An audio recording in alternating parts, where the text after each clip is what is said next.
What up, everybody? Hope you guys had a good evening, good night, good all that stuff. Chameleon coming soon. Where does that come from, Baka? I hope you're right, but I also hope Scorpion's gonna be there.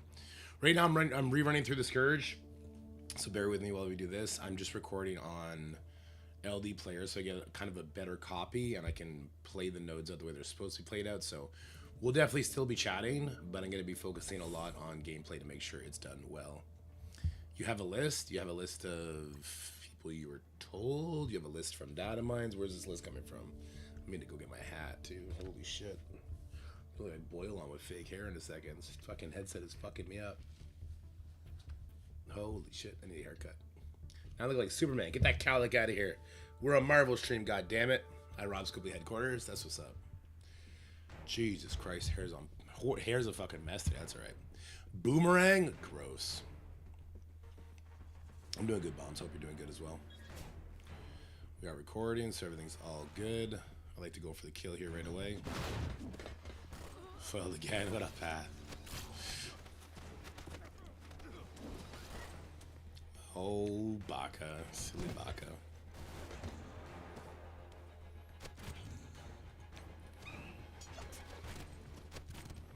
Alright, there goes the oath. Good stuff. Yeah, we're gonna try and make one of our good quality guides. Not sure if the event warrants it, but we're gonna do it regardless.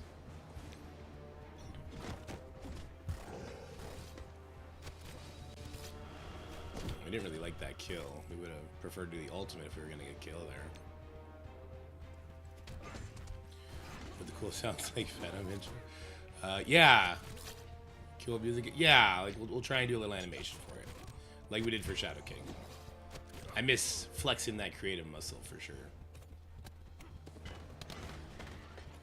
I sound like Venom? Okay, well, I needed to check my soundboard. I wasn't sure if my kid hit the button or not. Yeah, I really like doing them. It's fun to do the creative stuff. I really enjoy doing the creative stuff.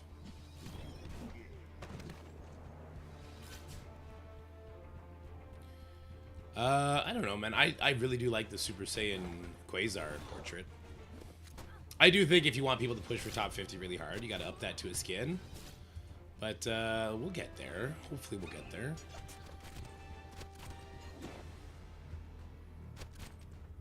I'm not, mind you, I say that, but I'm not going for top 50. I'm going, well, I mean, it's 20 days. I guess we'll never say never, but as of right now, I don't plan on going for it.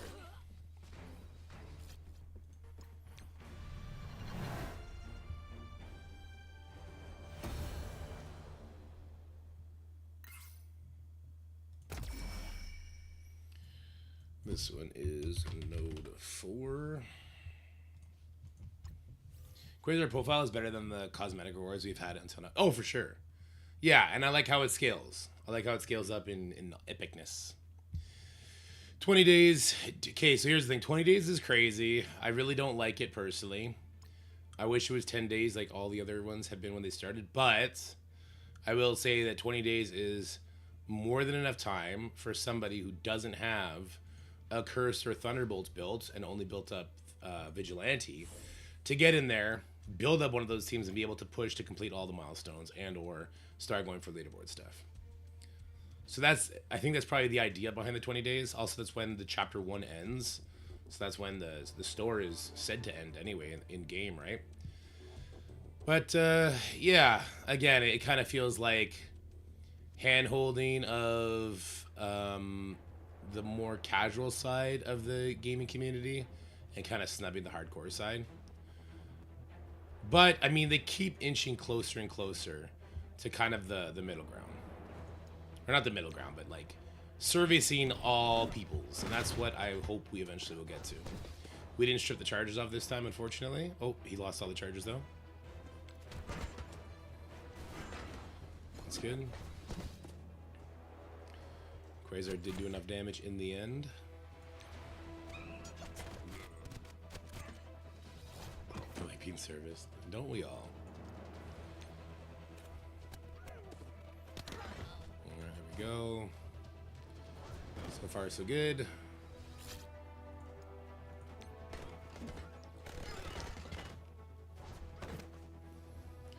Now this trial has a lot more nodes than other ones do, right? I think it's what 6 more nodes than other ones.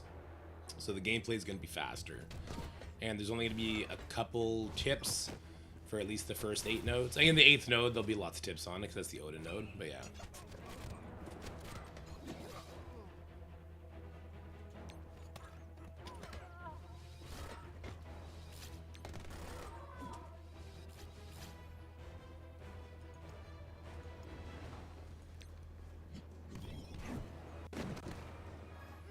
We do that because we know if we did the special, we would have killed everybody. Or we would have killed the dog and then nothing would have stuck.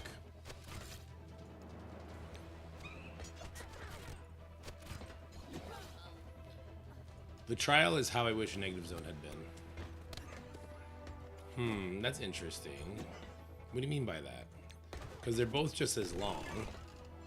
Like this trial, you could argue like we don't have the Fantastic Four team, right? There's Fantastic Four nodes. You don't have to use them. I'm interested what you mean by that. All right, that's node 5. Kind of bummed out I shouldn't have streamed yesterday. I should have been doing this yesterday, getting all the content ready so that we could do more in-depth content or like a more in-depth guide. Because again, I leave Thursday morning.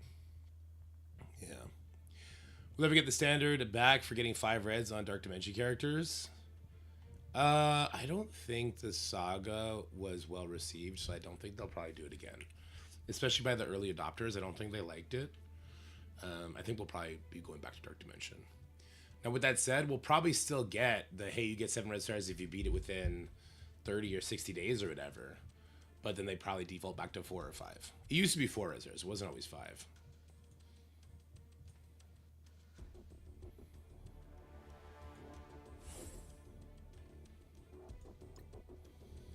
But yeah, my entire day today is probably going to be doing this Quasar Scourge video.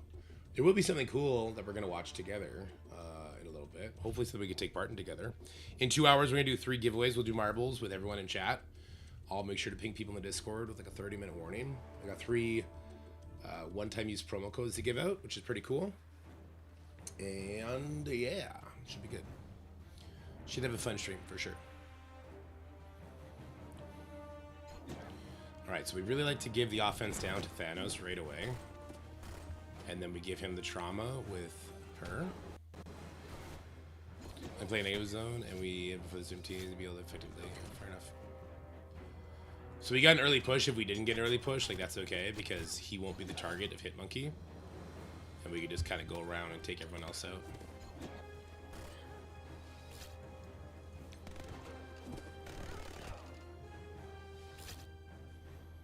Yeah, turning off the... so I turned off 30% health for this video, by the way. Because I did not want to have to struggle through the node 12 like we did last night. I want to get through it, you know, pretty seamlessly. So we're not spending the whole day here. Once again, we hit the Thanos with the offense down trauma power couple, so we're not getting absolutely rolled. I think it's better to build Thunderbolts or Accursed. Have both a 95 but need to take 1 to level 100. Thunderbolts. Thunderbolts are the team for nodes 9 through 12. Accursed are only for the Accursed nodes. And if you want to use them on the Fantastic Four nodes, you can use them there too. Yeah. The Thunderbolts are... the Thunderbolts is the team for the Phoenix Force node. So, like, they're way more valuable. Way more valuable. Quasar likely carries the ever-living hell out of the Accursed section, even if he's solo.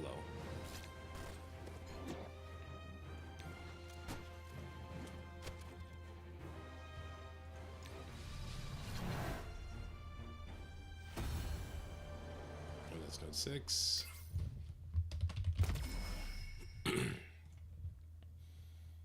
Yeah, I slept on the couch last night because Lucas had a nosebleed.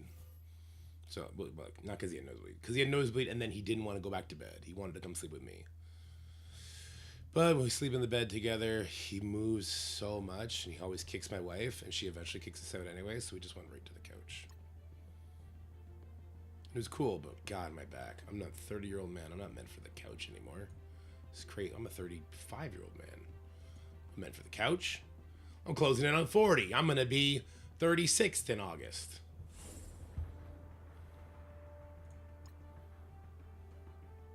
I just use T-bolts for sack and then occurs to clear node 12. Okay, but you still have to use the Thunderbolts for nodes 9 and 10, which are way harder than nodes 13, 14. With a trial, the higher buff of the tower of the lower star Quasar in early trials made using Quasar feel good each run. Yeah. Yeah, that's true. Every time you got into star upgrade, it made the trial a little bit easier. Because Quasar is so impactful. But it is, like you said, like this is the Quasar showcase as opposed to like Chapter 1 team stretching. I actually like pushing this one right away. So let's do that.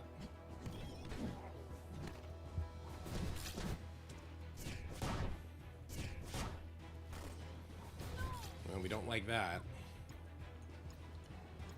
Stupid head. Pushed that way too fast, the Punisher. He doesn't always kill the Phoenix there. I wonder why he did this time. The one shot is crazy though. Or is that a Quasar? Wait, did Quasar assist? Wait. Is that what just happened? Did the Quasar assist after Phoenix went dark? Wait, is that what happened? That shouldn't happen. When Phoenix dies, it breaks up any sort of assist now mechanics. Let's try that again.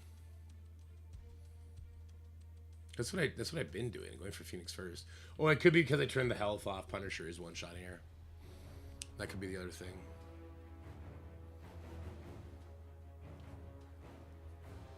Yeah, Punisher is retaliation. I know that's what ended up killing her, but I don't think that would have killed her alone. What up, Sassy? GG, my guy. Always fun to play the big dogs.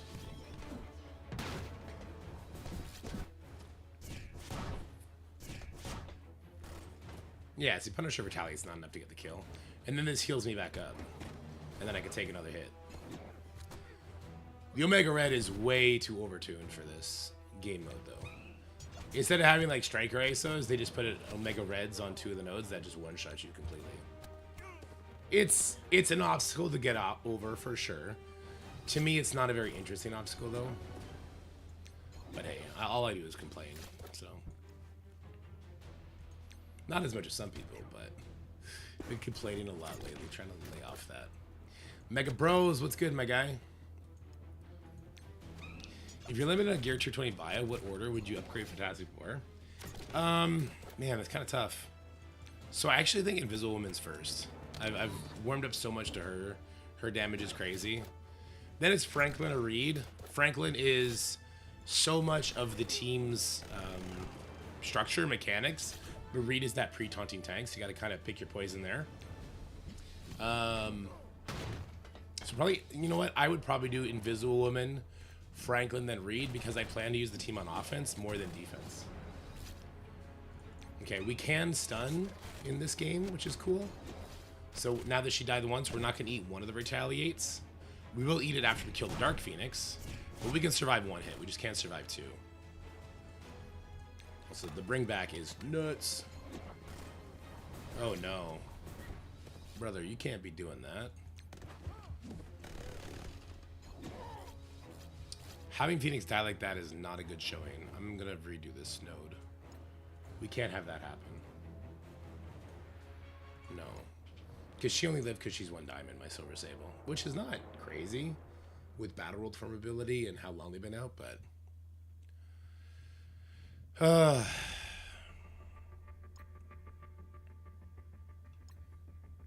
Please, I don't want to be here till... I don't even want to be here for another hour, but we're only on node frickin' 7. And we're definitely going to be here for at least another hour just getting this.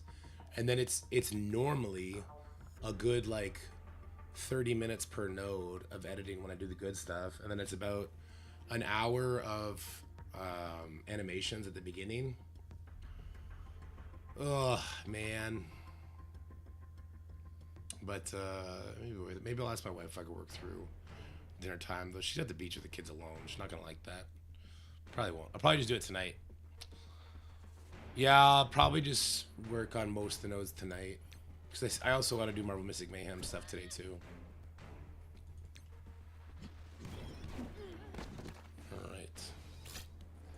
Get through this stuff. In a perfect world, you'll kill him before Phoenix ever goes dark. In a perfect world. We'll accept a stun as well.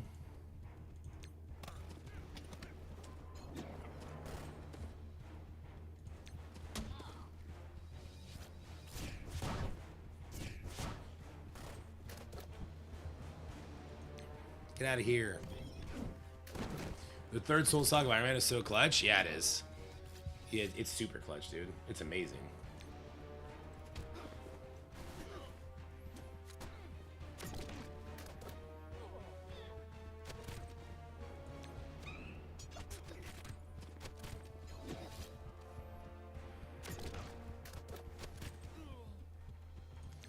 Can we get the kills here? Good stuff.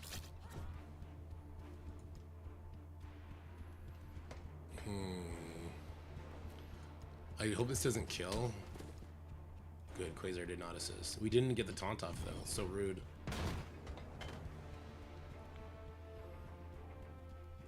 Boy, that sucks.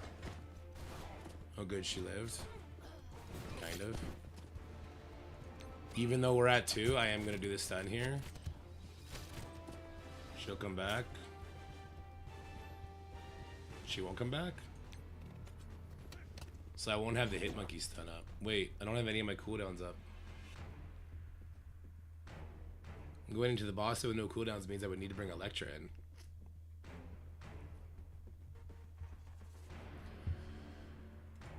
Alright. It's not the end of the world. Good Chinese Electra still does the job instead of Punisher. I would have preferred to keep Punisher, mind you, but we'll make it work.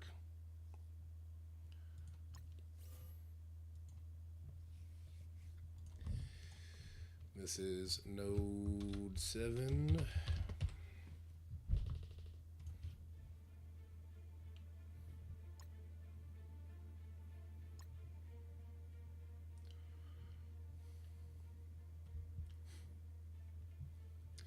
So what I'll do is I'll do the one video where we go in with Punisher, and then one where we replace Electra, because we're not going to have enough cooldowns to do the stuff we need to do. Just to get max milestones, I think difficulty 9 with no Crucible packs turned on is going to be the easiest thing, Rustyborn. MSF hype, or hype MSF, it's just RNG. 45% chance. It's a pretty good chance, but not perfect. Which is why I kind of dislike it, because it's going to be a big determining factor in the leaderboards. I mean, diamonds on Thunderbolts will mean a lot more, but it will be a factor. Alright, so let's go with those charges off of you. Oh, she does have her ult up. Never mind, we're good. We're just good then. Even if Hitmonkey doesn't have ult, we're still okay. Yeah, we're still okay. Actually, no, we don't have the offense up, right? So it's not good. Without the offense up, it's probably not going to be enough. Oh, but Quasar assists will save the day. Maybe I'll do the fight twice. Max milestones in 11 nodes in D10. Most packs if you don't have a curse built. There you go.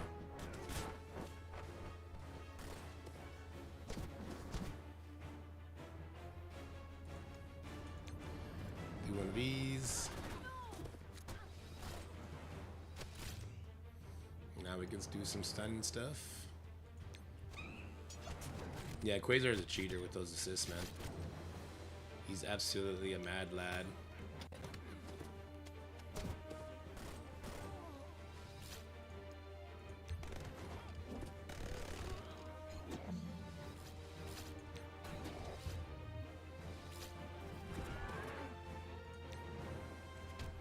Still called him the Super Saiyan Quasar. He is a Super Saiyan Quasar, Spartan. He is. It's an ample title to give him. He's got the glow. He's got the aura.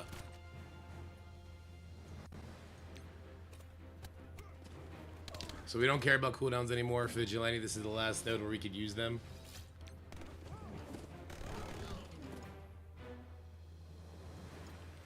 Let's go ahead and quit out though.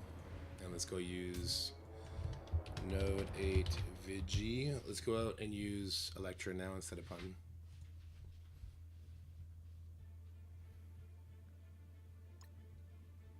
Kamehameha on assist. True. True sprite. More like the spirit bomb on assist, brother.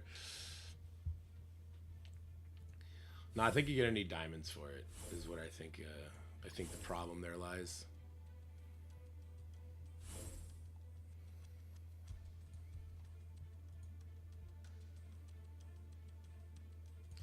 $150 with a curse at 5 stars. Guess that is what I get. I think Moofy. Yeah. Yeah. The thing with the accursed nodes is you just YOLO your abilities. It is what it is. They get some energy back, cool. If not, Quasar will still get his energy and kill everybody.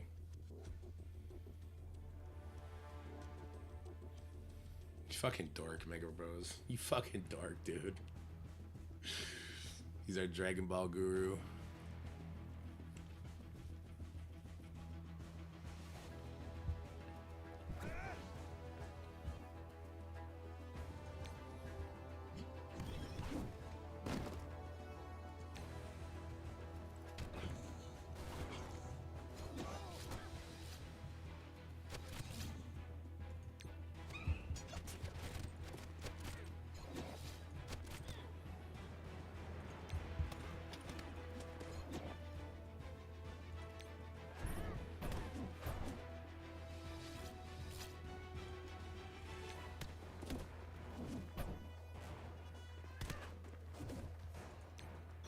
Wow, this was just as easy, if not easier. Losing Pun's damage doesn't feel fun, but Electra definitely takes the cake here. I mean, probably could use Electra on every single node instead of Punisher. And if you have a gear tier 20, all the more reason to, right? I looked over Punisher just because Hitmonkey didn't have enough energy to use his ultimate turn 1.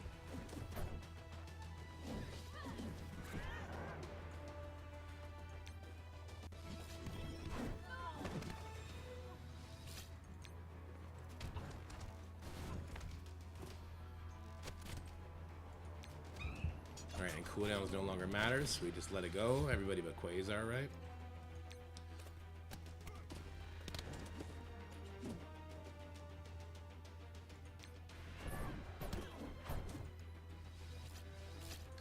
Alright, this will kill you, which will kill one of you. Oh wow. Oh, I don't have Punisher. I was like, yeah, I guess I don't get we don't get the Punisher assist with Punisher not in the field, right? Says he. You son of a bitch.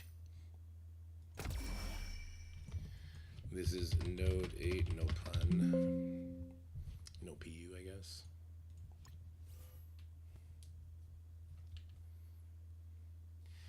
Alright, we're half done. This was like an hour already. Even though the nodes themselves are taking 2 minutes, I don't know what I'm doing wrong here.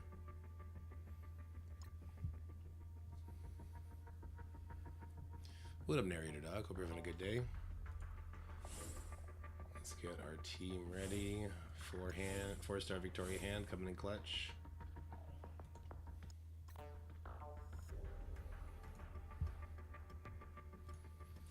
So, I mean, this one's interesting, right? Because you can, if you want, reset this node until your eyes bleed, and your Quasar resists the slow from Void Knight.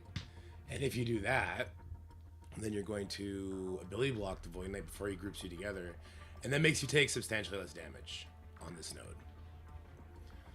But the big threat here is going to be the Howard Zedek. Quack, quack. Dude, I bought Looney Tunes videos for the road trip to the island. It's like a 9-hour drive, right? With a 6-year-old and a... He's going to be 4 on the 9th. Dude, my little baby's going to be 4 on the 9th. That's crazy. So see, we got the resist. So I can actually ability block here. It's kind of a cheat code. I don't know if I would suggest people reset till that happens, so let me back out. And we'll make sure we get hit by this slow. It's a cheat code, though. Like, if you do that until your guy resists, that's what we do with Songbird, right? If you do that until the resist happens, you win. I'm gonna say, oh yeah, I got like a 9-hour road trip with the boys. I can't wait. I got Looney Tunes, so there's Daffy Duck, Roadrunner, obviously Bugs is in there. No Pepe Le Pew. I think Pepe Le Pew is so politically incorrect these days that they don't put him on the DVDs. There's none of him. None. We just have gratuitous violence in the Bugs Bunny ones. But I got that. I got a bunch of like got the Minecraft movie. Dude, okay, I was so pissed. Oh my god, guys. I went to Walmart. You know what? Am I crazy? Isn't there supposed to be like a $5 DVD bin at every Walmart? Well, it's not there anymore. There's a DVD rack, and there's like the Looney Tunes thing was $10. Okay, but it's like 3 seasons of shows, so it's like that's okay. We resisted it again. Let's try again. I'm gonna have to edit that part. So that's what was I gonna say? I was gonna say something. There was a couple low cost things. Like the Minecraft was $20, but that's the regular DVD. The first thing my kids saw was the Minecraft, right? And I brought them to see that in theaters, so they were super excited about it. They grabbed the Blu-ray. It's $40 fucking. My boys, I'm so happy that streaming service are putting these fuckers out of business, or at least costing them an arm and a leg, when you're trying to sell one fucking movie for $40. That's crazy. Brother, that's insane. That's what I paid to go bring them to the theater. Yeah, anyway, physical media you speak of? Exactly, Spartan. Physical media is dead because they can't make it reasonably priced. There's got to be a market for there we go, got this though. There's got to be a market for more sensible setups.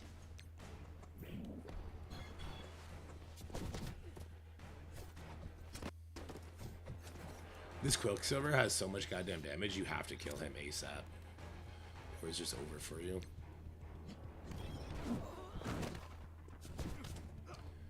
Anyway, we got a bunch of awesome movies, and I can't wait to do the road trip. We're going to stop at a Subway along the way. We're obviously going to stop at Tim Hortons because we're Canadians. And the boys got to get their vanilla dip sprinkled donuts. Of course, of course. It's going to be awesome. Still don't know if I'm going to stream or do anything like that while they sleep. Because they sleep for like 14 hours a day, which is awesome. But, yeah. I'll probably try and just record maybe my, like, Mr. Fantastic pulls that I'll be doing on Marvel Mystic Mayhem. Maybe try and record those from the island. Maybe if there's like a big news thing in Marvel Strike Force, which I actually don't know if there is or not, I'll get on for that. Or I may do nothing. It's very possible I just do nothing.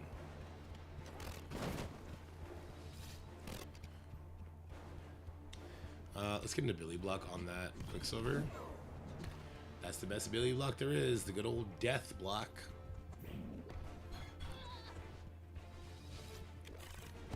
Alright, the Howard is the scariest by far. You gotta get offense down on him as soon as you can.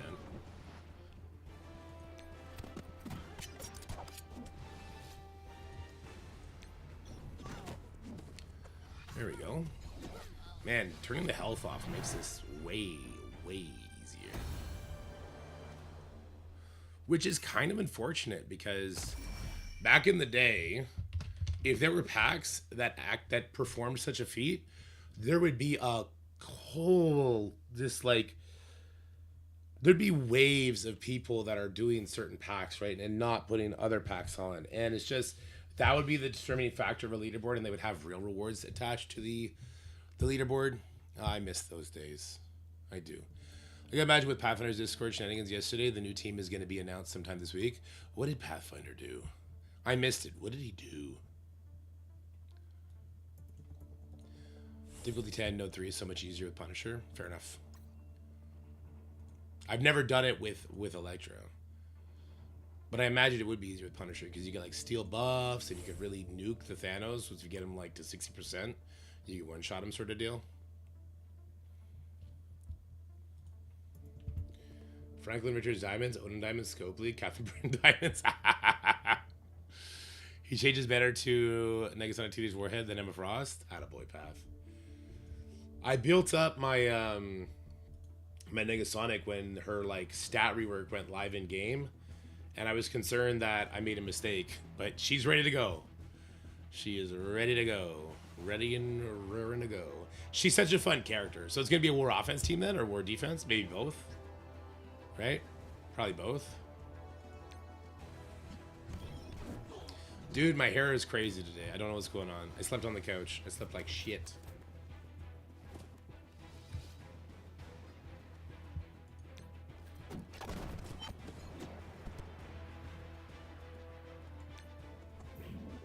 Let's flip all this.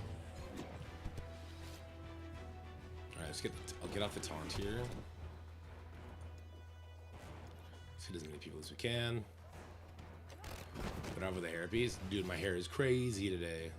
It's kind of funny. It's okay to have a crazy hair day every once in a while, right? Right?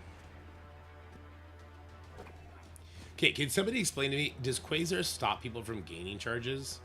Is that what's happening? Because people that should gain charges keep joining the field without them. When bedhead sticks are exact. That's exactly what's happening.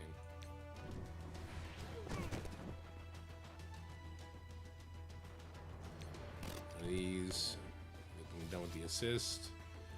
Let's get the trauma Billy block. Sorry, there was a big message up there. I am gonna go read that. Just give me a second to finish this node.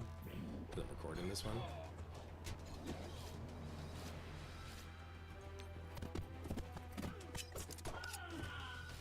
I don't even know what there is to say about this node. This node's just like get as many multi-taps on the lizard as you can, I guess. He strips on his ult. I know that. What stops charges after the fact, though? Oh, let me catch up. Gnomes. Thought I mentioned something interesting. I play another game called Looney Tunes World of Mayhem, basically MSF adjacent to Looney Tunes instead of Marvel. In the current state of the game, is known for being extremely pay to win and no fun, free to play. They just put out a blog about forming a players' council. Seems like MSF may have influenced it. That's not a, yeah, I mean, they're both owned by Scopely, right? You want big news? You got a report on Beta Ray Bell being a complete liar. On the video Mobile Gamer did, he posted a comment saying he only bought character unlocks, no passes or outside offers, but the motherfucker had 660k points in last week's leaderboard. It's impossible to core that much, and he would have had to hoard energy since before Odin Diamond leaderboard. He spent hundreds of dollars at least when tries to say he barely spent. I don't want to give up with that. I don't think we'll get a more war game changing tune like Quasar for a while. He said, yeah, we'll see what Blaster does for Crucible, I guess. That's what I assume he's going to be used for, right? What other mode is there? I have no idea what Blaster is for. Courtesy of Big Spartan. Dude, I would take that man out to dinner any day. Yup. I'm into it. Quasar Battlefield. Enemies cannot gain charge or safeguard. Oh, fuck. So what you're telling me is I have a whale mechanic helping me in the video that I'm doing right now. Oh, I don't like that. I don't like that at all.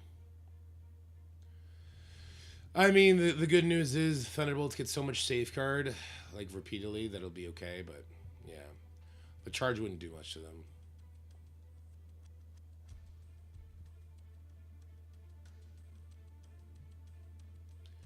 I can see the comments already. Yeah. Kind of trash. I bought it because we wanted it for war. Go with your account. I am not restarting. Hell, freaking no. No shot. I did it without the ultimate last time, so it's possible. I know that much.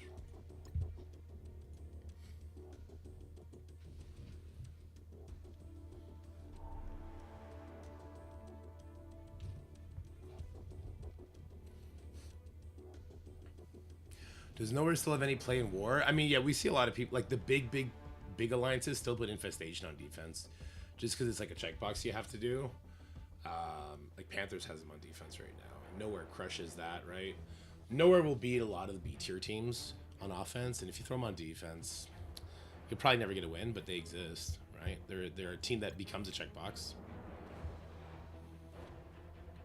All right, let's get that offense down on the Thanai super fast. We didn't really have to because Songbird puts the offense down when she does her ult anyway, but this is fine. We want to do as much damage as possible to the Gladiator as well, so defense down helps there. Good stuff. Alright, let's give Trauma. Give Trauma a chance. Actually, this is bad, because now Quasar... Well, no, Victoria Hand should still be going before them. Hyperion's going to steal all their lunch money. Then we'll Billy block over here. No, this is D-Tab. I turned the health pack off. for video making purposes. Alright, let's go ahead over here and we'll get a kill.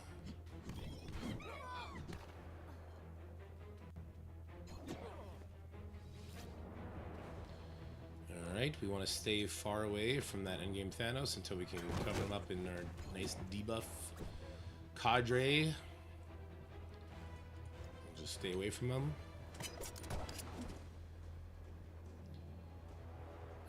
I forget what the ult. I think the ult does a term rewind of some kind, right? Or energy steal. It does something. No trauma abilities are ready, which is super scary. All right, let's go ahead and give the. Let's do ability block because Songbird does offense down and trauma anyway. We just need to make sure that she had enough kills along the way to get her energy up, which she should have. Yeah, she did. So here's the offense down. Good stuff. Go over here. It is for 2 turns, so I don't have to push him right this second. I can keep my stuff going for now. Get a couple kills. The Omega Red nodes are evil, dude. They're super evil. Alright, let's ability block over here. Alright, that's good. Excellent Quasar assist. You know what? Let's just throw the kitchen sink at this Thanos. There you go. We actually killed him before he even did it. Excellent. That's a size thing. We obviously would have been fine if he didn't die there, though. The other people would have died, and it is what it is.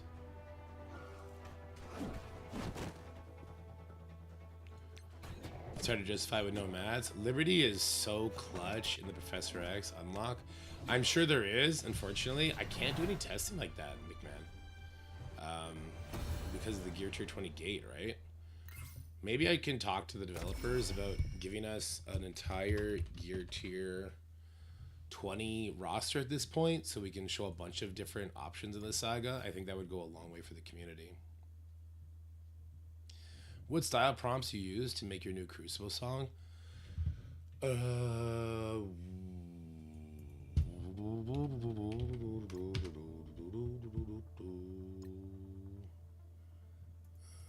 Library, playlists.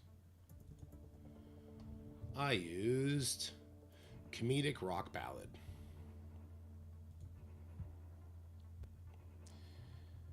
All right, here comes that shit node. This is the boss. I wonder what this is going to feel like without the health turned on.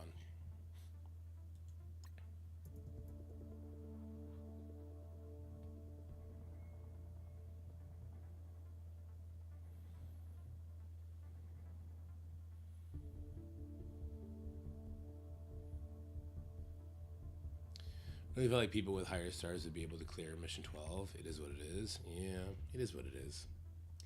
This is the final boss for a lot of people, right? Like, this is the boss they can't beat. Last trial, actually, I don't think I beat this last trial. I think I did give up on it. I did one run, couldn't get it because it has bad cooldowns, and said, fuck it, I give up. But they gave us more rules to make it easier. And this is something I would reset for. I would reset until my eyes bleed, for it not to be Colossus that gets the taunt, but for it to be Ares that gets the taunt. Because by doing that, we're able to actually go hard over here on this guy. Alright, well that's obviously not what we want. Okay, wait a minute. We're actually having a problem now because of the life. We kill her too fast. So if she dies before we kill somebody else, we don't get dodge, right? All package missions 1 through 11, yeah. Well, I'm at 2600 right now. Would I have even needed it? I don't remember what the last one was. What was the last milestone if somebody hasn't collected it yet?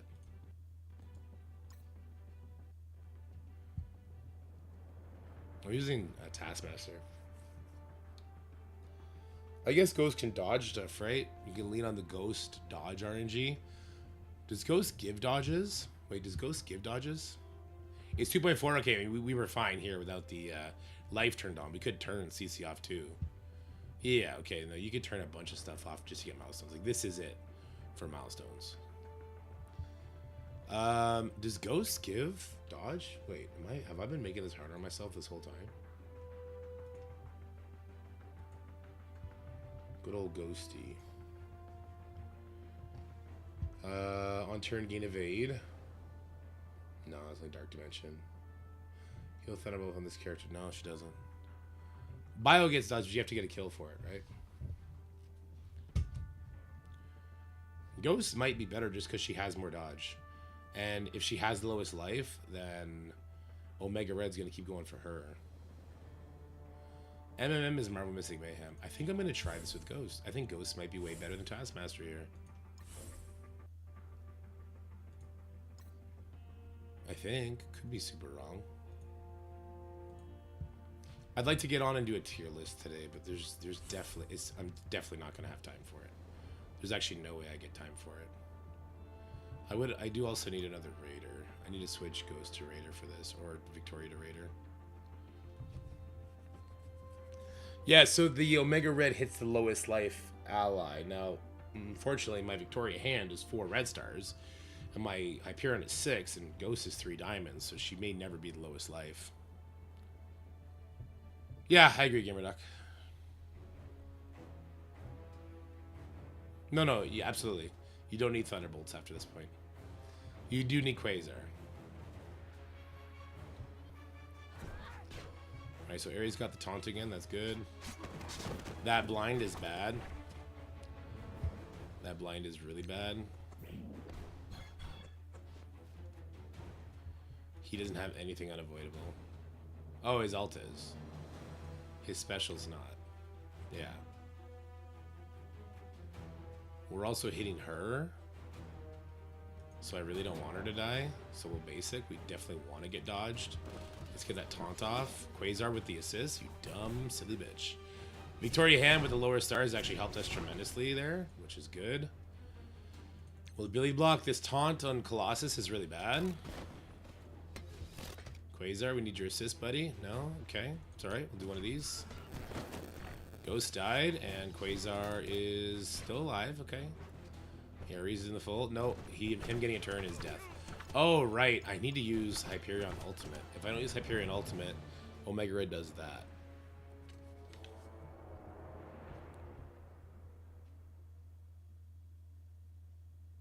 What's MTG?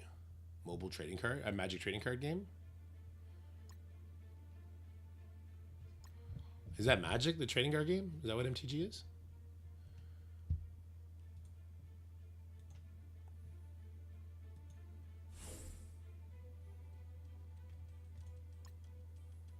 Magic the Gathering. Oh, it's not trading card game. It's okay. It's Magic the Gathering. Makes sense.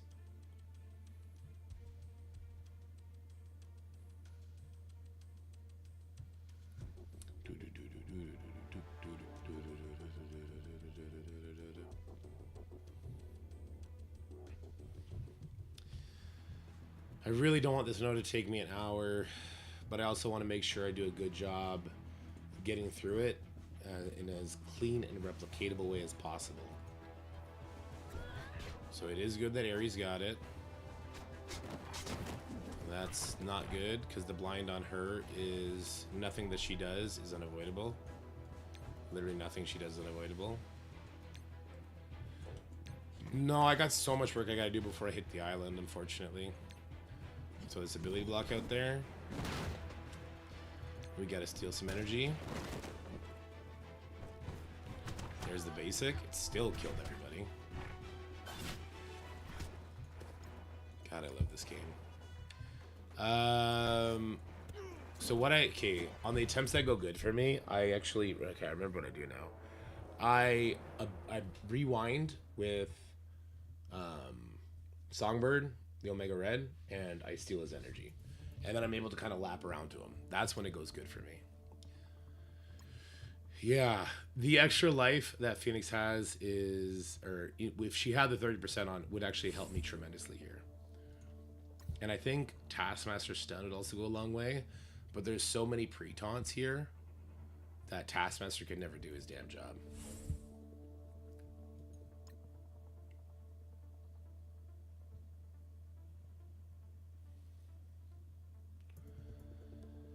They went first every time. RNG. Well, I mean, yeah, it's definitely RNG. I don't use Mr. Fantastic on defense at all. I don't use Odin either. I use Emma X. I use my own Invisible Woman, Havoc, Professor X. No, I do use Odin actually. Odin Striker so that he's getting all the mind control hits instead of your Professor X is what I do.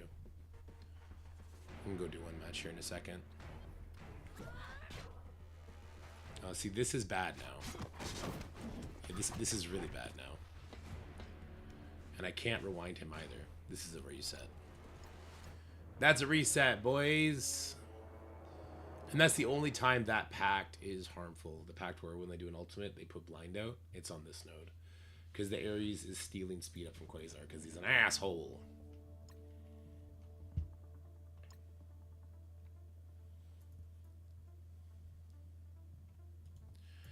What we would like more than anything is that the blind goes on either Ghost or Victoria Hand.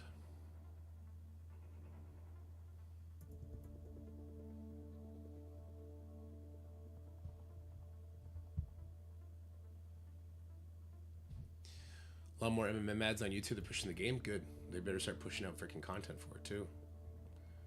Once the players get there, they need something to do.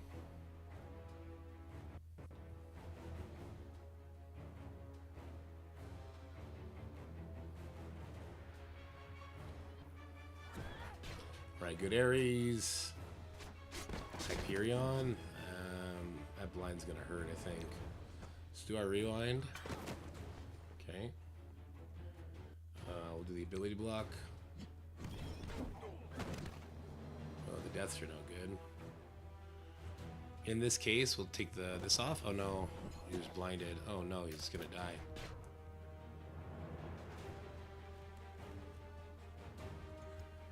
If this kills Phoenix, the ability block trauma will land. It didn't. Bummer, big bummer.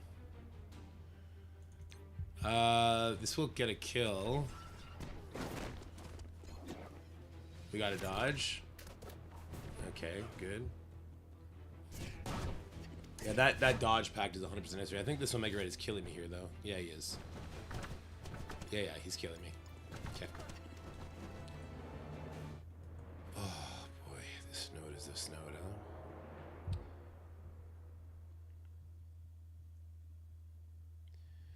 This node would just be so much more fun if we were able to bring in somebody or a team. You know, like in the past Scourges, instead of being forced to bring certain teams, we'd be able to like bring in a burn attack that would perform a certain feature. Like this node would be so much more enjoyable if I was able to bring in Kestrel and like Apocalypse on one hit, right? So that I could nuke down one wave, one Phoenix Force wave, and then I could actually take the next Phoenix Force wave as it comes. And that would cost you efficiency. So if you did that, you wouldn't do as good on the leaderboard.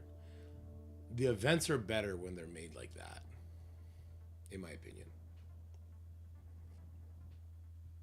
But I'm just a loser with way too much hair. I gotta cut my hair later.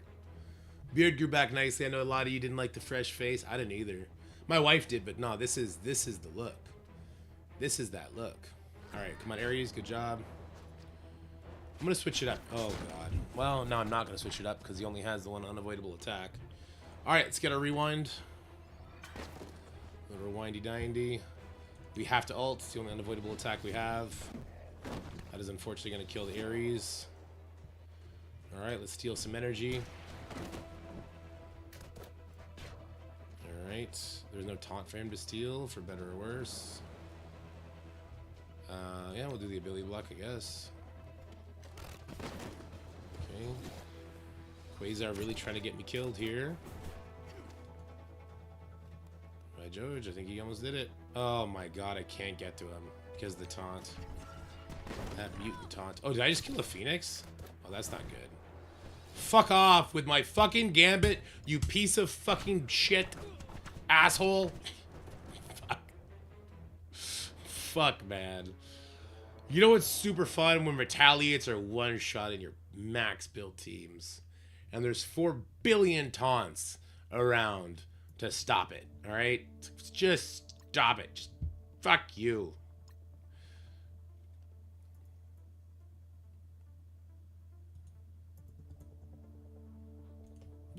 This node is the final boss. Yeah. It's fine though. It's fine because this node is the final boss. You know what I mean? That Mephisto node is not the final boss. That's just a check mark, man. That's literally just a, did you build a curse up to like gear tier 18? Check mark.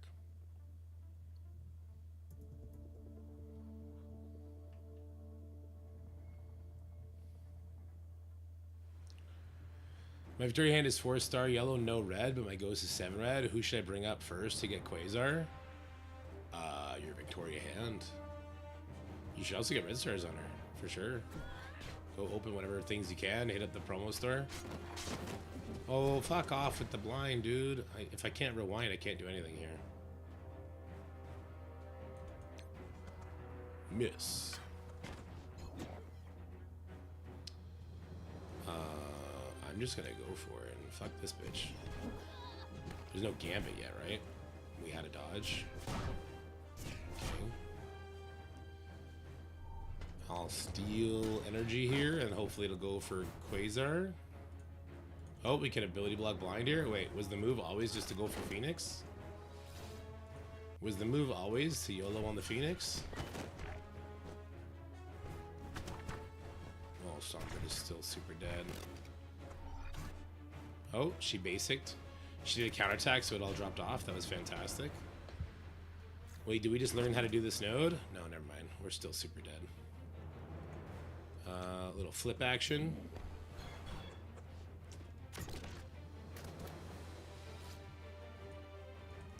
Let's go for kills.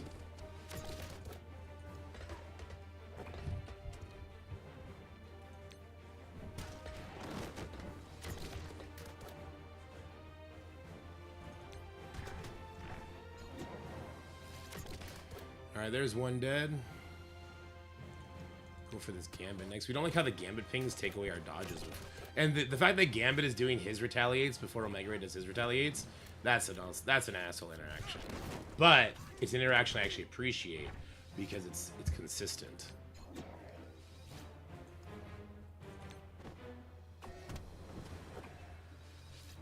Alright.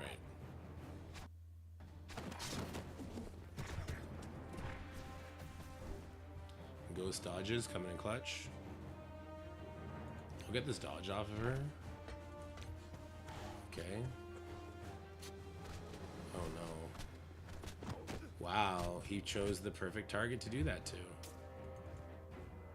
Would you look at that? Okay. So far, I'm not loving this. This does steal ultimate energy, right? Yep, steal up to 4.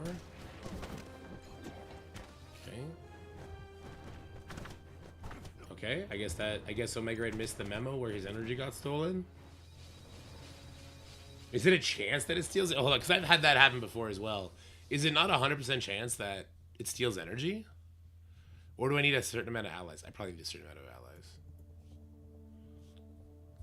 He needs 4 Thunderbolt allies. Yeah, that's why the Thunderbolts team is... I mean, Thunderbolts and Accursed are the worst things that have come out of any team, actually. Yeah, oh yeah, I know. Brings it all back. Nobody, okay. I understand that when all teams are good, it moves the meta very quickly and people get burnt out on war. But I hope they've realized how poorly received these teams have been. And like even people like Ceci and Panthers, I don't think they like that Accursed exists in its current form.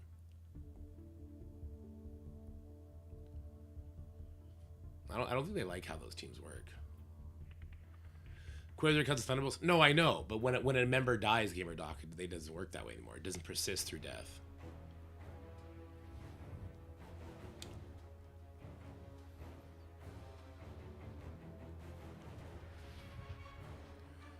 Okay, I think we're gonna go right for the Phoenix like we did last time.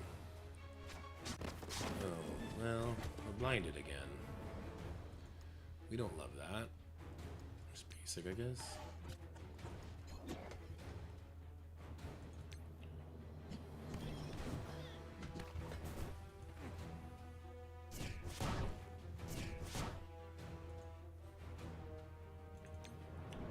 So if it goes for them over there, we're still dead. Yeah, we're still dead. Okay, we still want the taunt to be on Ares. And we still want the blind to go to Victoria Ann, not to this loser. Oh my god, look at this. We're still stuck here. He's gonna kill us. Oh, we had a couple dodges actually. Yeah, we had a couple dodges. Gotta get those kills. Oh, fuck off, Ares. Why this Ares didn't steal anything? Why is sometimes the Ares not steal things? I've noticed that happens quite a bit too. Y'all play your game. Safeguard? No, he takes safeguard off. I'm so confused. I don't want to have to deal with the rogue, so let's go ahead and do one of these. Alright, we did kill everybody. That's good. He prevents safeguard. He doesn't take it off. They already had it prior to him dropping it. Okay, thanks. That's actually really good to know. Alright, we really want to take out the Omega Red before we take out the Phoenix this time. We got a slow land. That's great. Quasar can finish the job.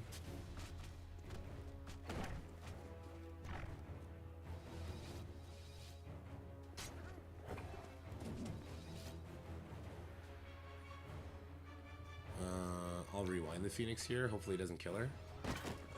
Came really damn close to killing her. Put a taunt on her, so that was a mistake and a half for sure.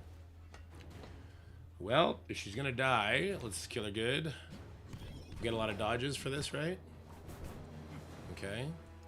Now she's gonna bring somebody back, but there's no taunters. Now there's an Ares taunt. So that's fun. There is still room for him. He doesn't have full speed bar though. That's okay.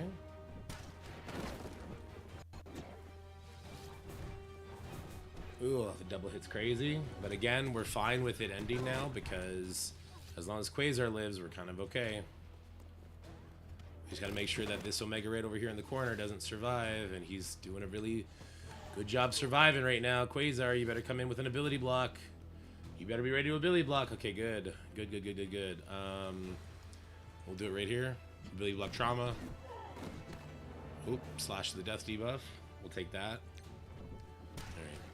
Why do I think they haven't buffed them? I think that they're actually... Okay, there's two parts to this, right? I think they're making the teams not good, at least not usable in all modes. Hurts for sure. I think it's not a good thing. They're finally sticking up for their design ideas. And I think that's a good thing. It's like...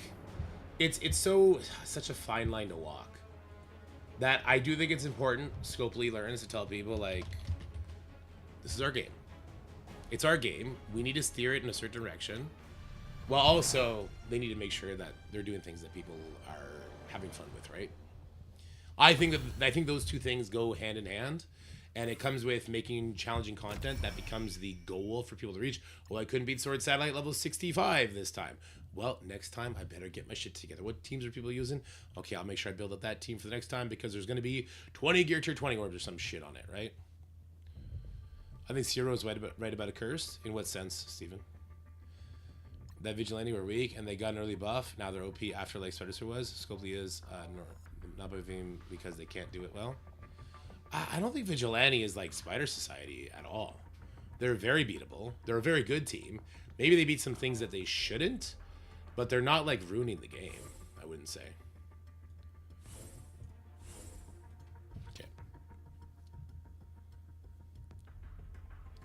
Yeah, no, I don't think anyone's mad about how Vigilante turned out. I think people love Vigilante.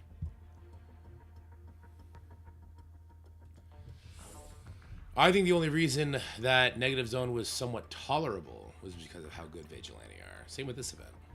Our curses, as well as much money you put into them, they are underperformed at low stars and are great at high stars. There's a lot of RNG with them at the high stars against certain comps still, though. But yeah, they're good at high stars. So say we're good on offense or defense. Vitch are 10 times better on offense than defense, and are easier to beat on defense. Yeah, that's where my head is as well. No, but maybe they don't want them to be 10 times as good on offense.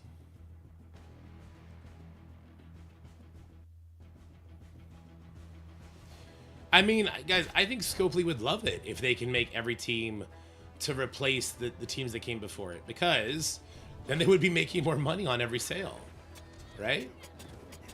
What they don't like is people burning out in war. They don't want people to burn out and quit the game like Thieves did, like Legion did. But I think those people quit the game because they were only getting their asses kicked in war, and they were getting their asses kicked in war. And I understand that's not fun, and it'll become taxing after a while. But it's because they were getting their asses kicked in war, like it or not, right?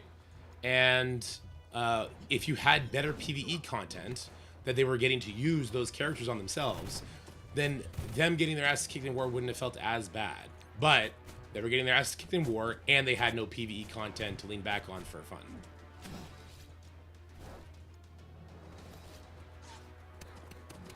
And the nature of war, it takes two. So, no, war is such a self-inflicted wound, right? The nature of war is literally, and Halcyon's doing it right now against Sex Panthers.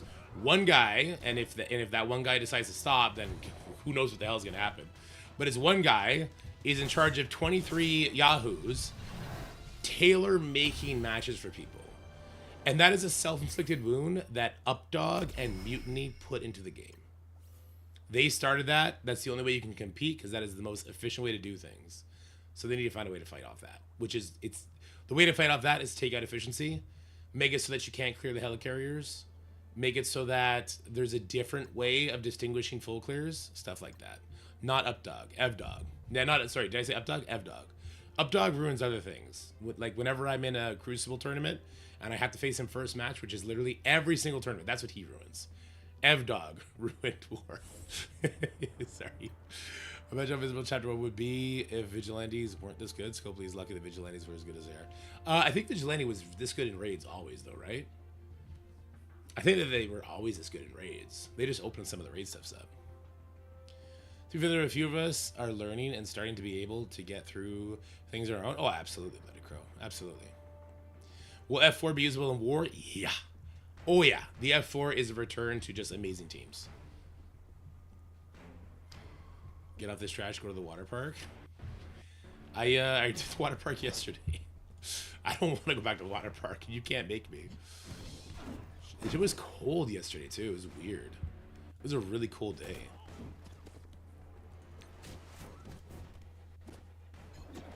You know, get that fun Quasar assist. It's good.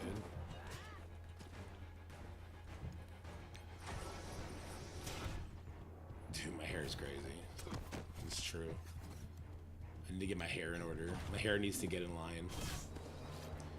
Oh my... Okay, I got a story for you guys. Some of you will laugh. Actually, you know what? I wonder how a lot of you will take this as from my parental standpoint. After the water park, there's a gas station on the way home. We stopped and we get the boys slushies. Because they were really well behaved. They listened to us when we said it was time to go. They were great. They were sweet the whole morning. They were good kids yesterday, which is good, right? We want to reward them. We brought them to the gas station for slushies. I stayed in the car because Mickey was sleeping. My wife went in with Lucas and Jacob to get them some slushies. Nighttime rolls around. 8 o'clock at night. So it's already half an hour past their bedtime, but we let them stay up. We let them watch some SpongeBob episodes while we were cleaning up the house. I go in the room to prep the room, you know, make their beds, get their PVJs laid out, all this kind of stuff. And I see 2 unwrapped Kinder Surprise eggs, like the wrappings. The chocolate is everywhere. And I see 1 Kinder Surprise crunched up and crushed. My wife gets Kinder Surprise all the time. Okay, she does it. So I just thought he went into a drawer, stole it. I was really mad at him. I'd been telling him, like, hey, you have to behave or I can't bring you to the island. It's what you do with kids, right? You tell them, hey, like, you better behave or you're not going to come to whatever. I see the wrappers. I grab them. I tell him, come with me to the washroom. I ask him about it. He's like, I'm sorry. Yeah, I took them. And then my wife comes in. She says, where'd you get those? Where did you take those from? Did you take them from Grandmama, Grandpapa, which is her parents? No. Where did you take them from? When we got slushies. He stole from the gas station. So guess what would you think I would do in that situation? It's their bedtime. He's tired. He's exhausted. He didn't take a nap. He stole. What would you think is a good parental decision to do there?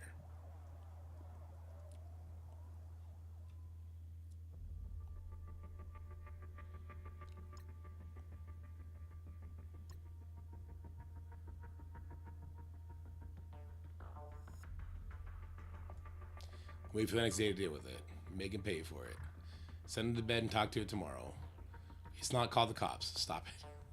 1 hour in jail. Flip it. I flip the fuck out. Communication.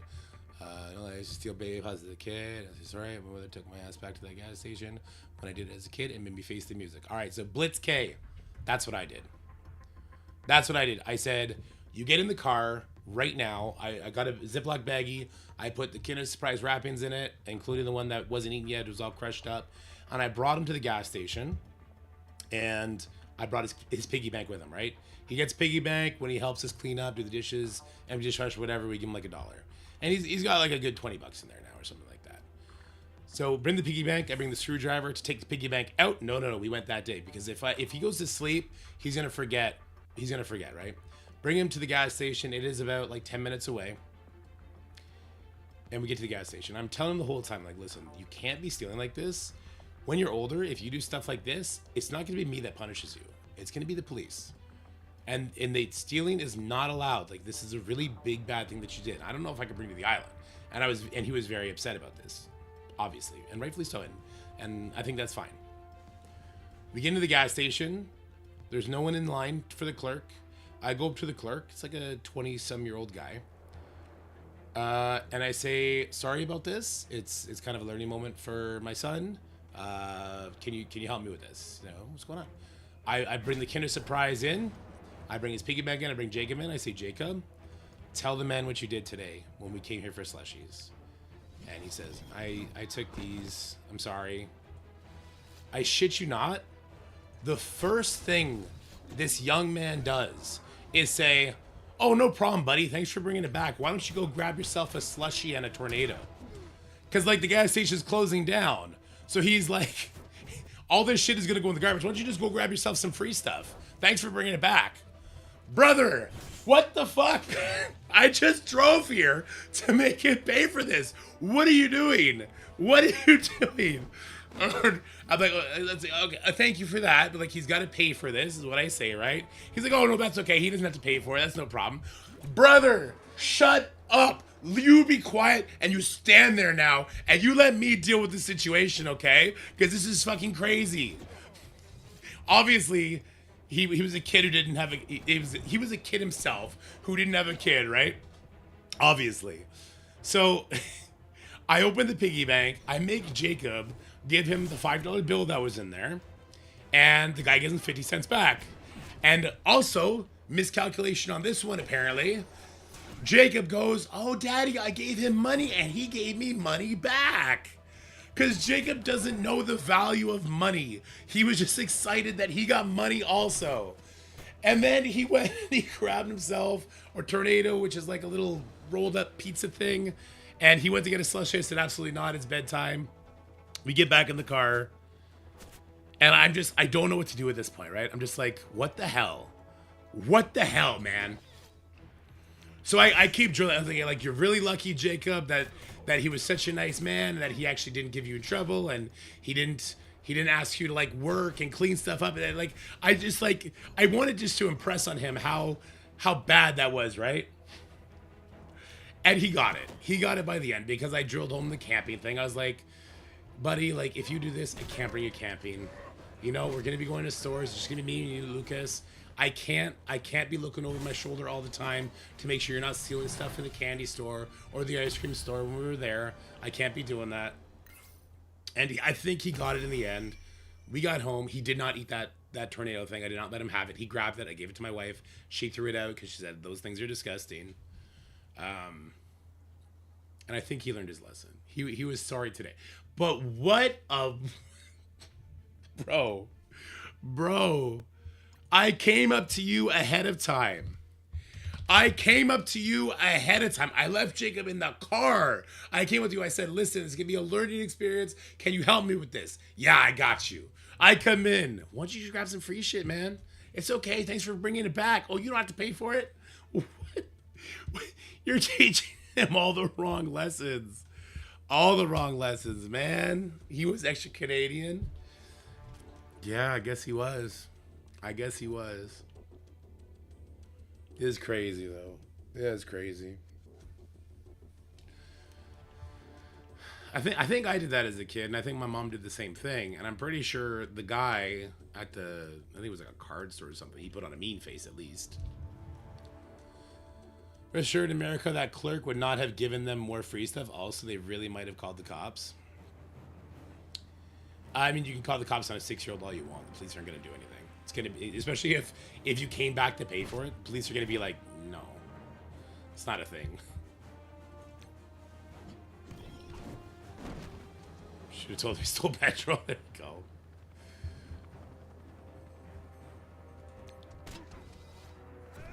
The clerk totally made my kid think he was a hare from going to jail. Scared the piss out of him. Listen, I don't want to traumatize Jacob, but I do want him to be concerned. Most of the time, for those corner store places, clerks, even the U.S., don't care enough and aren't calling on shots. Yeah, I mean, if you get somebody crazy, they might, but also the police would just laugh at them at that point.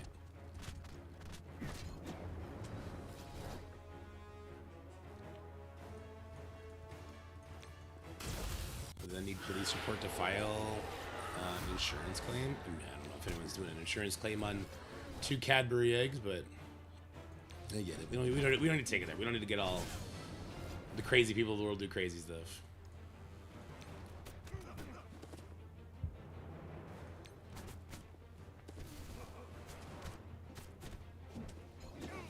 I mean, technically it was $4.50, right? Because he got 50 cents back on his $5 bill.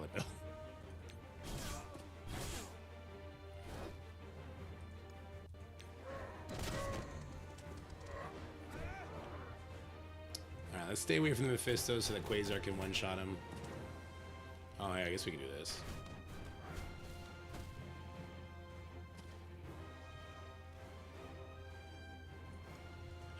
You can...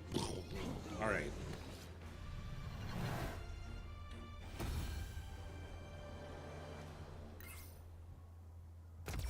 Better have the evidence. He put it under his bed. The reason he got caught is because I was like changing the bed sheets. I was making them have nice clean sheets for the last couple of days. But yeah, $4.50 Canadian, true. $4.50 Canadian is like $2, $2 American or something like that. That's almost free. Yeah, dude, it was so wild, and he was a nice young guy at the station. It's like, okay, like I get it. You're trying to be nice. My son came in very sheepishly. He was sad. He knew he was in trouble. I get all that, but god damn, dude. God damn, brother. We're trying to accomplish something here together. We're on a journey, okay? It takes a village to raise this kid, and this little shithead needs to learn not to steal. Please, help me help us, okay? Because nobody needs my big-ass 6-year-old who's going to be a mountain of a man when he's 20 living a life of crime, okay? We don't need that in the world. Don't need that in the world. All right, what do we got here?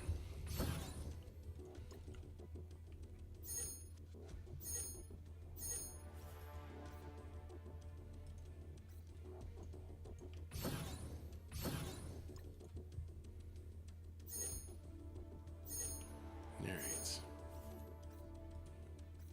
There's another one to do now, right? There's this one to do now. Yeah, more gold. All the gold. Difficulty 10, all Scourge run and still place 120. I don't have it in me to spend the next 20 days trying to rerun for top 50. Me neither, Mitz. It's not worth it. Actually, I don't even know where I'm at now. I'm probably not very high up there. Am I even still top 100? Oh, 28. 29 now? Oh, that was fast. What's the highest high? All right. FBI, get him.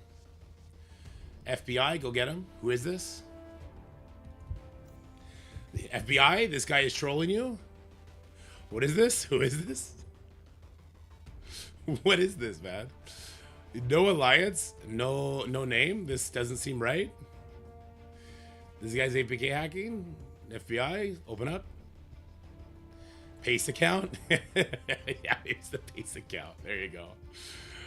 Oh, man. It's 1,000 points between 1 and 150. Holy shit. That's Beta Ray Bill? No, it's not. That's what you get for allowing colors and things and names. True. Look at DD6 leaderboard.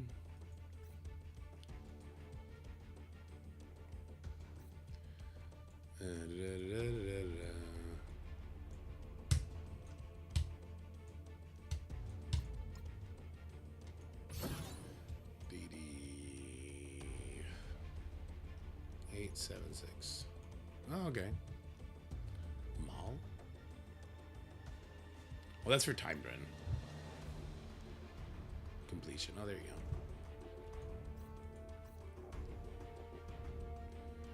Outside of his parents, true, or just throw in the garbage. Don't mind some teams being just okay. I like being a bit more selective with the characters I truly max out, like gear to 20. For example, I'm not doing any of the Accursed. I'd rather delay Xavier for a few weeks until Blaster comes out. That's fair. I mean, it's fair not to like turbo max people gear tier 20. You know, when inevitably when Purple Ice comes out, I think that's perfectly fine, and you definitely don't need to do that for this event. But to not level characters at all, leave them at level 1 is so unnecessary. You get more than enough rewards.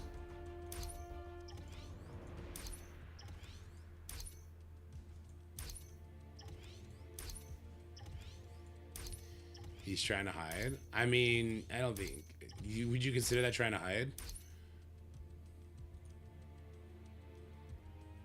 I'm like 21 for DD6 timed runs, and I'm 10 minutes slower than the #1 run. Get wrecked. Like, you can't hide that kind of stuff, right? Short of making a brand new account and never letting anybody know that's your account. You can't hide that. And did he have a new account? Like, he could do that if he wanted to. How he's not... No, he's in an alliance of 1, probably, Steven.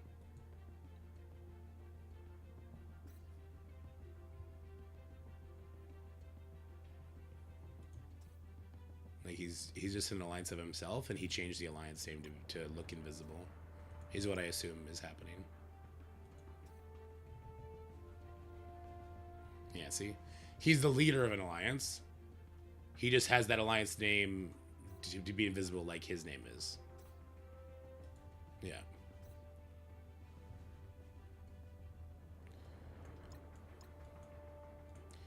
I don't want to start. I don't want to start unnecessary beef. Because at the end of the day, do I care what somebody else is doing with their money and their time? No. If somebody asks me, is that possible? Should I try that? The answer will also be no. For what that's worth. But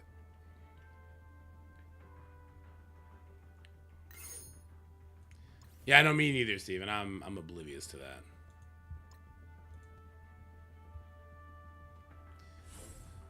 The symbol in alliance ranks match with a couple of few ranks down. There you go. Now, if you weren't buying character offers and you were only doing leaderboard stuff and you were in a good alliance, you'd probably get enough to do.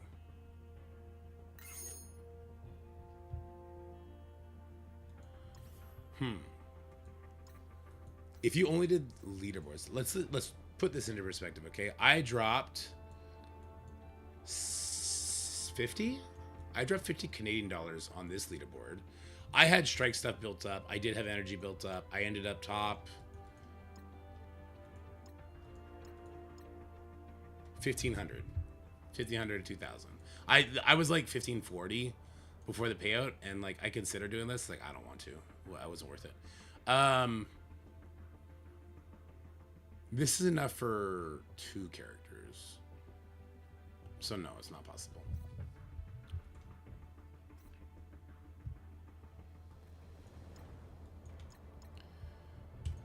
All right, we're gonna edit that video now. Oh right, Mephisto. This Mephisto version sucks butt. I forget who I sub out. I'll sub you out because I don't remember who I sub out. I'm supposed to sub somebody out. I just forget who.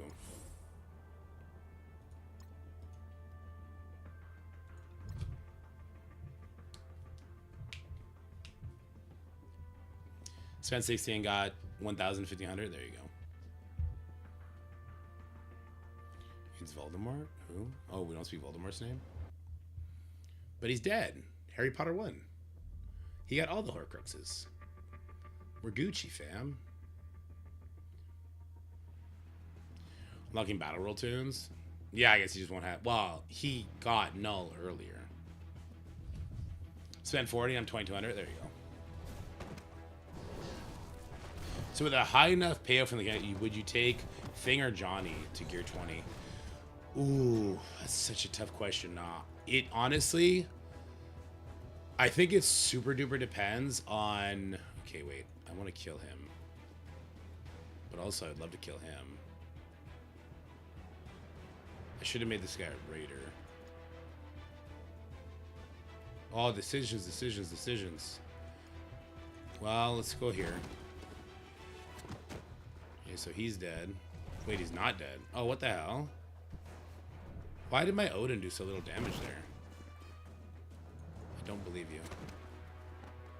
Oh, we get to go first, so I guess we're okay. Alright, Billy block you because we don't want you to do your thing. Good, good. I mean, you're gonna do your darkness no matter what I do, so let's just go over here. If I like War more, I'm doing Thing. If I like Crucible more, I think Johnny probably... I think Things is gonna have a hard time getting a turn off in Crucible.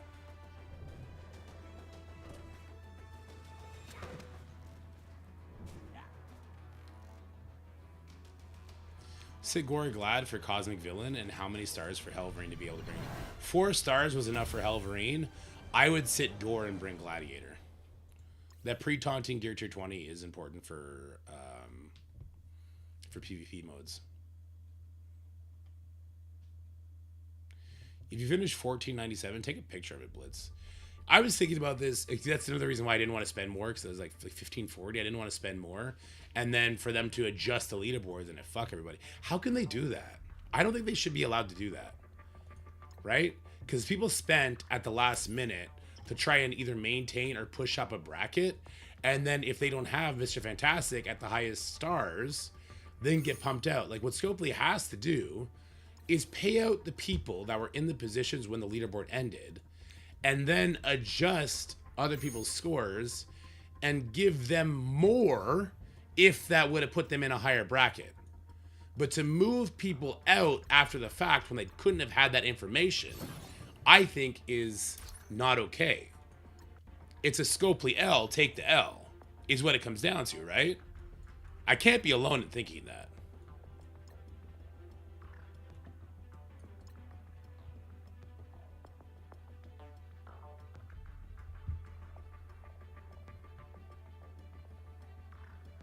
If they spend it last minute, then they're stupid. For one, Scopely can make it early. No, it's still not okay. No. Because the whole thing with having the open leaderboard is that you're supposed to know, you're supposed to have some more information.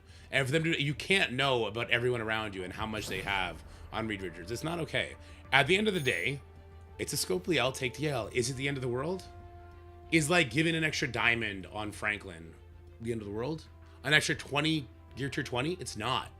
It's a ridiculous hard stance just to alienate people, and it's stupid.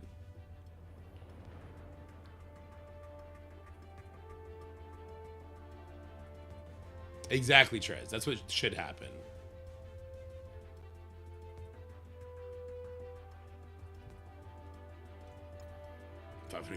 Holy shit. All right, well, I don't know if we're going to win this war, fellers.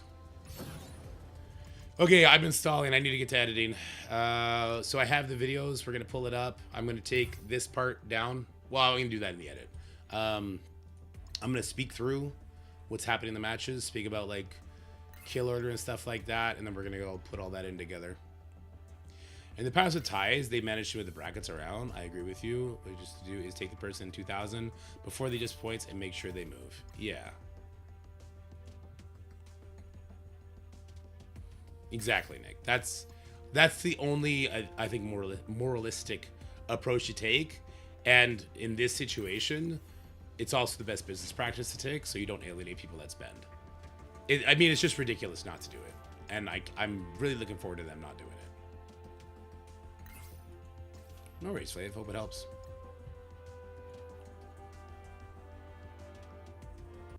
We're on launch. It'll be a victory on our end to full clear the bastards. Well, we should clear. We're very offensive heavy. We should definitely clear. Am I still the only defense victory? I really hope I'm the only defense victory. And then we can make a meme for G Legit because he bad-mannered me with his 4 Night Stalker team against me. You're not? Fuck. That's too bad. No worries, Rusty Born. Okay, well, I don't need to do this anymore. Okay. So what we're going to do is we're going to bring in node by node and talk it out. Yeah, them not doing it definitely creates more amusing content, for sure. Which is not good.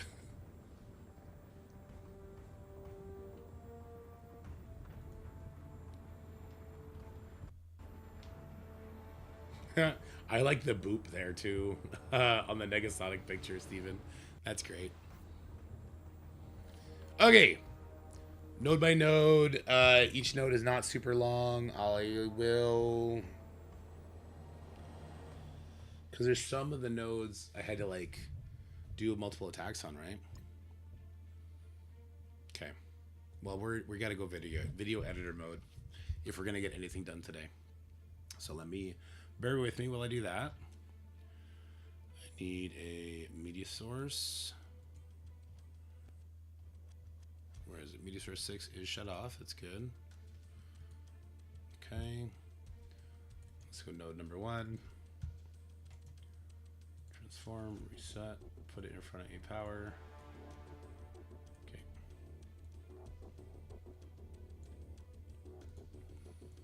And in the actual video, we are not here, by the way. This is going to be blank. It'll probably just be like space, and it'll be like a kill order will be here, abilities, stuff like that's going to be here. Okay. All right. All right, let's do this. Node number 1 is a very, very easy node. We're going to be using Vigilante and Quasar for the first 8 nodes. And with the ability regeneration on the Vigilante team and the Quasar via the Pact, we're not worried about running out of cooldowns. We're going to be using them as much as we can up until the last 5 remaining enemies, at which point we will stop using abilities to ensure the Vigilante team keeps all of their abilities heading into the next node. You can bypass this and just spam all your abilities if you use Electra instead of Punisher. This is 100% viable. I just prefer my Punisher because he's at gear tier 20 and he does a lot more AoE damage.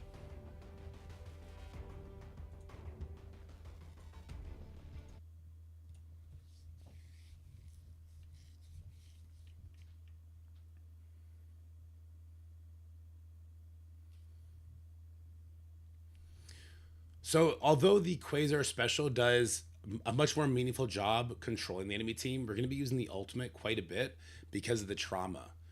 As we have the Vile Rally pack turned on, anytime we get a kill, if the enemies do not have trauma, they're going to lose all these debuffs.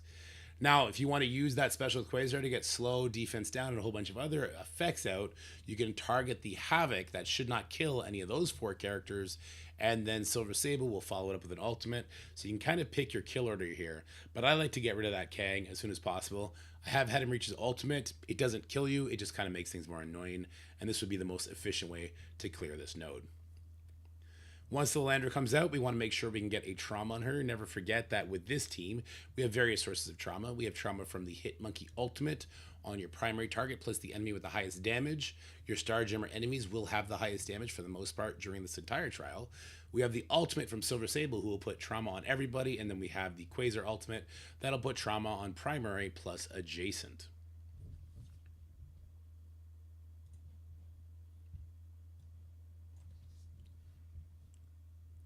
Still have 9 enemies left, so don't be afraid to keep using your Hit Monkey ultimate to get as much offense up and speed up as you can. I will also note that the Daredevil special does a tremendous amount of damage compared to the ultimate, so whenever I get the opportunity, if I just need to snipe a character out, that special from Daredevil is my go-to. Now you might notice here we have 2 characters on the right side and 1 on the left. So why am I going for the single character who doesn't have offense up compared to the other 2? And that's going to be a theme when it comes to this trial, is that the post-Ares stat characters will one-shot you and the pre-Ares stat characters will tickle you. They're there more for mechanical headaches than for an actual danger. And that's going to be it for the node. You can see I start using my basics and we're ready for node 2.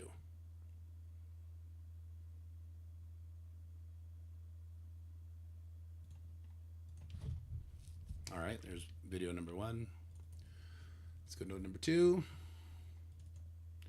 I'll try and get through these, but for sure what's going to happen is I'm going to misspeak on one of them and re-record it 4,000 times, which is what happens every time I do one of these videos, which is why I never stream it when we do it, because I want to be as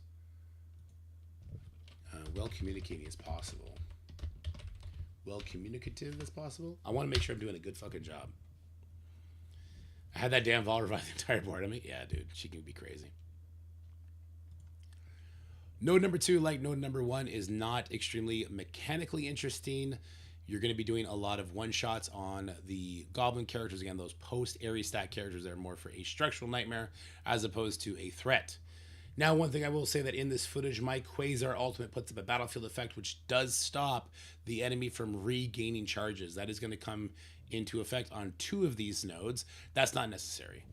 When we originally beat the first trial version and the second trial version, I did not have that Quasar ultimate awakened unlocked, and I was able to get through it because we're going to have various forms of safeguard to protect us from those goblin flips. But if you don't want to eat those goblin flips, you can go ahead and alt on top of the goblins whenever you see them, as that will remove their charges. Same thing with the Miss Marvel Classics. So the good thing about this is, like we talked about in the opening, Quasar is stopping speed stat gain, but more importantly, at least in this mode, he is stopping speed bar gains as well. So by stopping speed bar, we are effectively just nuking these lizards. They're not getting the speed bar from Silver Sable, and as well as the Gohori is not getting her on-spawn speed bar. I just sort of spread the damage out as much as possible. I don't bother killing the characters that I stun because we have so many ways to increase the duration of stun from Hitmonkey. So I'm not too worried about her popping out. And as you see, Quasar does what Quasar does best, and he just is going to take everybody out of the equation. When we're playing with the Vigilante team, we can also strip charges off with the Silver Sable ultimate. So in the first 8 nodes, we have tons of ways to strip off charges. Now, it's important to note on these nodes who's going to be eating the secondary stun from Hitmonkey. We talked about how if there's a Starjammers, they're likely going to be the recipient of it. If not Starjammers, then you're probably going to be looking at Medusa, as she does have a really big attack stat. And you see here, not a very difficult node. We saved all our cooldowns heading into node number 3. And fortunately, node number 3 is where we're going to get our first taste of some meaningful strategy.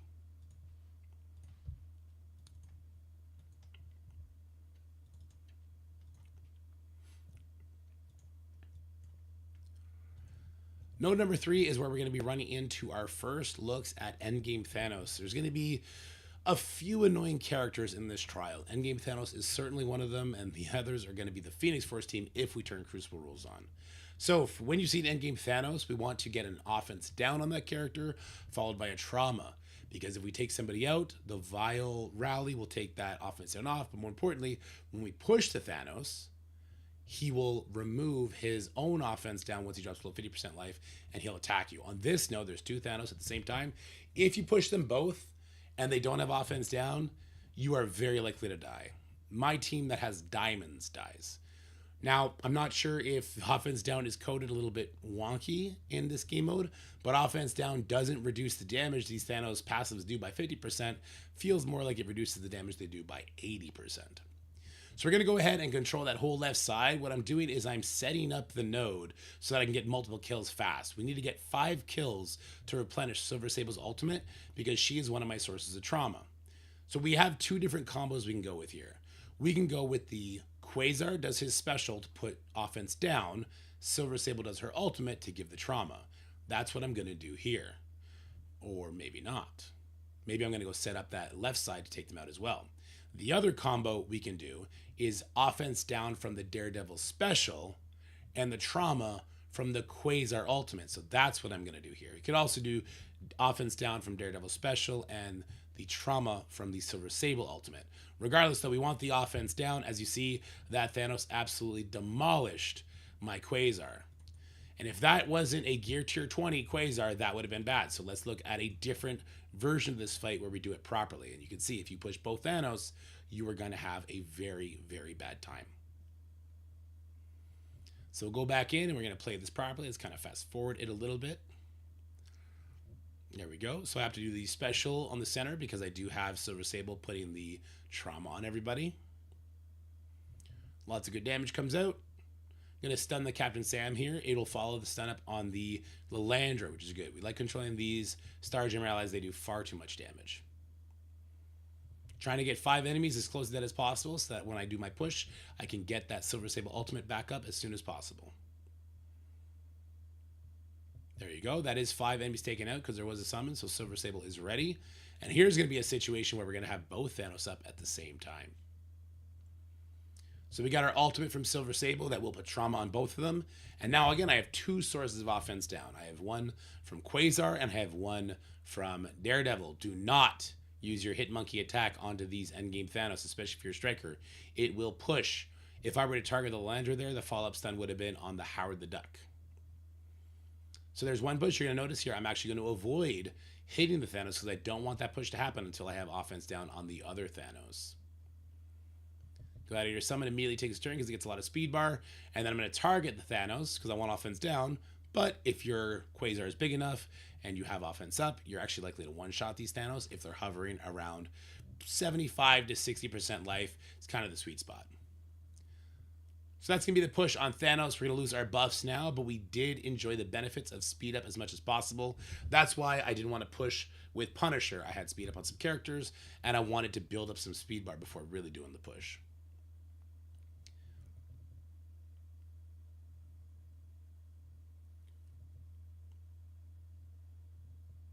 Now with 3 enemies remaining, we want to be a little bit careful with our cooldowns.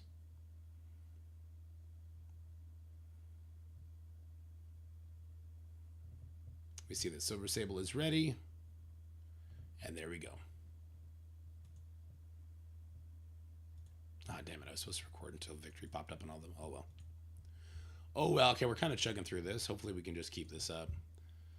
There's a couple misspeaks. I didn't even realize I had the bad copy pulled up where I pushed the Thanos too early, but I'm glad we got that in there. All right.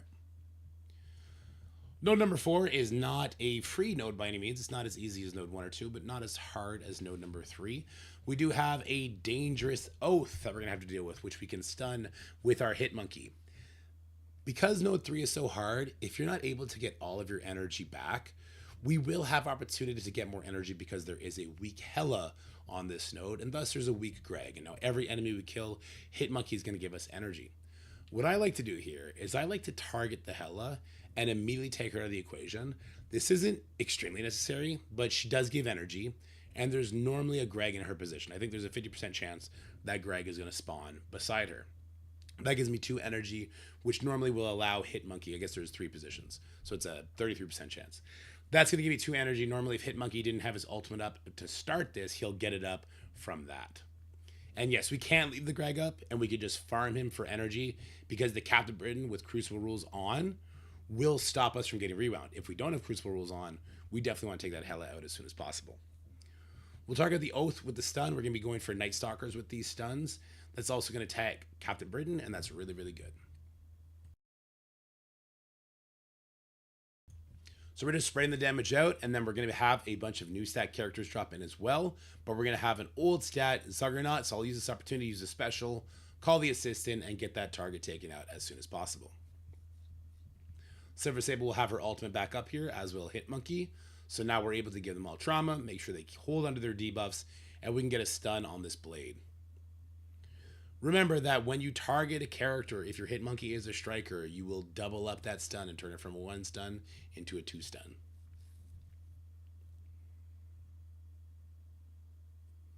So we've actually already gotten rid of most of the dangerous characters on the field. Once that Hela's gone, these zombie Ironmans are kind of fodder, which is nice. Their old stats prove to be their weakness for sure. We'll go for a quick kill here once again on the Juggernaut. And now we have another Oath, and we have another Hela. Now, Captain Britain was existent on this node beforehand, which means we will still not be getting Rewound, or at least we should not be getting Rewound every time we kill this Greg. We'll use this opportunity to keep that Greg alive a little bit while we deal with the Oath, because again, we want 5 enemies killed to make sure we get all of our energy going back. I see we have 5 enemies, so it's time to get down to business, and we'll take them out.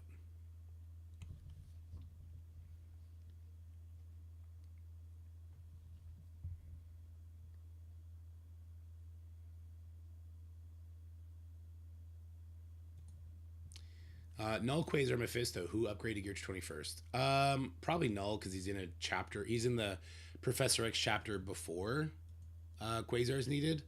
Although I think Quasar is the better character. At least plug and play. Well, yeah, that's Null has very important niche uses. Yeah. Mephisto would be last on the list, I'd tell you that much.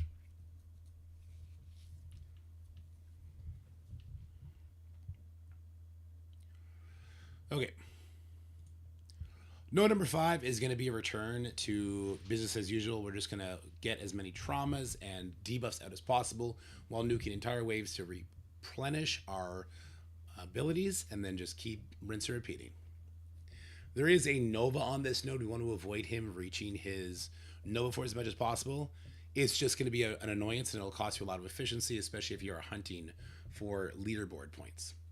So again, we do have a couple ways to strip off his charges, but it is RNG because he does get a whack load of resistance for each charge. I believe it's 2,000 resistance for each charge. Quasar can still peel this off just because of his new stats and his insane focus when he has offense up.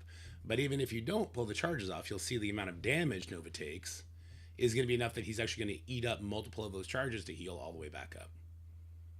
So he's lost all of his charges. We'll now strip all their buffs, put trauma on everybody, and we'll remove the rest of this wave.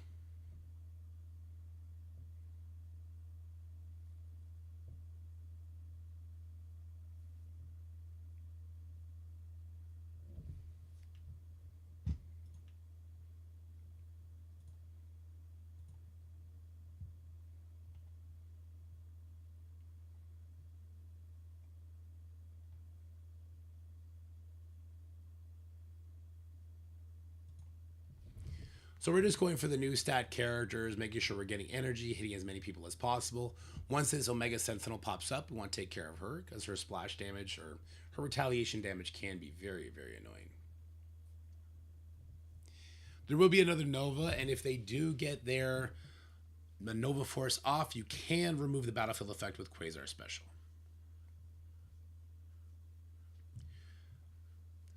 Now, this Nova does not have charges because I have my battlefield effect up. It doesn't matter if he does have charges. You guys saw how that first Nova lost all his charges immediately. It's the same story. So I'll deal with the Weaver here because I don't want her to get her charges up. Don't want her to make us miss a bunch. And because she's old stats, she gets absolutely obliterated. And we'll just start doing again some AoE with 4 enemies remaining. Want to be a little bit careful with how much of our abilities we use. We'll use the Punisher ultimate there, and that will be the last ability.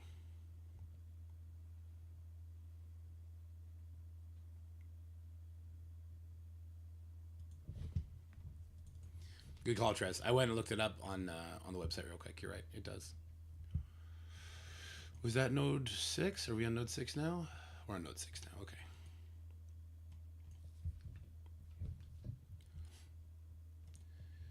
Node number 6, we're going to be returning to the endgame Thanos world. Now, this node is not as difficult as node number 3 because we do have Quasar with the war rules turned on. He is basically nullifying null. So without getting his speed stat, we're going to be able to quickly take the null out as well as control all the enemy units. So what I like to do here is we're going to be relying on the combo where Quasar puts offense down and Silver Sable puts out the trauma. We can do this just by using Quasar Special immediately on the Gladiator as he's taunting, and then we can get the trauma from Silver Sable Ultimate. This may require a few resets as the endgame Thanos is prone to resist quite a few of these abilities if your Quasar is lower built.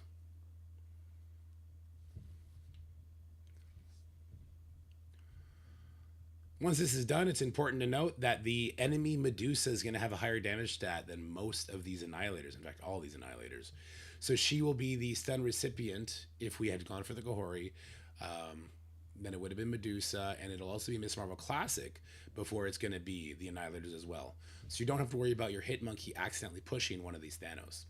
Now we took out 5 enemies, which means we get all of our cooldowns back. We'll redo the trauma on that in-game Thanos, and we're going to make sure we get a stun on him. You'll see this is going to go for the Gohori again. If that Gohori was dead, it would have went for Medusa first. Quasar will get the offense down on the Thanos, and so we're not eating too much damage from his attack. Now with the enemies dying, we are replenishing our cooldowns as we go, so this is fantastic. And we just need one more to go, and then Silver Sable and Hitmonkey will have their ultimates ready once again. 5 enemies left, so we still have the green light to use their abilities.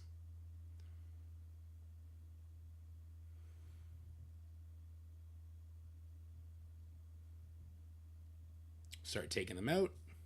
And just the 2 Medusas are left, so we'll start holding our ultimate abilities on all the characters. So not a hard node, but again, you just want to make sure you're performing that combo of offense down trauma as well as possible.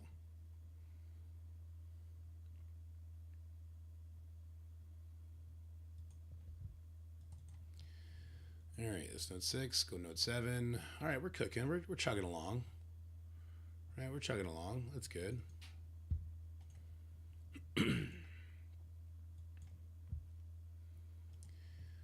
Node number 7 is where we are going to run into our opening Phoenix Force team, and we're going to see just how annoying and powerful they could be.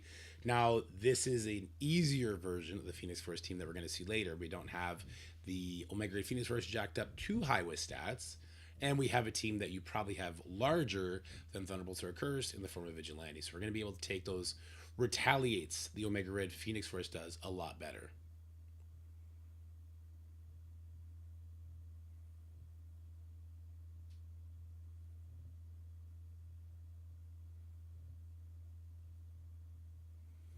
So what we like to do here is we like to go and nuke down the non-Phoenix taunt as fast as possible.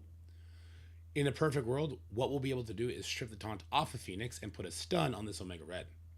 These Omega Red Phoenix Force teams do not have the Phoenix Awakened ability, so if we stun the Omega Red, we can avoid that retaliation damage. Now, he will have the highest damage in all these nodes, so it's a good thing that Hitmonkey can get the extra stun. Unfortunately, we weren't able to take that Phoenix Force out before his turn happened, and he dropped the stun. But he did eat a full turn bar loss. So we leave the Phoenix alive here until we take out the Omega Red, because we don't want that extra damage. And now that he's gone, we can take out the Phoenix whenever we want.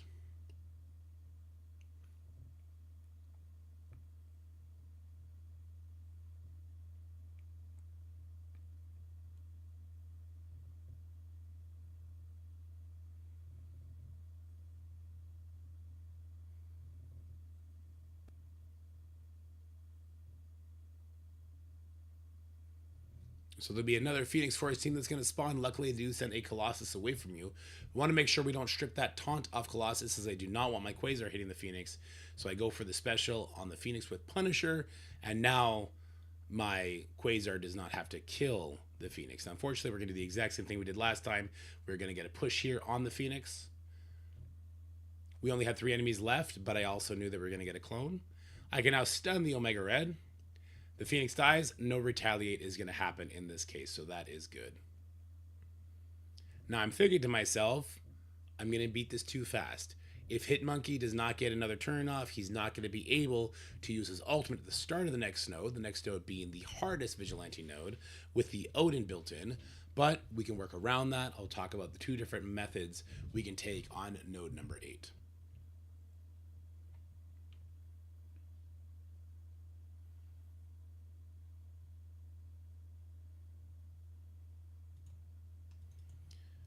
Okay.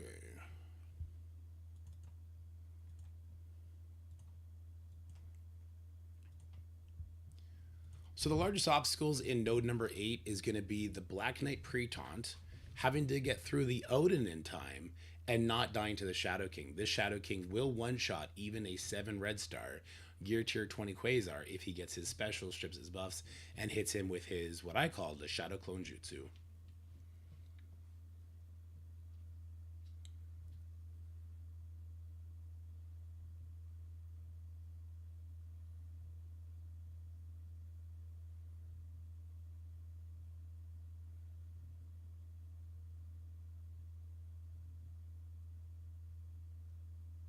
So what we're going to want to do out the gate is use Quasar Ultimate to strip the charges off of Black Knight. So it's going to do a whack load of damage and put trauma on both Oath and Emma Frost. Next, we'll use the Silver Sable Ultimate to get off of the pre-taunt, and we'll turn our attention to the Odin. I'll use a special here because I do not have the ultimate. If I did have the ultimate, then we would have offense up and our characters would be in a much better position. But I didn't have my cooldowns available, and I got bailed out by the Quasar Pact, where he's doing his assist. Quasar assists are absolutely crazy, and is likely the only reason I was able to get through this node without my cooldowns. But I did have another option in store. We can absolutely sub out Punisher for Electra, and it does not need to be a gear tier 20 Electra. This Electra is gear tier 19. So what Electra's going to do is she's going to do a massive amount of damage to the Odin because he's going to have multiple vulnerables. So once again, we're going to open up with the ultimate from Quasar, and because we have Electra, we get all of the energy that we need for Hitmonkey to be able to ult turn 1, even if he had no energy heading into this. So Hitmonkey has his ultimate. I'm going to target the Oath. The follow-up stun is going to be on the Emma, so we do get 2 stuns in that case. And now I have offense up, so I'll land a defense down on the Odin. I will get an assist. That was not necessary. We're going to come in with the ult from Electra, and she absolutely devastates him. She's also going to get additional turn meter because she got that kill, allowing her to do further attacks onto the Shadow King. And if she called an assistant from Mephisto, oh my God, we're going to have to redo this one. We're going to have to redo this one. I said the wrong name 3 different attempts. My God. See, that's what we don't want. We were doing so good. All right. 3, 2, 1. All right, so heading into node number 8, the main obstacle is going to be the pre-taunting Black Knight with his charges, the astral characters having devastating damage, and of course the Odin, if he gets that battlefield effect up, we are going to have a hard time. So what I'm going to show here is just how Scopely has made this Scourge much more casual player friendly by giving us the Quasar Pact where he's doing assists, and also having given us the Empowered Awakened Basic. Let's start that over. That was horrible. Empowered Awakened Basic. That's not a thing. All right. 3, 2, 1. Heading to node number 8, this is going to be the hardest Vigilante node. We have a couple obstacles to overcome here. We have a pre-taunting Black Knight with a lot of charges. We have Astral members. We have an Oath. And most importantly, we have an Odin, who, if he gets his battlefield effect up, will take your team to the cleaners. And we obviously don't want that, as we need Quasar to carry the entirety of this Scourge.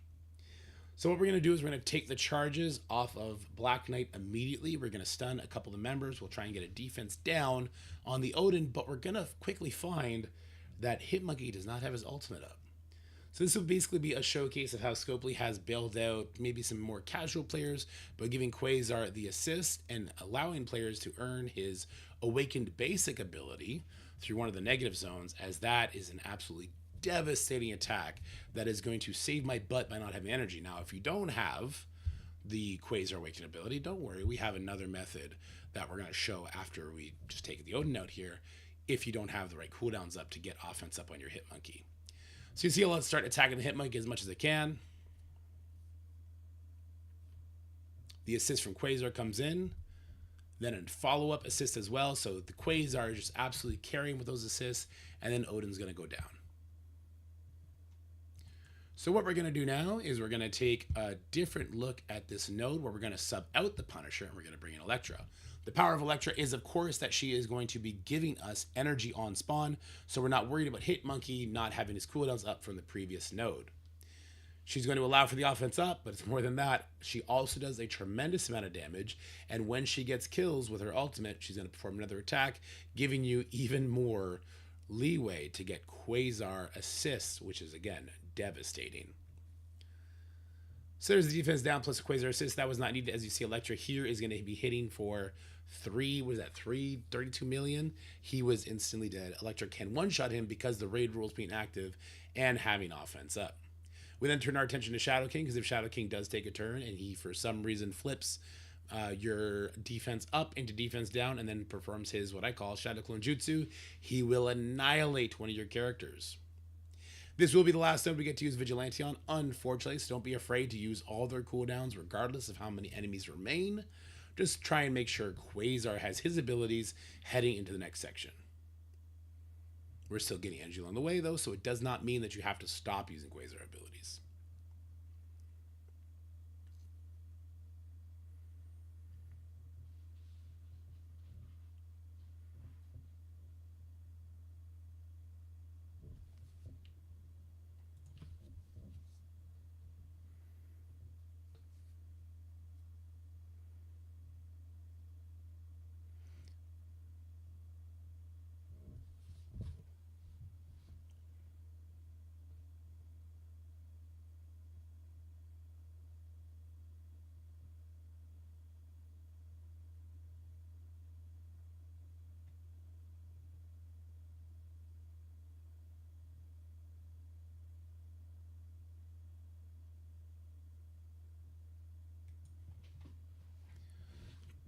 All right, moving on.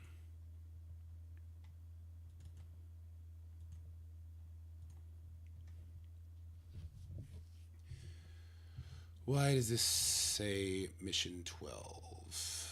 What happened nodes 9 through...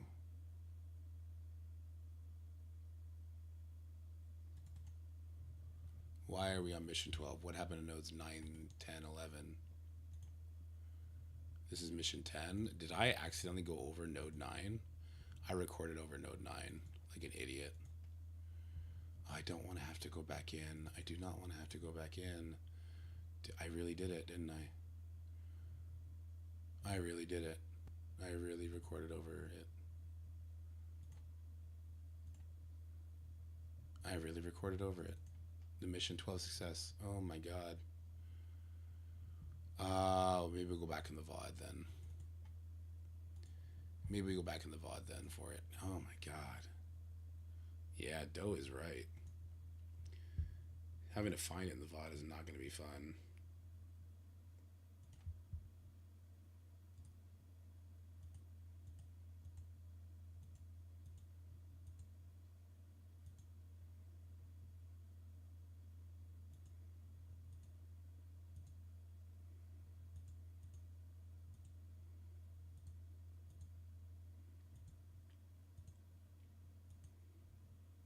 I'm hating every second of this so much.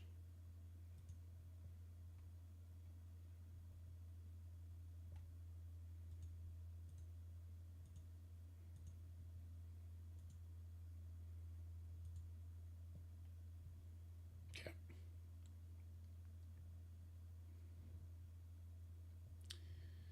You think we're there? Make this smaller. Actually, we'll do it like this.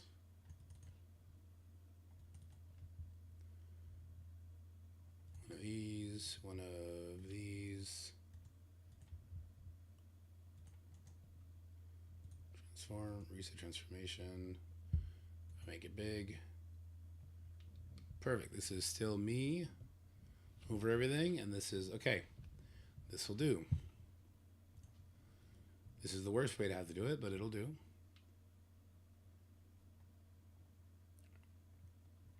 Definitely not having to redo the other 8 nodes is the way to go.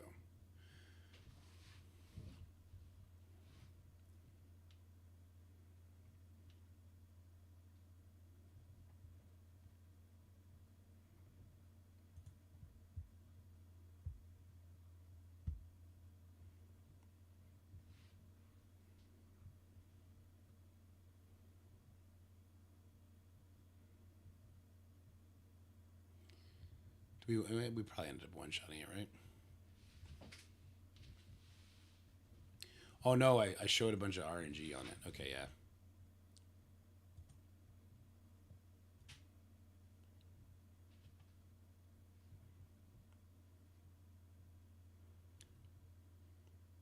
Okay. Heading to node number 9, there is a moment of RNG you can hunt for to make the node much easier, though it isn't required if you have a big Thunderbolts team. Now, my Thunderbolts team is not the biggest. I do have diamonds on Songbird and on Taskmaster. Only Songbird is gear tier 20.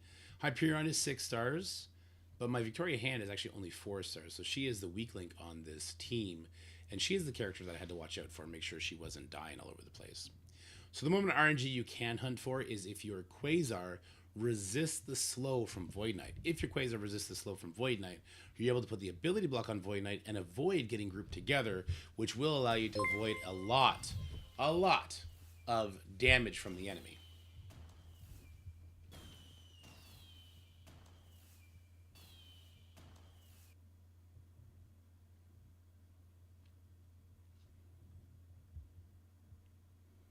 So as you hear, the Quasar did resist the slow, and away we go. Now I'm actually going to use the harder version of this fight where we do not resist, just in case your Quasar is not geared to 20 and you're having a hard time getting him to resist, so that we show maybe the worst case scenario.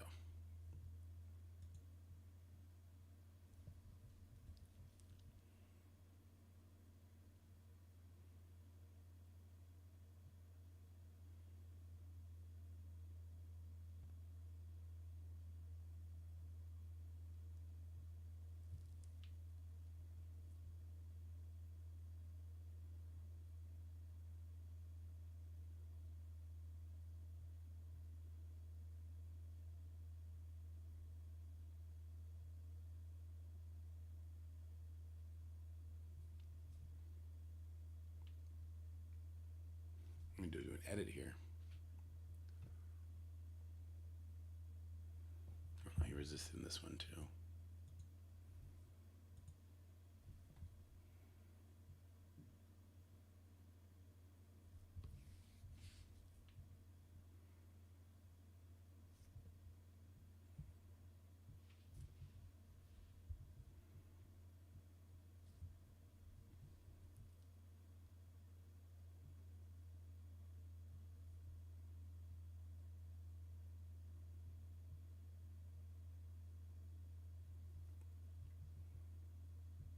All right, so with Quasar getting this slow, it's going to be Void Knight going first, but we're also going to be able to use the flip from Songbird to cushion the blow.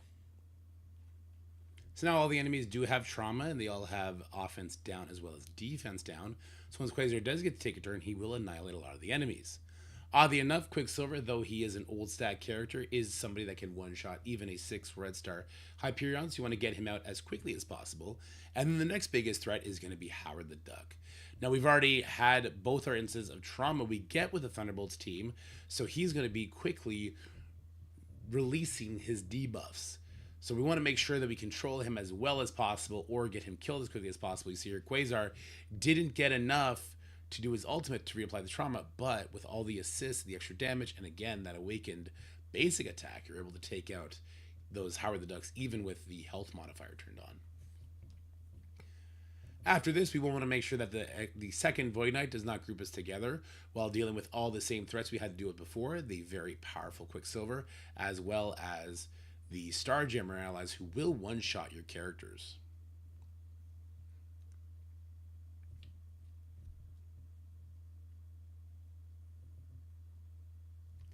So we're going to go ahead for the ultimate here. By doing the ultimate, I do put trauma and ability block on the Quicksilver. If he had taken a turn, it would have just been his basic, not his devastating special.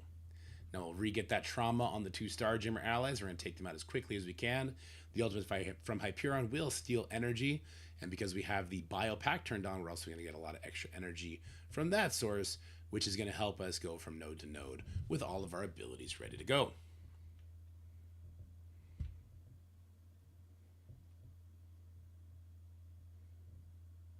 Okay, that's good enough.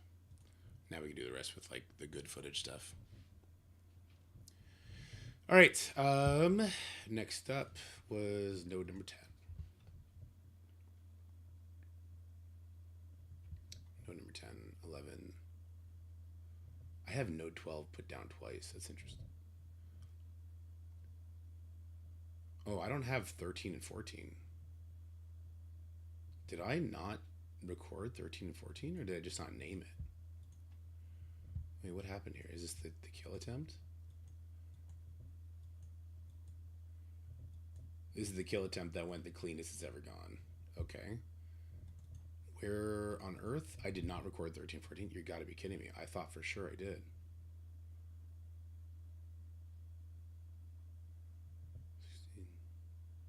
What the hell? I definitely recorded it though. It would come after the fact, so it doesn't make sense for it to be here. Oh no. I was definitely recording. I know because I recorded them back to back. I didn't even hit stop because I was going to keep that one continuous loop because the cursor is so unnecessary for it. And it's not here. No, it's not here.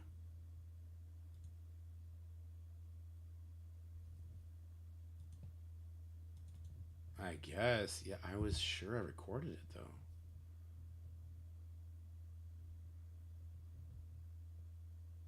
Doesn't make sense that this one got put down here though. Wait. No, this is mission 9.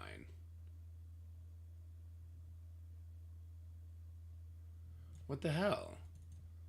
Why are my files being so weird? Node 9, node 10, node 11. 12, there's no 13, 14. Hold on, what is happening? Sort. Date modified, yeah.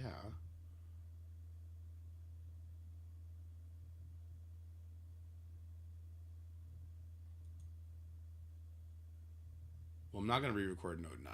We did it. We're going to do a quick... Oh my god, what the heck? No, I made sure I had space before doing it today. Ah, it's so annoying. It's incredibly annoying. All right, well we'll worry about that later. Let's do notes 10 and 11 to start. Okay.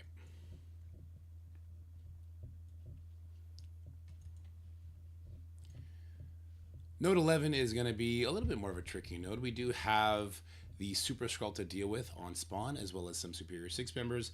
It's not so much worried about the Green Goblin flipping your abilities and rewinding you as much as it is the Lizard getting a taunt up and stopping you from taking out the higher damage characters as the Hercules and such before they're able to do their devastating attacks. So what we're going to start with here is a trauma ability block on top of the Craven, as that is going to control the Super Skrull for us.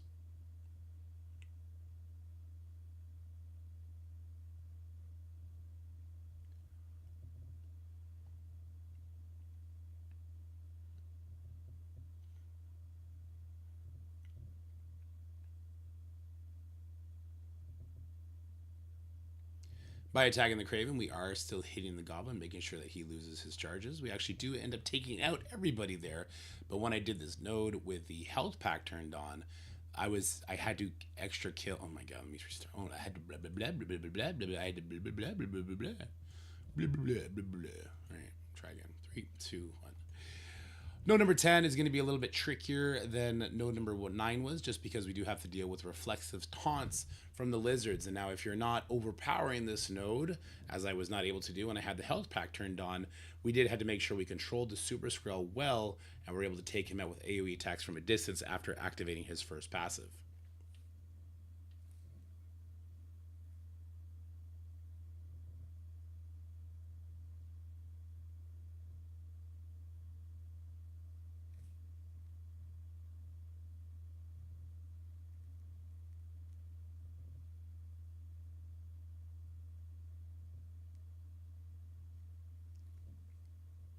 So what we're going to do is we're going to use the Quasar ultimate targeting the Craven that will strip the charges off of all the characters, and it would put trauma ability block if it didn't one-shot. Now again, when I had the health pack turned on, that Super Skrull didn't get one-shot. He did have his passive get activated, and we were able to take him out with long-range AoE attacks from Taskmaster and from Songbird.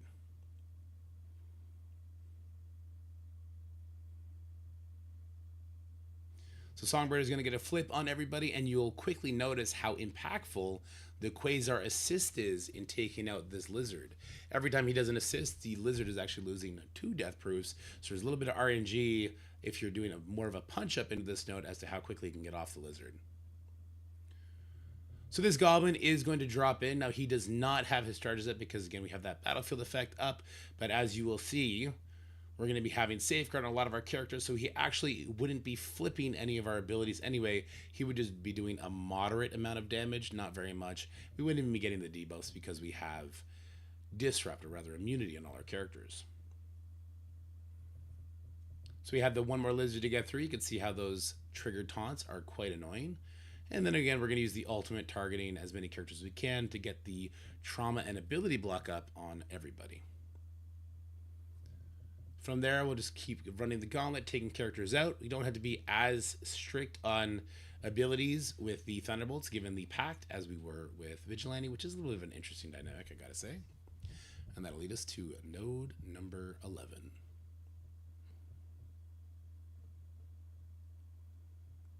What up, Johnny?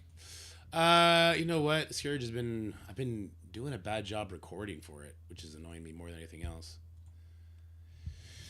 Okay, yeah, we got some Thanos in game. Okay.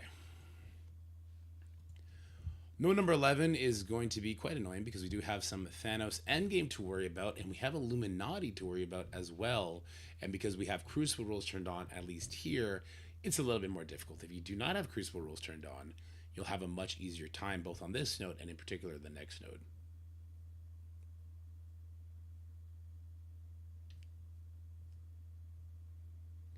So like any node where we have endgame Thanos, want to make sure we get offense down on him, followed by a trauma before activating his passive. Otherwise, we could lose too many of our buffs. However, on this node in particular, We also want to get off of the Gladiator before we push the Thanos so that we can get an ability block on the Vigilante side of the first wave, which is the right side. Now, if we push the Thanos, it's not the end of the world, as we do get speed bar from getting hit, and that'll make our Victoria hand go first. So there's the hit from Hank. That's going to give us speed bar. We'll still have the attack from Black Panther Shuri, but we have immunity, so we're not worried about any sort of debuffs.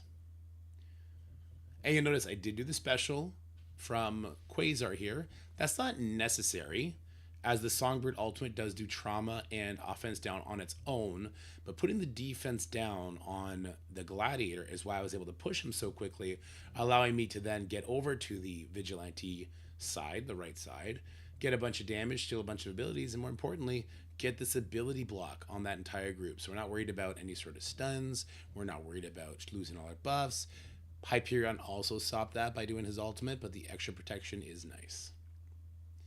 Then we'll take that in-game Thanos out, and there will be one more instance of Gladiator in-game Thanos we're going to have to deal with, but that's not so bad as it drops in after the fact, not before the fact.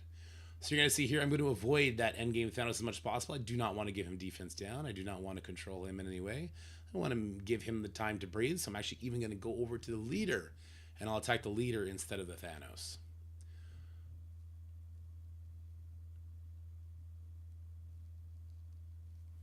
I'll then steal a bunch of energy, so if Thanos says get to go, he's not going to be hitting me with a stun. We start avoiding that in-game Thanos again. And now I can get an ability block trauma on the Thanos. I can get offense down on the Thanos.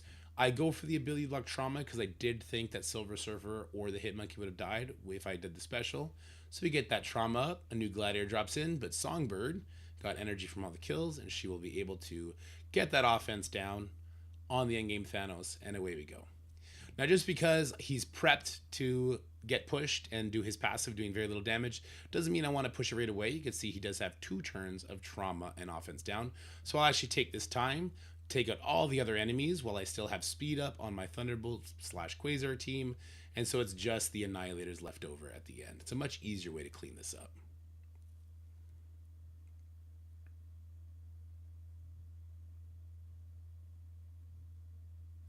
Here, we've saw before that Quasar Special can one-shot the Thanos, and we get it done as well.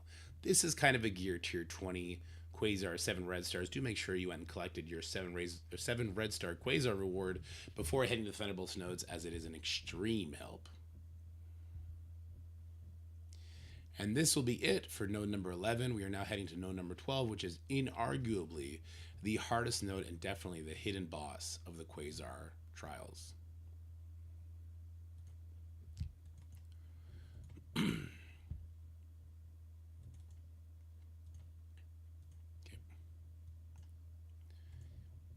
Heading into node number 12, it's important to note that if you do not have the Crucible rules turned on, this node will be substantially easier, and you will not actually understand any of the pain that can occur here. Now, this is a best case scenario on this attack. We get a lot of good RNG. There's a couple moments of RNG we know to hunt for, but do be warned, this node could take anywhere from an hour plus if you're not getting lucky or if you have a smaller team. Last time this trial ran, when I had a much smaller team, I did not have diamonds on Songbird yet. It did take me a lot longer to get through this, as Omega Red Phoenix Force will one-shot the majority of your characters, including a Gear Tier 20 2-diamond Songbird. So it's not just the free-to-play that are getting one-shot. Trust me on that. First move of RNG we want to hunt for is we really want to have that Ares get the taunt from the Omega Red Phoenix Force. Because the Ares did not get the taunt from the Omega Red Phoenix Force, I can't rewind that Omega Red Phoenix Force, and that's going to cause problems. So I'm going to go ahead, we're going to take this Phoenix out. Every time somebody gets killed, we have the pack turned on where a bio character will get dodge. So that does help me not die to the Omega Red Phoenix Force retaliations, but we're still in not a great spot. So that Dark Phoenix is now gone, but as you're about to find out, we did not get to rewind that Omega Red in time. He does have an unavoidable attack. I still can't reach him. And so when he does his special, no, he does the basic because I did Hyperion attack. Wait, is this the attempt I actually get through it really clean? Wait, this is the attempt we get through it really clean. Did I learn something here? Why not just run 11 nodes with more packs? Because we're talking about the all. This is an entire guide. This isn't a. We're gonna talk about milestones you can stop at. Like, why don't you just do difficulty 10, 7 nodes with all the packs, and just get the red stars and go away, like then, and just not worry about the mystic gear. Or you could do the 11 nodes with the packs to get all the milestones. But we also want to talk about the final nodes as well. There'll be some people that won't be able to do difficulty 10, but they will be able to do difficulty 8 or 9, and they can also get all the milestones by doing the further nodes. Let's watch this one together. We must have learned something here. Why even run the mode? Yeah, true. Why even upload the game? As some people will say.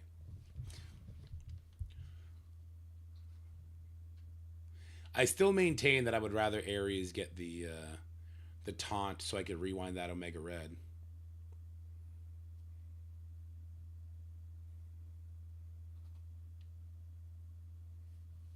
I mean, I think that's fair, Stan. Definitely fair. Just like, you got your red stars, you got your free mystic gear, you know? Just go with God and have fun. I'm not opposed to that line of thinking.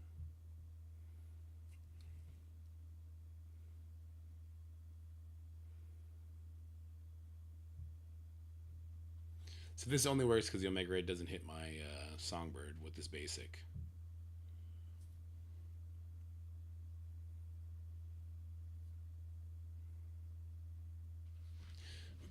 And we really don't. Okay, so I think the biggest tip here is you want to kill the Gambit ASAP, right? Because the Gambit will actually do his retaliation attack before the Omega Red does his retaliation attack, and so he'll eat the dodge up. Yeah, like here, I think I should have ulted on top of the Gambit here. I think I do it here to take out the Rogue. Yeah, I don't agree with that. If it works, though. I mean, it gets rid of the taunt. It does get rid of a taunter. We go for the special here. We get the assist from Quasar, taking out the Gambit. That definitely helped. The Omega Red did not put a taunt out when he spawned in. Or he tried to do it to Ares and got resisted. Is that what happened? I think he tried to put on Ares, but it got resisted. Disrupt, yeah. He tried to put the taunt on Ares and it got resisted. And so I was able to get to him. Okay, so there's definitely RNG here. But I think in general, killing the Phoenix while there's not a Gambit up, getting the dodge is good. Rewinding the Omega Red, controlling them as much as possible is the way to go. Can't rely on trauma unless there's no Phoenix on the field. So we're going to have to keep that in mind.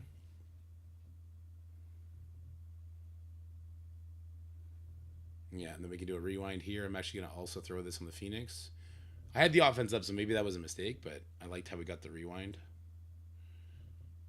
Need a lot of people close to dead. I'm stuck here now, but when I get this kill, I get dodge. And there's no Gambit. Right, so there's the dodge from her. Ares can't steal it because of the safeguard. She does damage yet again. There's a new Omega Red in town. We steal all the energy. Do we get a kill? We must have got a kill. She barely survives. It would have been okay if she died. That 4 red star Victoria Hand surviving that is crazy. As long as Quasar doesn't die, it's fine though. Okay. All right, we see the moments of RNG. We see it. Okay. Now here we go. 3, 2, 1. Here we go into node number 12. This will be the hidden boss node of the mode. You can stop here. If you did difficulty 10 with most packs on up to this point, you'll see my score is already 2.6 million. That is enough to collect all the milestones.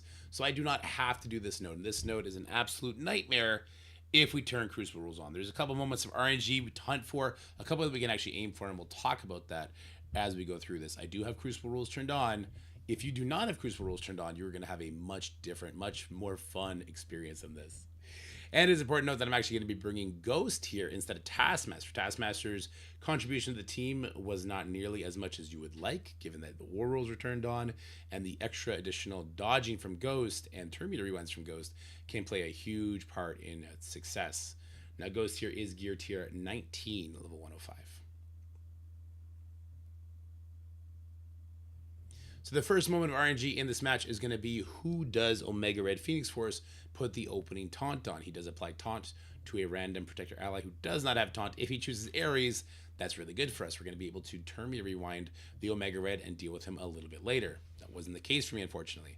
Even if it was the case for me, unfortunately, with the certain pack turned on, Ares ultimate does put a blind on our Songbird. Good RNG would be that blind goes either on Ghost or on Victoria Hand. This is, again, remember, a 4 red star Victoria Hand. Songbird comes close to dead, but she's going to make it through. We'll then use our Hyperion ultimate. That's going to steal energy. And when the kill happens, we get a dodge, which is fantastic.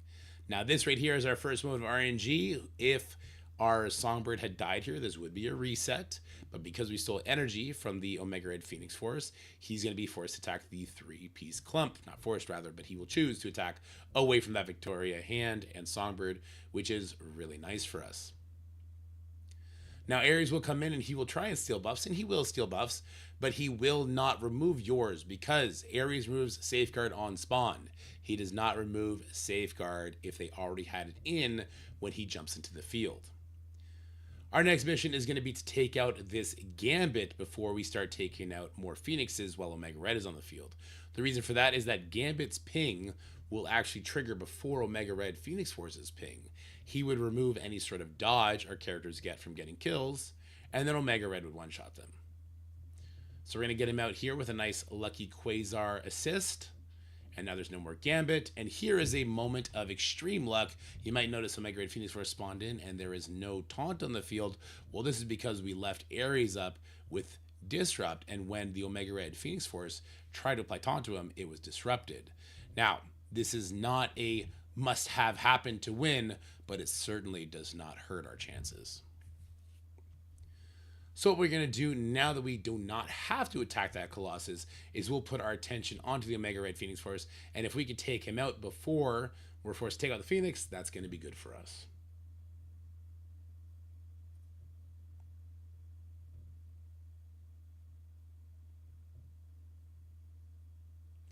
So I will make a mistake here, and I will actually move my attention over to the Colossus because I'm going to push Phoenix, which activates a taunt on the Colossus, which activates a taunt on the Phoenix.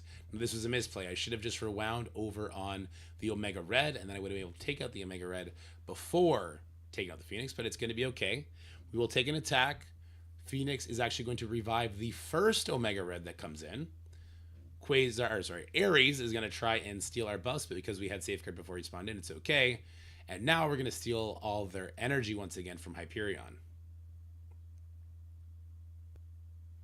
2 of the attacks go to my Victoria Hand. Again, that is a 4 red star Victoria Hand, so thank God she survived. All the Phoenixes have now been dealt with, and our big goal is going to be to walk away from this node with Quasar alive. I will be able to beat this node with all my characters alive, but as long as Quasar is alive, he can be at 50% life. As long as he's alive, we'll be able to finish the rest of this trial no problem.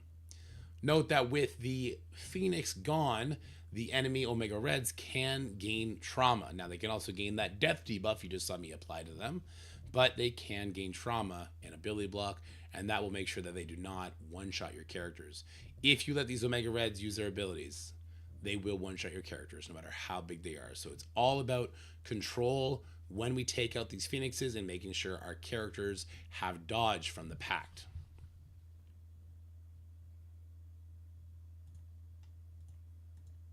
Oh, it was money only. Others were negative zones. Yeah, the others were negative zones. The ult was just money, unfortunately. 13. I can't believe I don't have 13 and 14 recorded. Like, I actually can't believe it. And it's not on the tail end of this one. No. And I had a... It's not on the tail end of this one either, right? No, this is literally node 9 now. I don't know what the hell happened, so I will have to go back into the browser to get it. Okay, super annoying, but it's fine. It's not fine. It's super annoying. Let's go find it, I guess.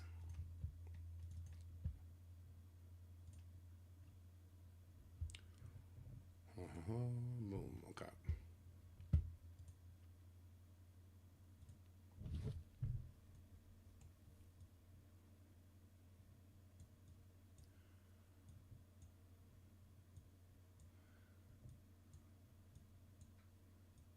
Yeah, we spent a long time on node 12 here.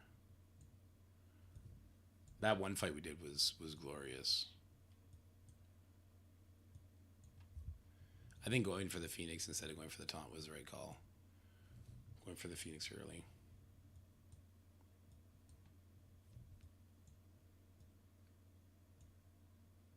Here we go. Okay.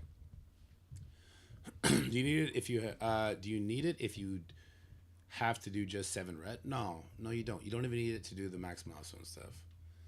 See, that's you know what? I hate that I bought it. I bought it for war because I wanted to be able to help the alliance out, but now it's just like it's the sore thumb on a video like this. I wish I could turn stuff like that off. I wish I could use a playtest where I could have normalized characters or choose their builds to do good videos, to rep for the community and actually show people that you don't need as big a team as I have for PvP. It'd be healthier for the videos. It would foster a better, happier community that doesn't have fucking. Anyway, it doesn't matter. Okay.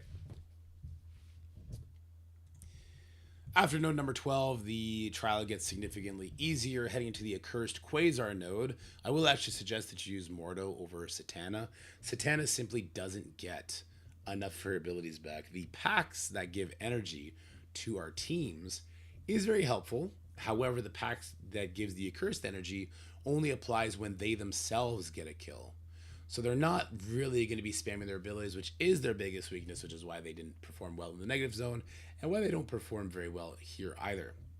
Instead, this is just going to be more of the Quasar showcase, and Quasar is going to be carrying the damage, getting all the kills that he needs, and he will be spamming energy and thus spamming attacks. So it doesn't really matter who you kill here. They're going to do very little damage to you. You can go for the Carnage and the Venom. You can go for the Scream and the Gwenpool. You can go for the Firestar and the Bionic Avenger. The only thing you want to make sure is that Quasar's ultimate is his only unavoidable ability. So make sure you're not wasting your attacks. So you see here, I am spamming my abilities. I'm spamming this because I was doing a efficiency run. We do not have to be spamming our abilities here. You could be using your basics with your accursed characters or their specials, trying to save a couple of their cooldowns. We will use accursed for the final 4 nodes, though you can switch to Fantastic Four with no problem. It really just is the Quasar show.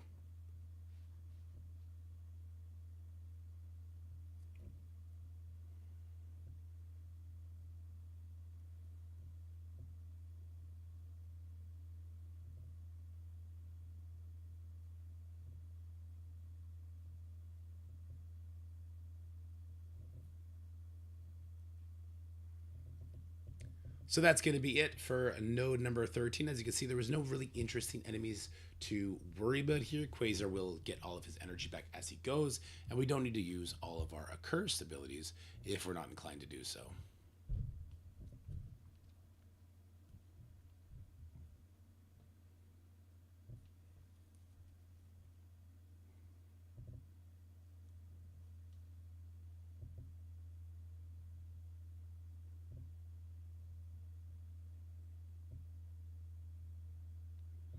Heading into node number 14, it's going to be a lot of the same story as node 13. The Liberty members do not all spawn in together and thus lose a lot of their synergy. The Invader members are as weak as you would think they are, and thus you have a really easy node. Again, you can kind of save your accursed abilities and just allow Quasar to take out the various clumps of enemies. They will kind of spawn left side, right side, left side, right side. There's no big groups of enemies here. You're basically taking on 4 enemies at a time. This node is a really strange Scourge node. It doesn't make sense to exist in this current state. There's also a final wave of enemies that is level 59, I guess, to help you get all your energy back.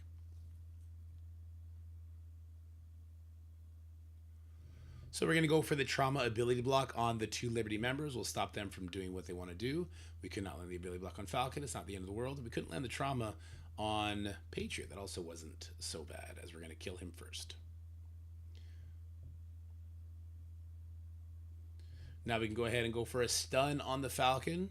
It was resisted, unfortunately, so we are going to have to eat a little bit of a turn meter rewind. But Quasar will do the rest of his job.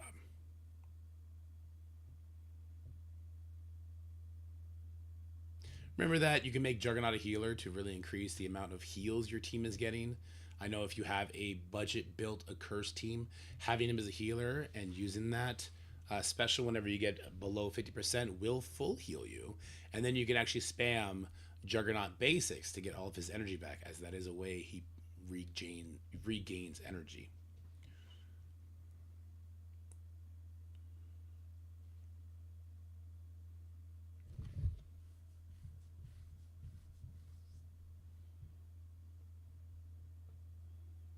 So you can see the Equus from Quasar will be coming even more clutch here if you have a smaller curse. He will be able to one-shot a lot of these characters with just that assist once he has offense up. The Captain Sam and the War Machine, though they are rework characters, don't actually have rework stats on this node, which is kind of funny, but it is true.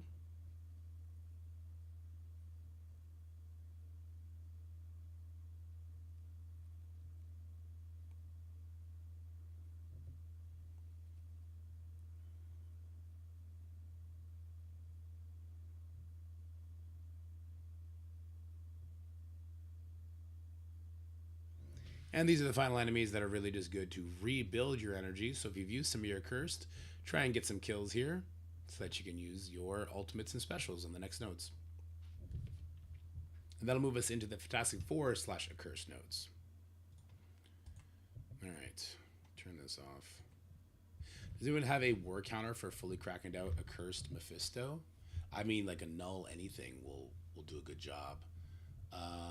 Accursed, if Juggernaut has the passive T forward, they'll also lose all their buffs. So you can hit it with a Mighty Avengers movie. If Juggernaut has a T forward. If Juggernaut has a T forward, your Mighty Avengers would walk over it, oddly enough. Visa? No, you don't need Visa for that. Not at all.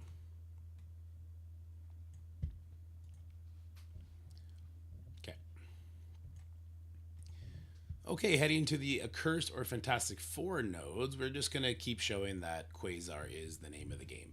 If you have your Fantastic Four characters unlocked and built up, if you got your Invisible Woman unlocked early and your Reed Richards unlocked early, feel free to use them. You can also use your Mr. Fantastic and your Invisible Woman OG forms here, oddly enough, and they'll get the job done as well. But I'm just going to stick to Accursed because I know everyone has them unlocked free to play. No, the Fantastic Four does this job better. And the Fantastic Four as bio characters actually get their energy better. The reason I know most people will actually gravitate to Fantastic Four footage more, the reason I'm showing Accursed here is because the Fantastic Four team get it done easier. So it's actually more impressive to get it done with the Accursed just because of how bad they are.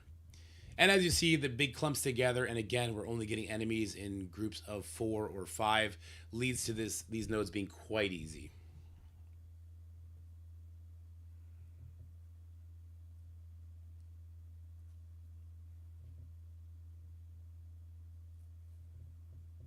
So we go for the ability block trauma because we know that if we get kills, we're going to be losing all of our nice debuffs. We want to make sure that's not going to be the case.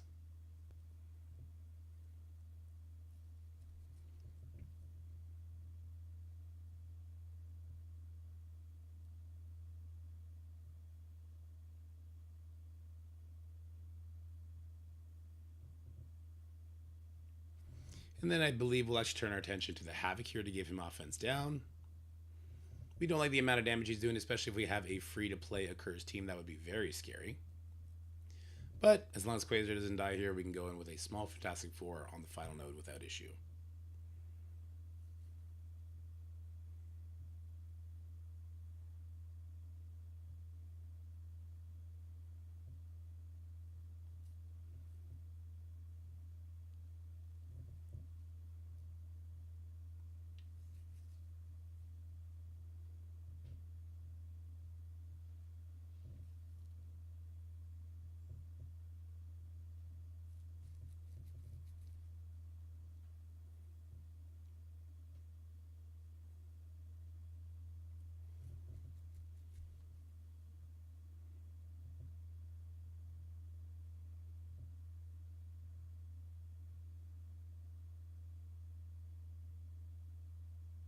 I'm going to redo this one.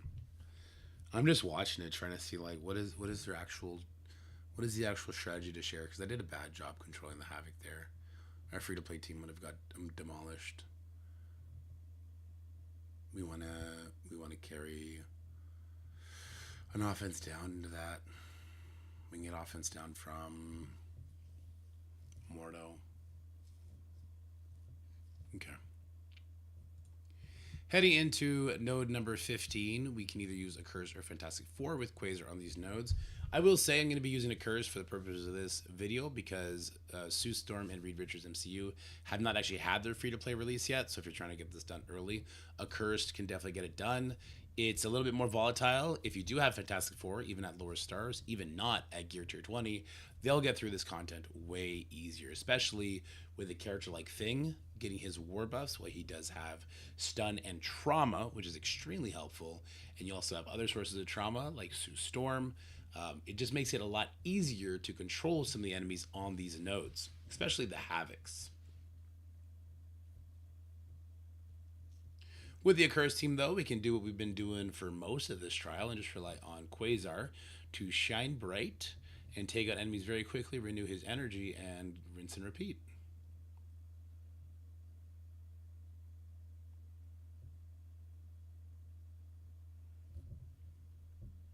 So what I actually like to do here is like to go for the Man Thing. The Man Thing is extremely tanky. So we're going to go ahead and give him Trauma Ability Block. He resisted it. That's okay.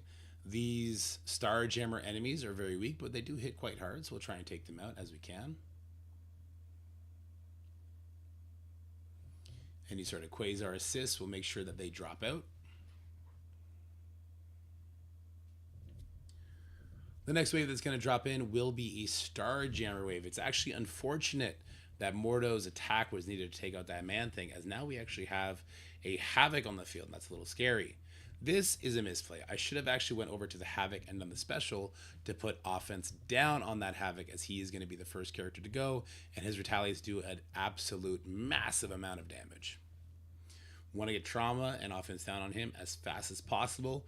Our sources of offense down are the Quasar special, the Mordo basic. Our sources of trauma, we have a few. We have the Quasar ultimate, and we have the Helverine ultimate as well, as long as there's an enemy that has an expose on the field. So you see here, this Havoc would have died because of how bad a job I had done at controlling this Havoc. You could also stun the Havoc, as you see I've done here, and turn your attention onto the Howard the Duck and the Landra. That would be another way to go about it. Just make sure you don't take out either Howard or the Landra right before Havoc does his turn, as his ultimate is definitely likely to kill you.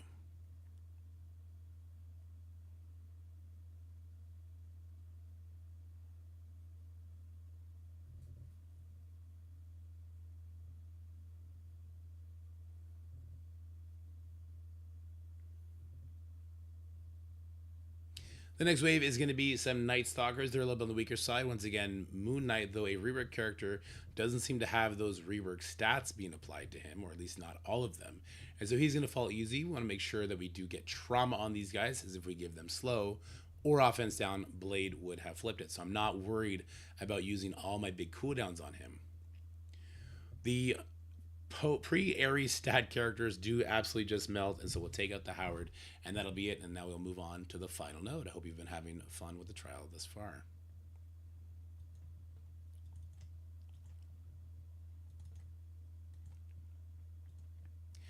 Node number 16 is going to be having a Mephisto with some Nightcrawlers on it that we do need to look out for, but once again, this is, of course, the Quasar showcase, so Quasar will stop any sort of speed stat shenanigans that the Mephisto would come in with, and we're not too worried about him because of that, and because he's not coming in on spawn, we don't even have to worry about his 127 speed stat, as we will have preloaded turn meter from the previous waves.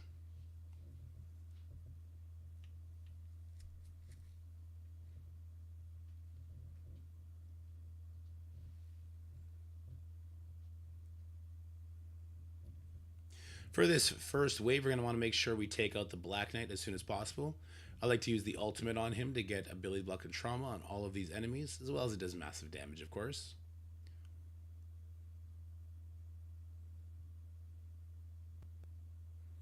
Keep in mind, Nightcrawler will not get speed up if you have the Accursed team. He will if you have the other Fantastic Four members. However, he will not give speed bar because Quasar is on the field. So he's not the same threat he normally is. He would also be forced to hit into Reed Richards' MCU, which is not hard for you. Or Thing, because Thing could get a taunt based on the room rules or the packs as well.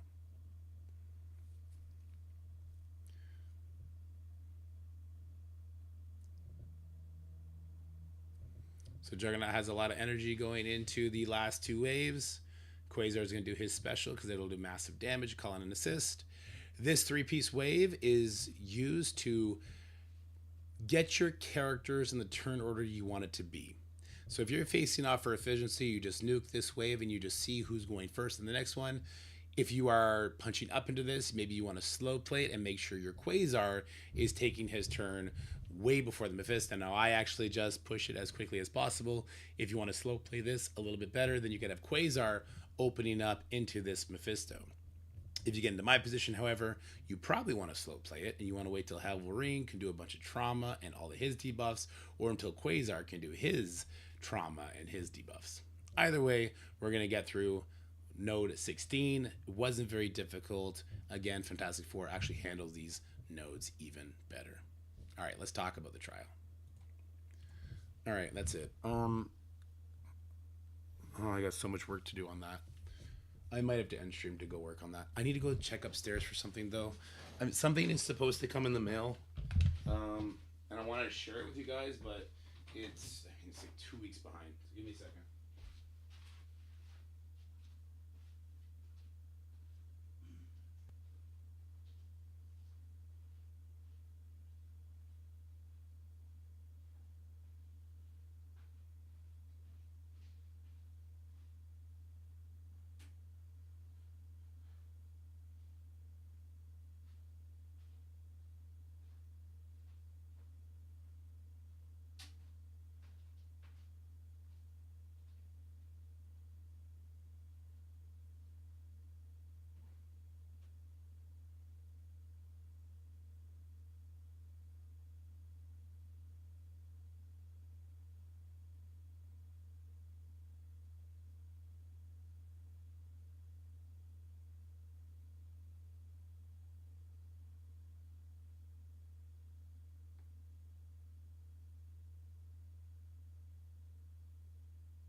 Nope.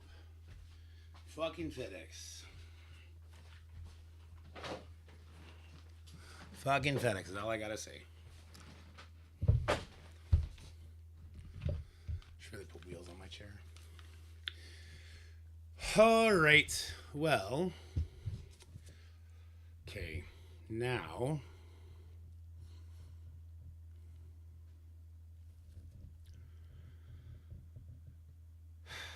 Now what? I gotta do the editing for that. We had the voiceover for it. Kind of. It was kind of shitty. I should have done Fantastic Four in the last nodes. Yeah, I should have.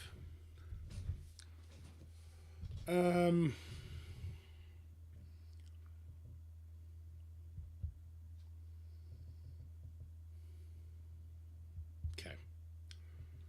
Let's make some. I have some slides made. Let's make some more slides. Just a couple more.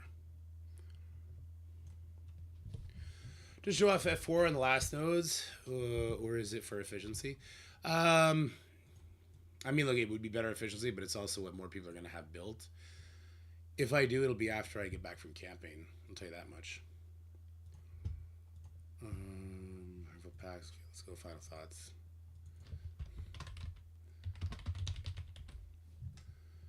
Okay. Remember, it's a 20-day event.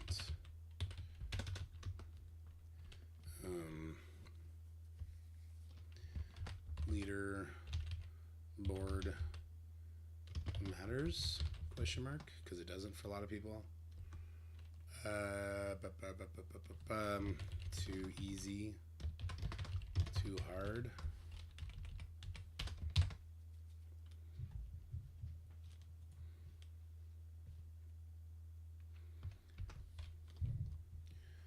Event leaderboard matters. Too easy, too hard. What else? Quasar show.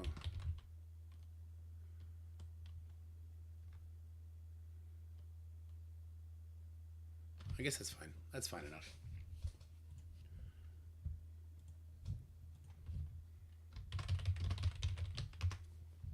Okay. That's good enough. Let's go slideshow. Delete all these. Those from the war video. Let me put all these up. Add files.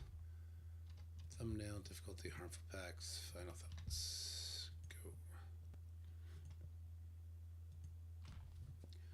Alright, sorry guys, I'm going to have to get rid of you while I do this. So I'll just be real quick. Okay.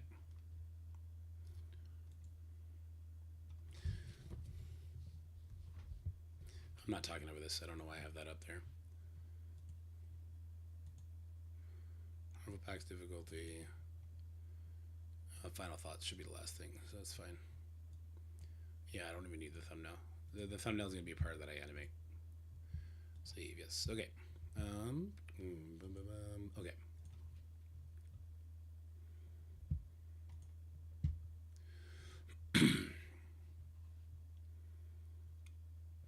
So you do harmful packs, we'll do difficulty, and then we'll probably do like milestone markers to keep an eye out for. Like if you just want the red stars, you could just do 8 nodes on difficulty 10 with everything equipped, Vigilante Quasar. You just have the one team. If you want all the milestones, you could do up to node 11 with all the packs equipped. Just need Thunderbolts and that. And if you want to do the rest, well then the rest is what it is. Okay. Sure.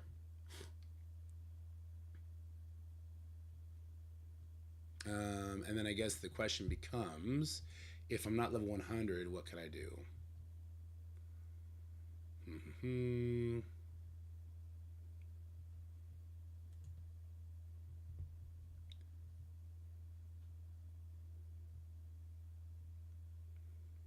Oh, there you go.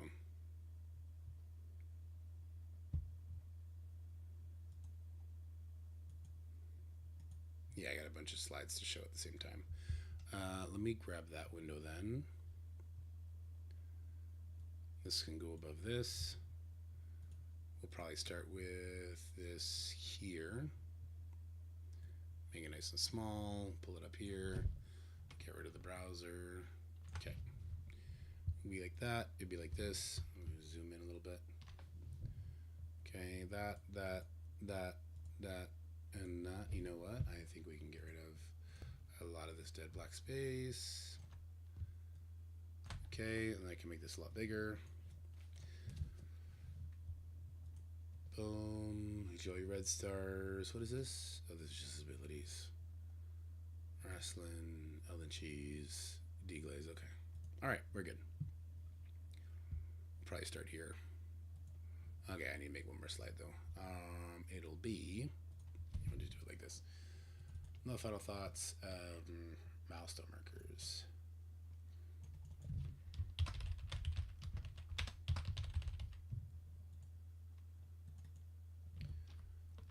Milestone markers.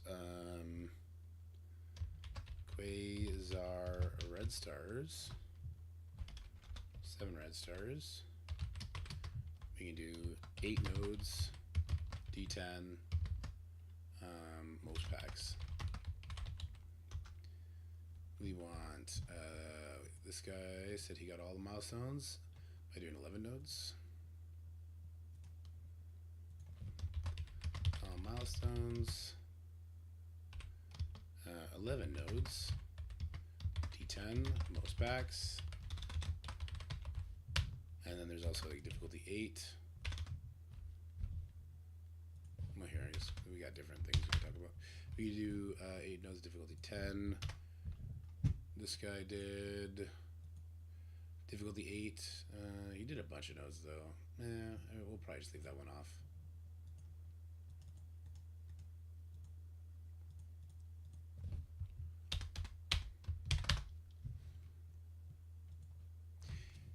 If we switch to difficulty 9, how much of a point deduction is that actually? I'm curious. Switch to 9. 27. Let's divide that by 16. So 2733760. Actually, let's change this. Let's take off. Oh, health is already off. Let's take off the crucible one as well. Okay, so that's 2648640. We divide that by the 16 nodes, and that's going to give us 165,540. We need what, 2.4 million for.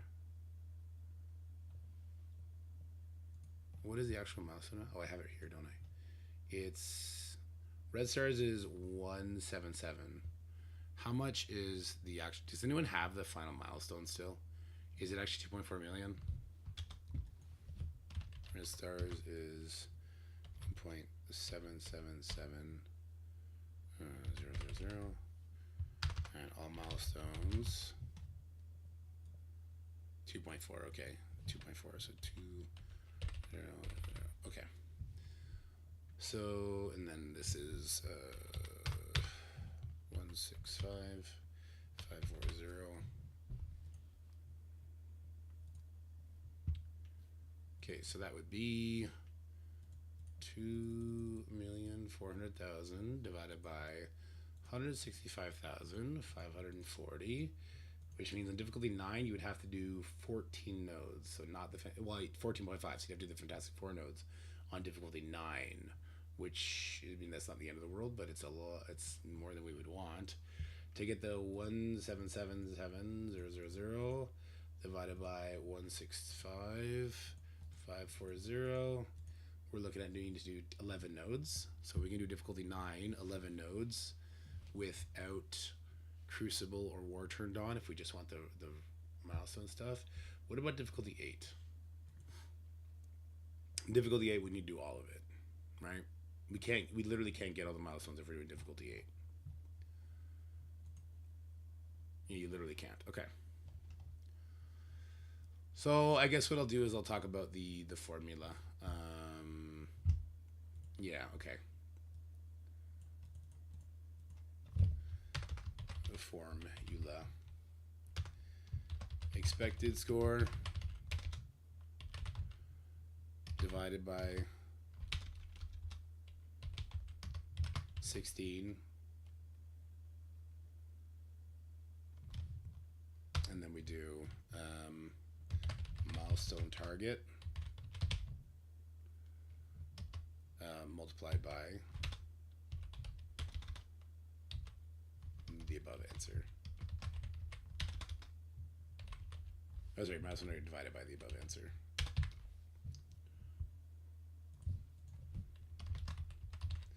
And that's how you can just figure out, yeah. Oh my god, ENSWR. Okay.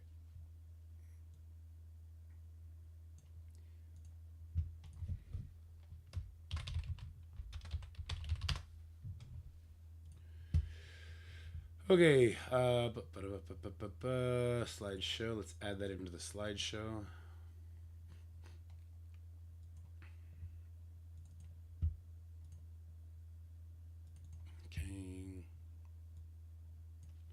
All right, we're ready to do the opening. We're going to try and make this fast because I think the video is already looking at an hour because it's 16 nodes.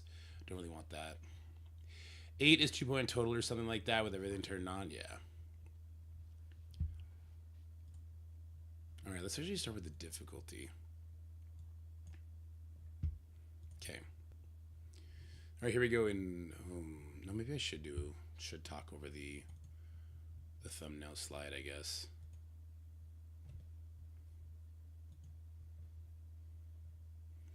Yeah, I guess so.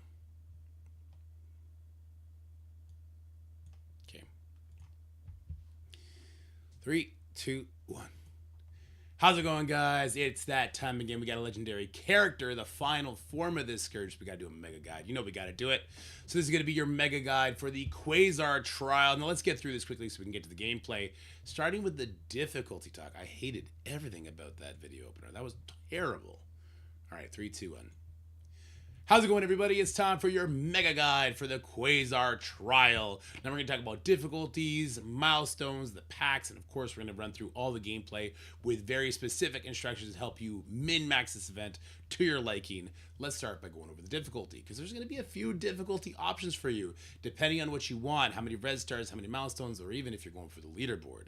So analyze your goals. Check which teams you already have built, and then choose what option you want to go for. Do you just want the red stars on Quasar? Do you want the Gear Tier 20 Mystic pieces by max out the milestones? Or do you want the Super Saiyan Quasar face for your portrait? Which is actually, it's pretty cool. I gotta say, it's pretty cool. There's only a couple actually harmful packs in this trial, as is kind of the case since the Nova debacle back in the day. Actually, I don't want to put that in there. I don't want any negativity. We just chilling. 3, 2, 1. How's it going, everybody? It's time for your mega guide of the Quasar trial. This is the Quasar trial in its final form, where we get 16 nodes, a bunch of different Chapter 1 teams to face off against, and I am going to be your guide to help you get through all of it. We got difficulty to talk about, we got packs, and of course we got gameplay and goals to set. Let's start with that. So we have a bunch of different difficulty options. We can do difficulty 8, difficulty 9, difficulty 10. It all depends on what our goal is. So analyze your goals. You want those Quasar red stars, Gear 20 Mystic pieces, or do you want that awesome Super Saiyan Quasar portrait that is for the leaderboard? Check which teams you have built. Do know you have 20 days before this event is over. So if you don't have your cursed build yet, but it's something you want to do based on whatever your goal is, you have time. You absolutely have time to build a team with 20 days. And then choose which option you want to go for. Choose which goal is for you. As far as packs go, there's only actually a couple harmful packs, which has been the case for a while now. Forge and Fire, turning Crucible rules on, is kind of the most devastating pack because it is going to affect the enemy in extreme ways, especially Node 12, which we'll spend some time on. The Experimental Serum, though not worth a lot of points, does give the enemy 30% health, which is very tough. Vile Rally will remove any of the debuffs you put on the enemy if one of their allies is taken out. That's a tough one. Rope-a-dope, if they have a vulnerable, they're going to get a whack load of buffs. The good news is here you have a lot of different sources of disrupt, so the rope-a-dope isn't too impactful, and it does give a whack load of efficiency points. Throne Defenders, this is where they do certain aspects depending on which ability they use. This really only comes into play on one node, but it is that node 12, which is the toughest node. And Energy Absorption is whenever they take a turn, they will remove all their debuffs and heal for it. But we have so many sources of trauma throughout these 4 teams that we're going to be using, or 3 teams if you're going to not use the Fantastic Four, that it's not that big a deal. So let's talk about how to choose your goal real quick. Milestone markers. If you are only looking to get the Quasar red stars, you have a couple different ways of doing it. You can do 8 nodes, difficulty 10 with most packs turned on. This is how I started my first run. As you can see here, this was after node number 8. I had a score of 1.9 million points. I had every single pack turned on difficulty 10. And we only need 1.777 million. So I actually could have turned packs off. And if I had the option, I definitely would have been turning off the first 2 packs, Forge and Fire and Experimental Serum.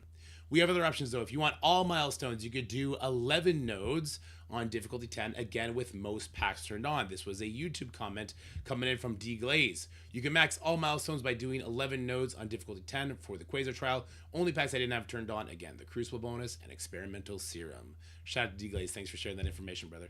So there's a lot of different avenues you can go. Somebody was even doing difficulty 8 to get the Quasar red stars. And what I want to share with you instead of all the different options is the formula to use just to analyze what goal you want. So if you want to hit that 1.77 million difficulty 8, just use this formula. If you want to hit 2.4 million difficulty 9, use this formula. That would be your max milestones. Your expected score that you would get in game. So let me show you what that looks like. Your expected score would be, in this case, that 1.9 million if I move to difficulty 9, 2.6 million if I move to difficulty 10, it then becomes 3.5 million. we want to divide this expected score by 16. By dividing it by 16, what we're doing is we are getting the per node amount that we are getting. And once we have that per node amount, we're able to then divide our milestone goal by that number. So let's do a little, for instance, here we'll show a little bit of our work. Let's go ahead, pull up our calculator, make it a little bit bigger for you guys. We'll see on difficulty, let's go difficulty 10. If I want to see what I would get after doing 9 nodes, I'll turn off Cosmic Crucible, I'll turn off the life, that's good, and I will take that number, so we have 3,580,320. I will divide that by the amount of nodes there are total, which is 16. That gives me a node point total of 223,770. If I only want to do 8 nodes, I will times that by 8, and that's going to give me 1.7 million. I did that in reverse. I was supposed to be divided. Fuck me. Fuck me. I did that with all but health and the last pack for all milestones. Anyways, I fucked that up. I didn't have this set up, and I went in panic mode, and I fucked it up, and now I gotta restart. God damn it. Let me get this ready, though. I'll bring this over here. Let me bring it down. Yeah, I panic mode trying to, like, if I can ad-lib some stuff I wanted to throw in. Turn you off, turn you off. I'm sorry, we gotta restart that. I'll be faster about it. All right. 3, 2, 1. How's it going, everybody? It's time for the Quasar Mega Guide. That's right, this is the last version of the Quasar trial, and so we need to have a good guide to walk you guys through this so you can get whatever your max goals and rewards are going to be. And there's a lot of different options for this trial, which is kind of cool. So let's talk about that. Starting with the difficulty. Whatever difficulty you're going to do, whether it be difficulty 8, difficulty 9, difficulty 10, it's going to depend on what your goals are. Now, if you just want the Quasar Red Stars, you need to score 1.77 million. If you want all the milestone points, you just need to score 2.4 million. And if you want to go for leaderboards, you got to score it all. Check which teams you have built. You definitely need to have your Vigilante build. And if you want to push for all the milestones, you're also going to need to have your Thunderbolts built. Those are the only 2 teams that you need to have built to max out the milestones, by the way. So that's kind of cool. I know a lot of people were worried about Accursed. There are ways you could use Accursed to get those max milestones and do a lower difficulty. And that's just going to have to be whatever path you choose to go down for this event. Choose your option at that point, right? What do you want? Do you just care about the Quasar Red Stars? Do you want those Gear 220 Mystics on the final milestone? Or do you even want to go for that super awesome Super Saiyan Quasar phase, which is definitely something that interests me, but I'm not sure I'll have time to go about it. But speaking of time, we have a lot of it. We do. This is a 20-day event, so do not panic if your Thunderbolts are not able to handle the Thunderbolt nodes. You have ample time to build them up. So don't be getting too mad about things just yet. Wait until there's like 3 days left in the event before you get mad, if you want to get mad. All right, let's head on over to the pack talk, because there are only a handful of harmful packs. Forge and Fire, turning Crucible rules on, will help your Accursed team, but it will really hurt you when you start facing off against the Phoenix Force team, and they are on 2 nodes, including Node 12, which is the hardest node in this trial. Experimental Serum is going to be giving the enemies 30% health. That's going to be annoying. You can turn that one off as well. That is the second hardest. Vile Rally, the enemies will drop their debuffs when one of their allies is taken out. That's tough, but we do have a lot of sources of trauma, so it's not the end of the world, but I would consider that the third hardest.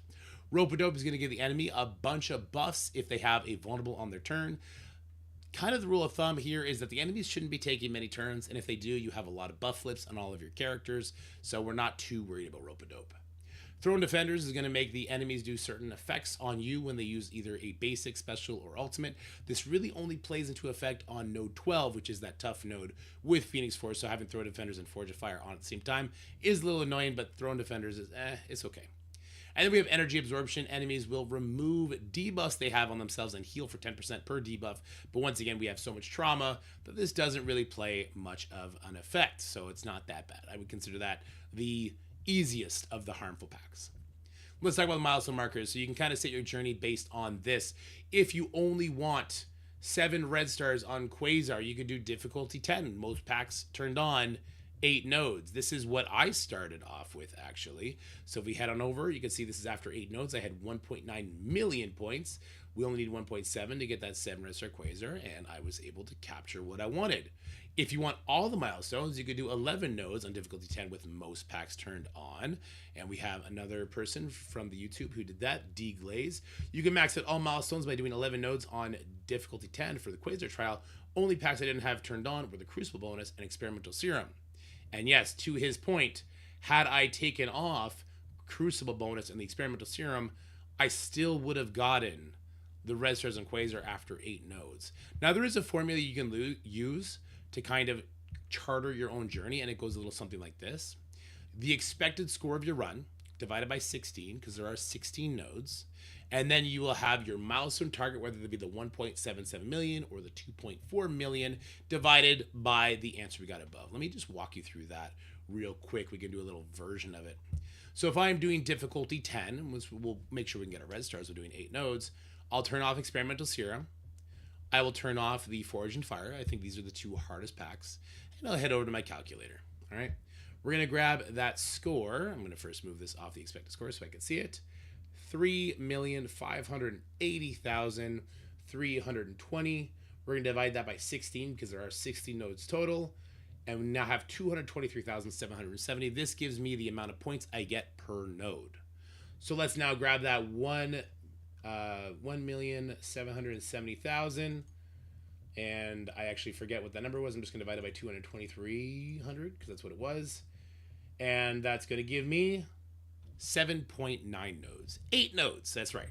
8 nodes will give me what I need to get the Quasar 7 red stars on difficulty 10 with all the packs turned on except for Forge and Fire and the Crucible. And actually we could take a couple more off because it's not 8, it's 7 point, right? So we could actually do it a little bit easier too if we wanted to, but I'm not concerned with that. All right, we're now going to get into the gameplay, and then we will talk about our final thoughts when it's all said and done. I hope you enjoy it. It will be a long video, so make sure you check out the timestamps to see whichever node is giving you the hardest time, and I'll see you all at node number 12. We're going to hang out there for a while, I'm guessing, yeah. All right, let's do final thoughts. Okay. All right, guys, so with all that event over and having done the Accursed for the final 4 nodes, I would hazard... Okay, let's start. That sucked. Whatever I just did there is trash. All right, 3, 2, 1. All right, guys, so with the gameplay behind us, let's talk about our final thoughts. Remember, this is a 20-day event. I know that some people might see that Accursed footage, and they did get hit quite a bit on that node 14, and they might be freaking out. Just remember to make your own journey, right? If you're not going for that leaderboard for like the top 50, you don't need your team that big. In fact, you don't even need to do the Accursed nodes. So remember, it's a 20-day event, and if you're level 105, maybe take that time to finish up your Vigilante and your Thunderbolts, get all the milestones, and call it a day. Nothing wrong with that whatsoever. Because does the leaderboard really matter? Listen, I love this leaderboard reward, but this is pure vanity, right? Like, this is just... It's literally just a Super Saiyan Quasar, and he's like regular, and then he goes Super Saiyan 1, and then he's Super Saiyan 2. Like, that's all it is. So does the leaderboard really matter too much for you? And then I actually have some concerns that this event might have been too easy, in the sense that, hey, if we're only doing 8 nodes to get the red stars, like, you know, it's kind of boring. Even if we just have milestones, just get there. Like, I'm happy there's that loophole, but it's kind of boring. And it's not even that, actually. Okay, hold on, because that was actually bad. That's not what it is. The problem is it's too easy on the leaderboard. Everyone's doing difficulty 10. All packs turned on, so the leaderboard's kind of trash. And then is it too hard? That'd be the Quasar stuff. So, yeah, okay. Another Quasar, the Accursed stuff. All right. Let's try this one last time. All right, guys, so with the gameplay behind us, let's talk about the final thoughts of this event. Do remember, guys, this is a 20-day event. Okay, so if you just want those milestones, top up your Vigilante, top up your Thunderbolts, and you'll have a good time. And you'll have all the rewards, and that's great. And then ask yourself, do you really care about the leaderboards? I know a lot of people are worried about building a Cursed. You will need a Curse built up. You saw they took some meaningful damage on that node 14, I think. But do you really care about the leaderboard rewards? Let's talk about leaderboard. Leaderboard, it's a really cool portrait. It is. It is a Super Saiyan Quasar. I love it. He gets progressively cooler as you climb up the ranks, but it is just a straight vanity reward. It's not even a skin, so it's not even that cool of a reward, realistically. So does the leaderboard matter? And speaking about that, boy, this leaderboard is kind of crazy already. Is it too easy for the people that care about the leaderboard? I'm happy that there's loopholes for people to get all the milestones. Like people getting all the milestone rewards, I think is actually a really cool thing for the game. I wish the leaderboard was a little bit more meaningful, either in, you know, rewarding rewards where I can actually build up my characters, or a cooler cosmetic like a skin. Right now, if you check the leaderboard, everybody's doing difficulty 10 with all packs turned on. And the difference, apparently the difference between the rank 1 score and rank 150 is 1,000 efficiency points. This is because those harmful packs we talked about, they're not harmful enough. And there's not enough of them. We need packs that mess with our abilities. We need packs that do this, that, and the other, that cause people more of a headache to make this a little bit more interesting. So I think it's a little bit too easy for those who are fighting for the leaderboard, and it really just does become a how big are your thunderbolts mode for that node 12. I really mean that, because the Accursed, they're not doing much, and then when we get to the Fantastic Four, when Franklin is out, which he will be out during these 20 days, that's going to be a way more efficient way of tearing through those nodes. So the fact that this 20 days event is definitely meaningful, right? And now, is the event too hard? I mean, it's kind of hard for some people if you're trying to push through difficulty 9 with a bunch of packs trying to get those final milestones instead of doing difficulty 10. Say if your account is not yet level 105, then you do have to build your Accursed up pretty big through difficulty 9. And I think some people were worried about that. So it kind of feels like they tried to hit the center mass to make as many people just get everything they wanted from this event without having to do anything about the event. And so it's a far cry from what I think was the best Scourges, which was the Apocalypse Scourges. I think they have a long way to go to bring these back to the level of excitement and hype and engagement that the Age of Apocalypse brought. And a lot of people actually don't want to hear that, but I'm sorry, that's just the way I feel. And at the end of the day, the other trials and Scourges that we had, they were fun ways of using different characters. Like when we had to use global heroes with Morgan Le Fay, or we had to use villains on the Death Seed ones, or the Archangel Scourge. That was interesting. The fact that we have to use these chapters characters, Accursed, Thunderbolts, Vigilante, Fantastic Four, instead of the more broad tags, I think it takes away from the creativity of going through some of these nodes. It certainly takes away from doing a sort of burn attack to make a node easier, which I think is actually a really important part of what I call continuous gameplay. So like if I go into node 12 and I were to take out the Phoenix, if I say I could bring in my Kestrel, my Apocalypse, and I'm able to take her out, then the next hit is substantially easier, and that is a form of strategy. And we are definitely missing that here, though I will agree, or I will say that you could use Thunderbolts on node 12, followed up by Accursed. You could. It's not necessary, though, right? So I do miss having those broader tags for a little bit more synergy. On the whole, the event was fun for me because I got to do it with chat, and I got to make this video for you guys. But if I'm being real, if I wasn't a content creator and I was just a player, it would have been a big meh for me. Even though I do think that these ranked awards are pretty cool and I do want them, I think it would have been a little bit of a big meh for me. Anyway, guys, let me know if this video helped you. Let me know how you feel about the Quasar Scourge. Am I wrong? Did it hit dead center? Are you happy with everything that happened? And I'll see you guys in the next video. Stay happy, stay healthy, have fun. Bye-bye. All right, good enough. It was so much fun resetting for Web Warriors to dodge. Node 10, the Dark Hunters node was super fun. Someone's deleting my YouTube comments to Darky. I'm not deleting your YouTube comments. I'm the only one who should be allowed. Where did you leave a comment? That war video has 0 comments on it. That's crazy. They can make the Scourge more interesting if the final run was for the diamonds on the leaderboard, but Scopely like selling the best rewards instead of making content better. Yeah, I guess so. Stay happy with this economy. I'll have to comment on the Panther video. There's no comments at all. Did you use racial slurs? I think those get auto brought up. I don't think you would. Hold on. I mean, you see me here. I'm not doing anything on that end. There's no comments. 0 zilch. Nada de nada, man.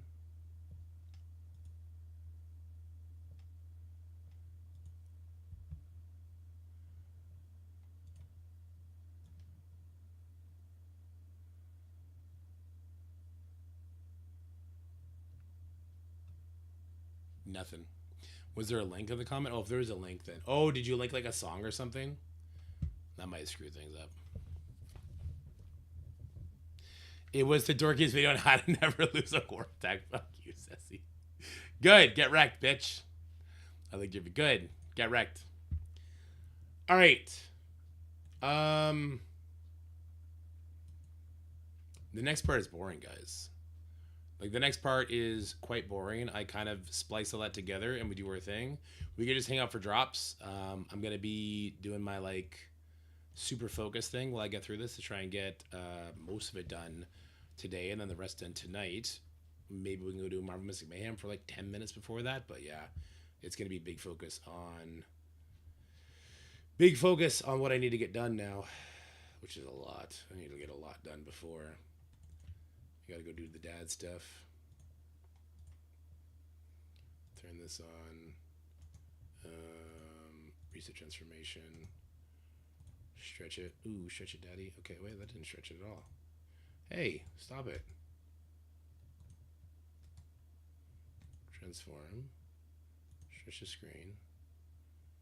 Put my border back. And there you guys can come back now. So did I find you? There, I found you. I'll just make a dumb comment then. I think it was funnier to do the video though. Wouldn't click on the link. True. I will delete your comment though and hide you from the YouTube. I can't have that subterfuge going on. All right, a big problem now is that I hit record a bunch of times and I'm going to have a bunch of different things I need to go over here. Those two are going to be good.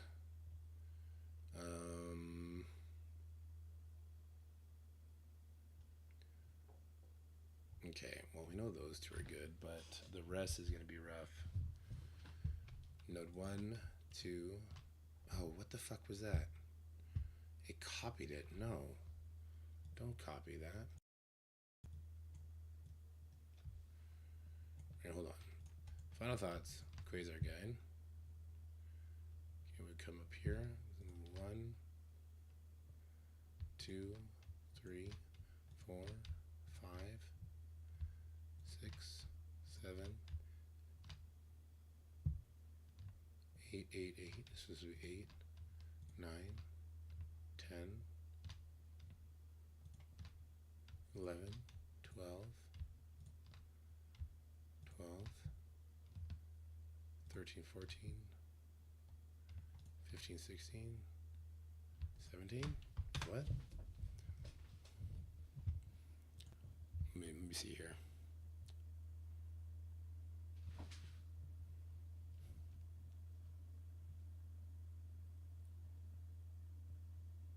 Oh no, Node 1 good copy is definitely not it.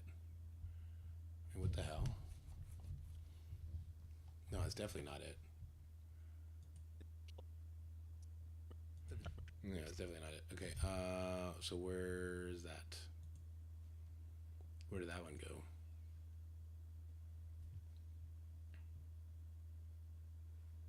I think it went to the bottom. I think it shot it down to the bottom.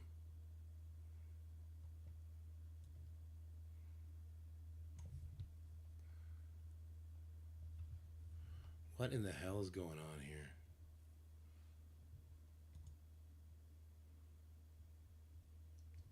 The thing's legit? Yeah, he is. Oh, do we unlock the thing today? Damn. Kind of want to make a video on him. Where did it go? It got deleted or something. I think it did. I think it got deleted. I hope the good copies didn't get deleted. They're gone. Hold on, let me see if it fucked everything up.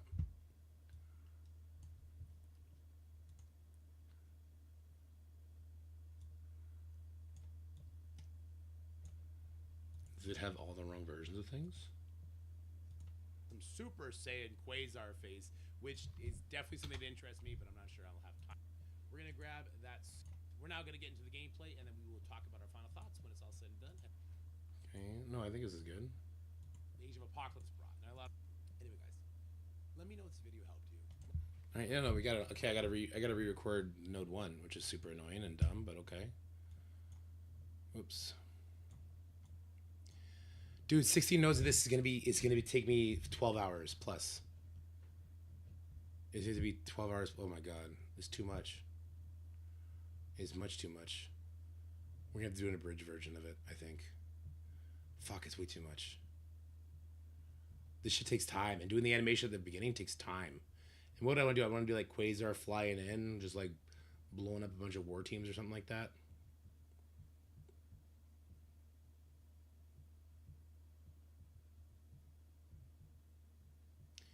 So your optimism, play with your kids.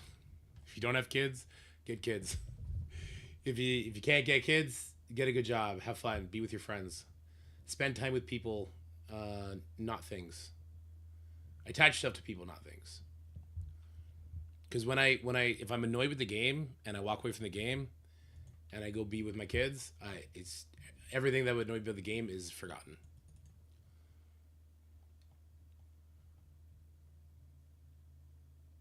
And then I can just wait for things to get better.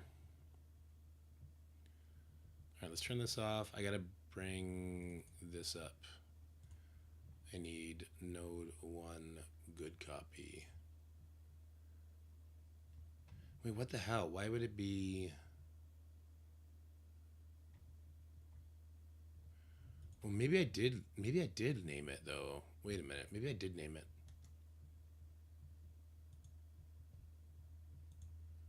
I think I named the first one, then I just stopped, which I should not have stopped because we're gonna have to go through things now.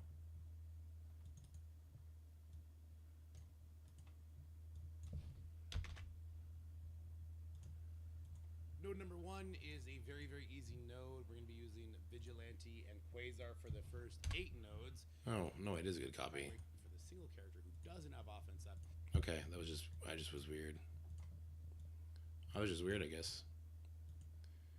And I need to make music for all this because I did not do what I was supposed to do. And put the game sounds on. I left it all muted. It's okay, I guess.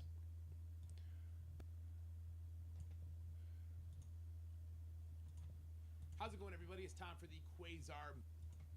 That's right. This is the last version of the Quasar trial, and so we need to have a good. So you can get whatever your max goals and rewards are different. Oh my god, the leg is crazy. It's kind of cool. So let's talk about that.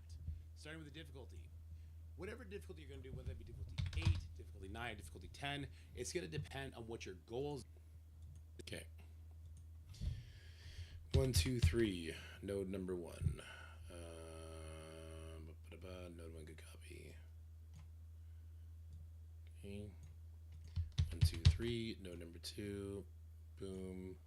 1, 2, 3. Node number 3. Boom. 1, 2, 3. Node number 4. Oh my god, it's gonna take me forever.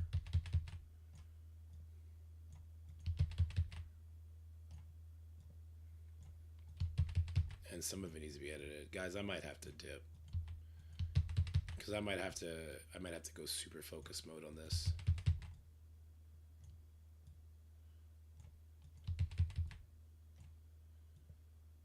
Because I only have 3 hours. There's no way I can get this done in 3 hours. It's not happening. I maybe get like 4 or 5 nodes done in 3 hours.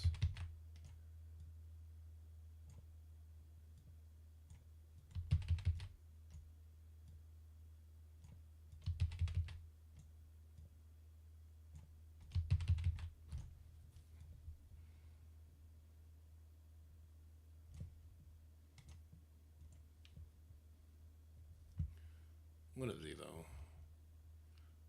Hope that helped.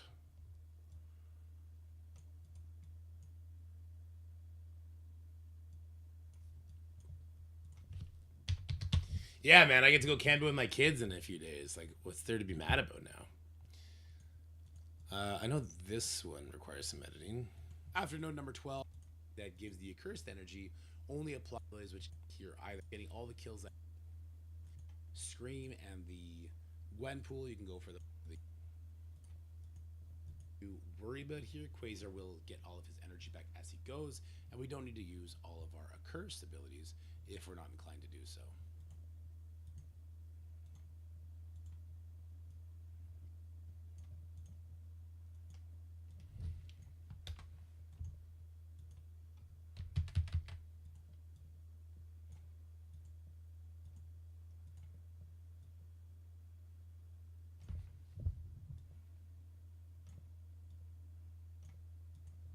Heading into node number 14 is getting That's good.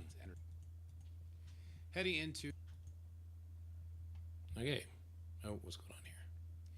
node number 16 is going to be having a Mephisto showcase that as we will have her from this first wave. We're going to want to make sure we don't have to worry about his 127 speed stat as we will have preloaded turn meter from the previous waves. I just actually went quiet for that long. Okay. So if you're facing off for a little bit more volatile, heading into node number 15, we're node done. Drop it. Have special stun the havoc.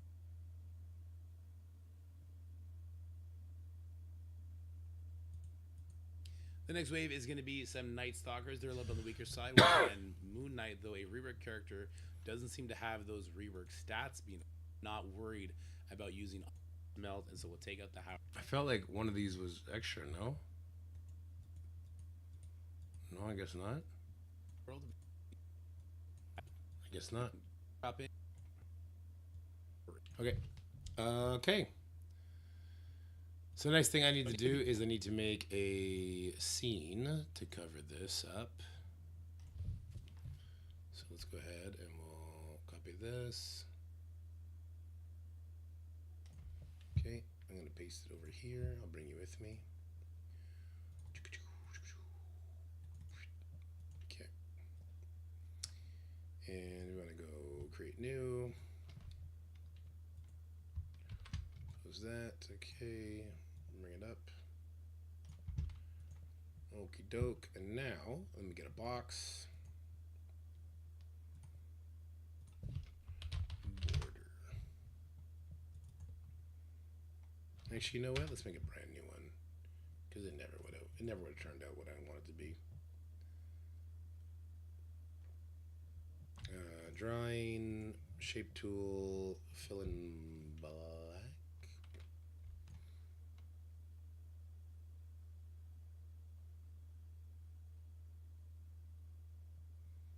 Fill in black with a white outline. And then we want a tan outline.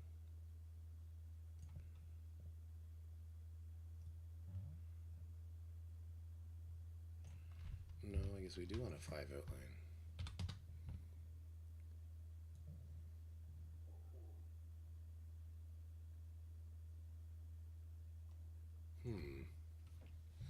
Do I actually have to use the border?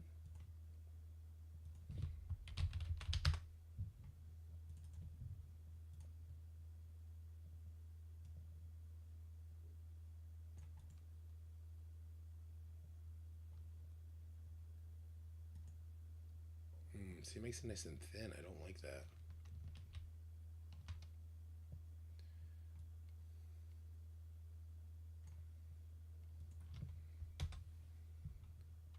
Okay, I'll tell you what we'll do. We're going to add a border. That didn't change anything, good. And I'm just going to double that border. And I'll move that one over here. Turn this guy off.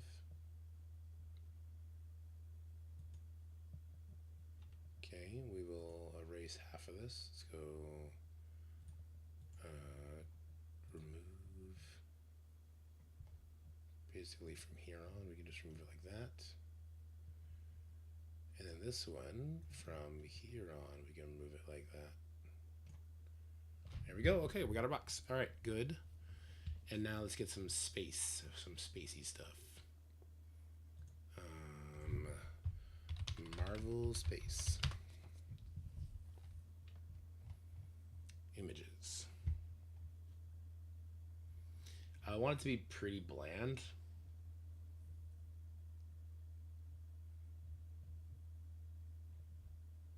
I want it to be pretty dark so that I can actually put text there without having to darken it all the time. This one seems okay. This one probably seems a bit better though. Let's try this one. I'll put it like right here, I think. I think that's good. Yeah, I think that's good actually. All right, so that's going to be our information staging. And then we head back to DaVinci Resolve, and we gotta crop everything. So small, not this one, but all the gameplay we gotta crop. Cropping. We'll crop the right side. Nope, we'll crop the left side. All the way down to that. That should crop it all across the board. Good. Let's put our info staging now.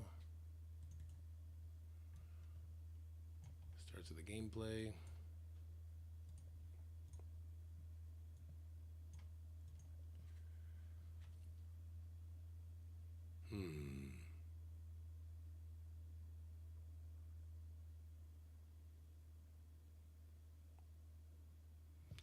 I might need to do yet another border on top of this one.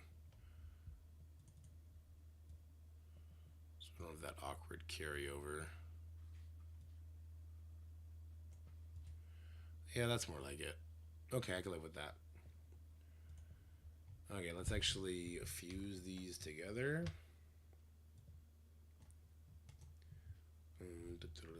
New compound clip.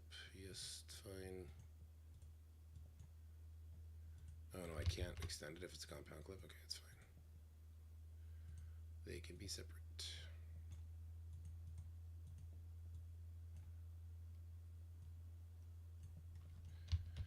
Copy, paste.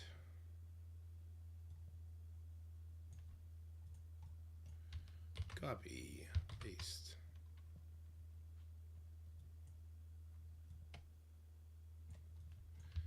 Copy. Paste.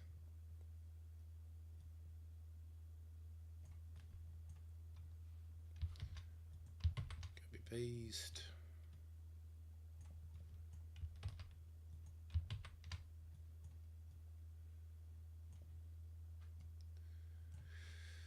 Here we go. Let's listen to one of those Rage Out songs, huh? Let's have a little fun. I think I will end the stream so I can go work on the video, guys. With any luck, they'll see the video and they'll want to post it on their socials for people, and that'll be that.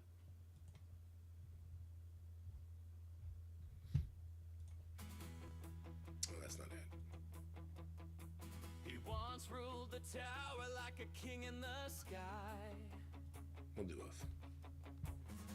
With baby teams punching up way too high. They said that's impossible. He just laughed and flew. Dorky I'll be back tomorrow for another stream. On level 62. Cosmic Crucible, rank 1, no cap. Smacking giant rosters with a victory lap. He was the storm in the meta, the rogue with a plan, a content creating Marvel Man's man. But now he's falling down floor 7, RNG rolling like a loaded dice from heaven. His punches miss, his teams collapse. He's throwing tantrums in his dreams, perhaps. The devs rig Maya came, he cries, while Scotty just shrugs and rolls his eyes. But deep in his heart, through the win and the loss, he's still that legend. Just covered in moss. Tower floors laugh as he starts to Looks climb. good. Yeah, looks good. Back, it happens every time. Overpowered, more like overwhelmed. He's piloting teams like he's never held the helm. Crucible matches, a comedy show. He drafts like a king, but the execution slow. Rage quits incoming, you hear the screams. The AI is targeting me through my dreams. Once a god among arms in war, now he's punching down with a 2-turn Thor. The streams still run, but the salt runs faster as every match ends in Marvel disaster. His wallet's bruised, but it's not yet dry, 'cause Dorky Dad refuses to say goodbye. He may be washed, but he's still got soul, and a best friend, Scotty, who keeps him whole.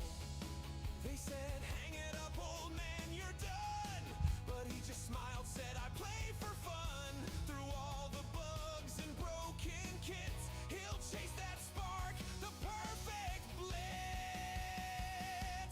King of the fall. 20 minutes on node 4. The clown with It's the a good sign the video's gonna be fucking long, I'll tell you that much. still streaming every loss in his comfy dad gown. What's a dad gown? The glory may fade, the trophies may rust, but his love for Would Invisible Man, MCU, or Miss Fantastic MCU be better to take the Professor X saga? So it depends if you're gonna use them on offense or defense. If you're gonna use them on defense, I think you probably want to go Reed because of the pre-taunt, right? If he's getting overpowered by your enemies, he's gonna get rolled. But Invisible Woman hits so hard, man. She hits so incredibly hard. She's such an amazing character.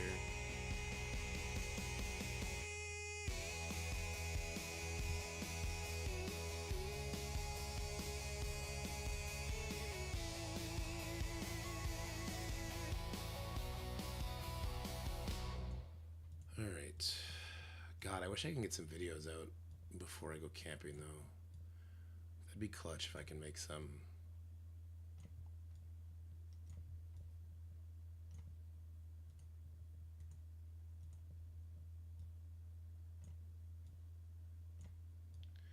I wish there was a short key just to put the dissolves on here. This is a very tedious, feels like unnecessary thing I have to do. No worries, buddy. Hope it helps.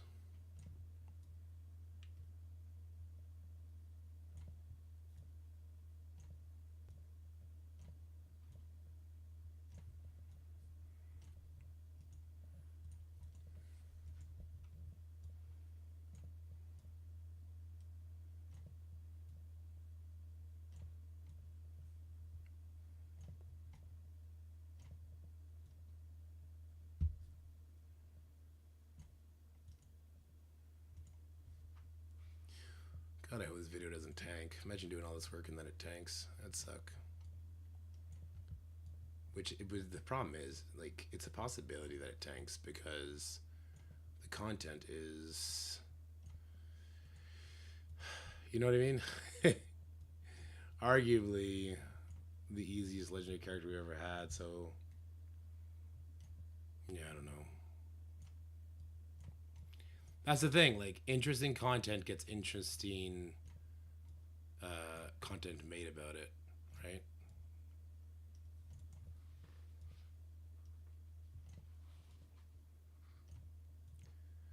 Like, I really hope that Baxter building thing is not just like autoplay. I think it will be, though. Hey, we never got the other song. I added it to the playlist.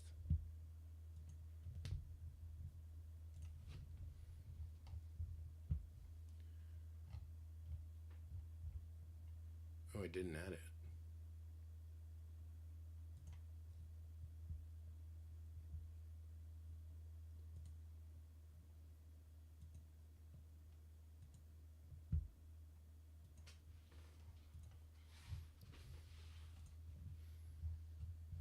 Yeah, it's not adding it. What the heck? So rude. Oh, there it is. Who would be top 5 in Arena once Franklin is out? I'm trying to say it. So it'd be the 3 new MCU characters, Professor X, and probably Odin. Probably.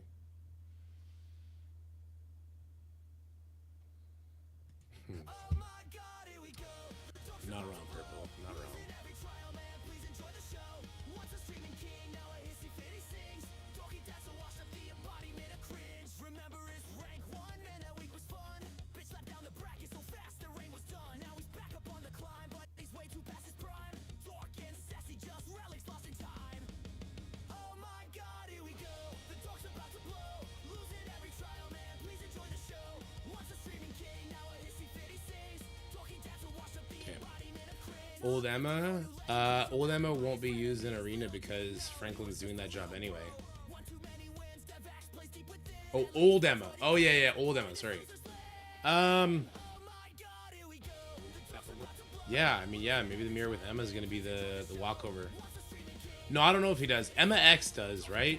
But that's like a glitch. So who knows if that'll be the case. All right. So your heart fucking explodes.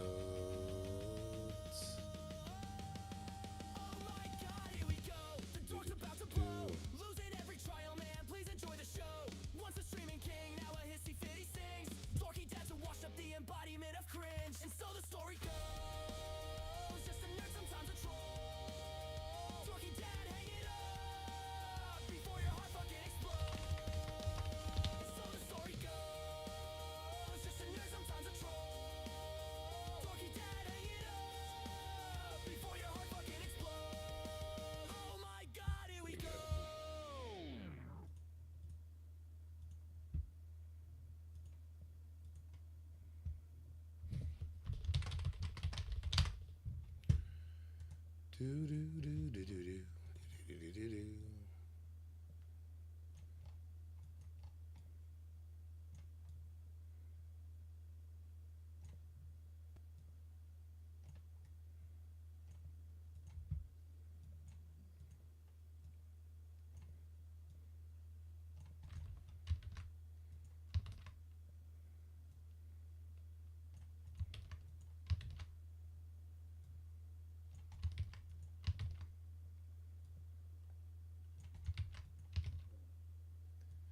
All right, I think we're gonna do some Marvel Missing Mayhem, and then I'm gonna end the stream. We'll do Marvel Missing Mayhem. We'll do my like Bifrost Brawl. I'll quickly farm to try and get thing built up, and then we're gonna call it a day. And I'm gonna try and edit this and get it done. Probably won't be done until the wee hours of tonight, and then tomorrow. I'm not gonna say we're making slop content, but we're gonna make slop content. Tomorrow I'm gonna do things like top characters to bring to Gear 20 after Professor X, which people ask. But to me, it's slop content because it's like a top 10 list. Like it's like who's the best characters that came out since Professor X came out, right? We can do that. I'll probably do some Marvel Missing Mayhem slop content as well, tier list. Yeah. Conspiracy theory that won't work if old Emma is on Hellfire and they change her passive. Ooh. I would say that because I find use for her on defense for 2 years now, but if that's what is needed to finally get from the hole they dug out, just get it done. Yeah. Listen, if they do it, they do it. I actually would support it because, God, like them having to put that in every single kit is just so silly. It's the anti-old Emma passive.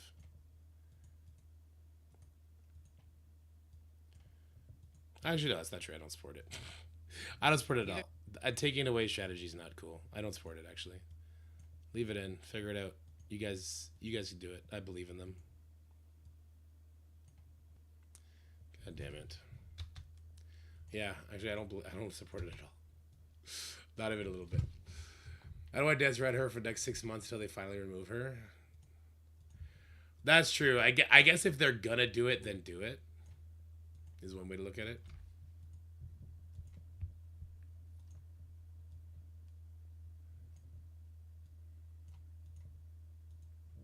Okay. They did work at it for years. I wouldn't have. Fair enough. Fair enough.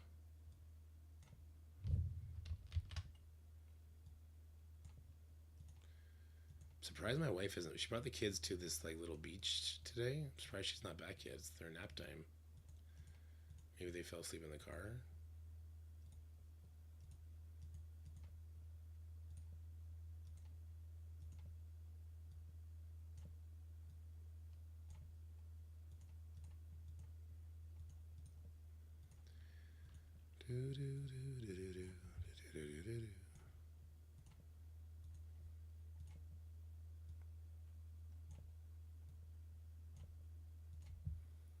How long is it? This is like a 40-minute video, isn't it?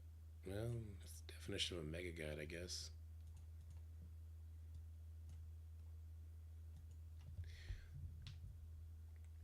That some people don't think that they can nerf things. I think some of them believe they're not allowed to nerf things. Brother, if it's for game balance, like that's your game. You nerf that shit. If you need to nerf something or you need to buff something, just do it. You don't know you don't know people's shit. That's just a thing that happens in all games. Like when they change things in like World of Warcraft, do people ask for their subscription to be paid back? You know what I mean? Like that's not a thing that happens. I don't think people are due a refund if you rework a character, especially if there's been like there has to be time after their use, right? But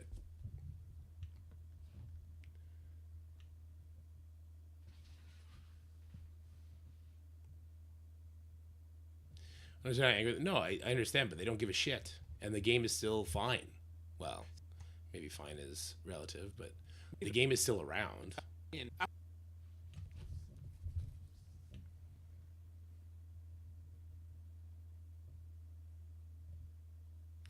They had to put clause against cancellation of subs in their TOS.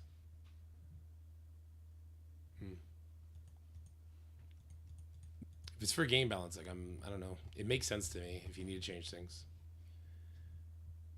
During Warlords Draenor times, people were up in arms.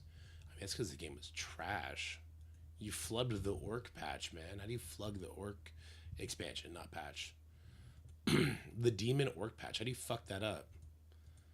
It's crazy. At least they somewhat made up for it in Legion. Somewhat. No drops this week? No, there's drops. They had no content. Yeah, I actually stopped after the first raid tier in WoD, so yeah. Okay, so we got our kill order. Sumbo. Who dat? Who there? Manfetti. What up, Manfetti? Thanks for the raid, buddy. Appreciate you. You're the best. What up, Fettyites? Fetters? What are we doing? Raids in there were crazy good. I never made it to Blackrock Foundry, but I'm sure it was good. This is gonna be a hour-long video. Oh god, it's actually gonna be an hour-long video. Okay. What a person. I got a lot of work ahead of me. It's kind of it's just like overwhelmed. I gotta put in the instructions here, and it's killing me inside. It's killing me inside our ability. We just gotta pull the band-aid off.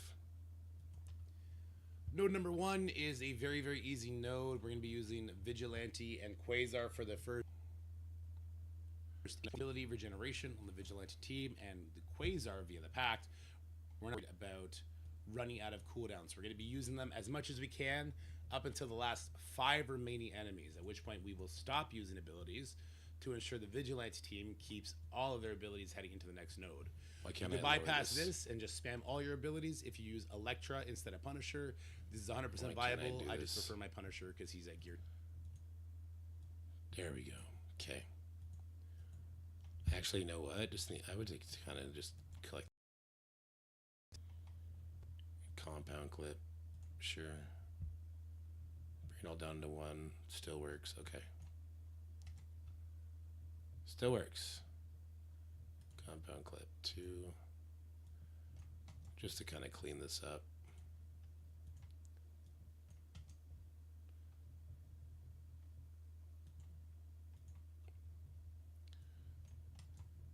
Yeah. So how we doing, everybody? Anyone have an interesting war going on?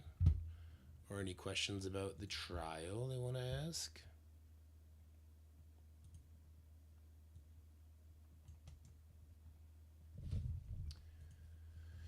Oh my god.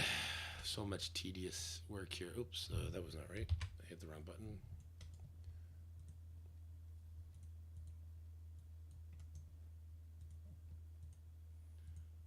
Not ruining everything, right? Heading to node and follow. Heading to node. No, it's not ruining anything. We're good. The only thing it would fuck up, and it would be a monumental fuck up, is if I need to start editing out sounds. That would be bad. I think the audio is good, though. I'm doing good, Vermin. I mean, I'm doing okay. A lot of work to do today. Like a lot of tedious. Like whenever we have these legendary events, I like to be special with the legendary event videos, even if the event kind of doesn't feel super special. I really wish I got a heads up though to make the content. I really wish. I had to RNG reset 25 times on node 12, finish at 171. I'm good there for a few days. Yeah, I mean, listen, probably wait till Franklin comes out before you worry about any sort of leaderboard sets anyway, right? Okay. After that, we're going to have maybe an instructions tab. Because what I like to do is like to have a kill order, and then I like to have like a look out for this sort of thing.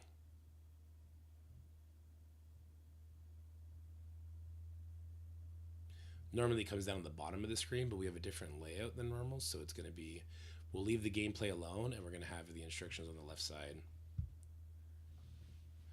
Kevin says, your shirt looks dope. What is the shirt?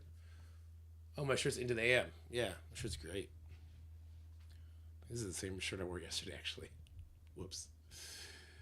Just went to bed. All right. Okay, yeah. What do I want to do? Instructions or just...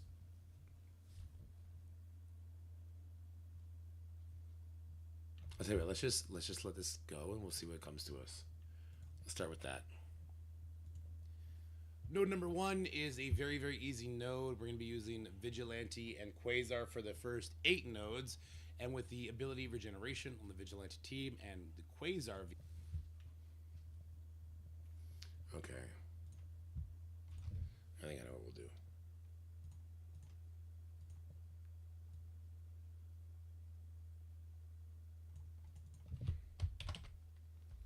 Actually, let's bam, bam. Paste.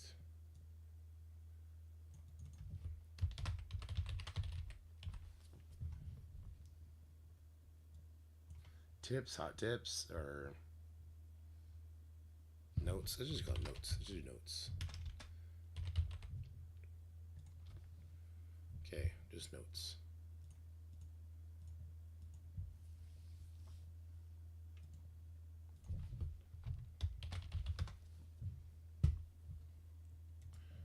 I should have done this beforehand. Oh well. Yet another thing to add in. Let's freaking go, dude. Let's make this as time consuming as humanly possible.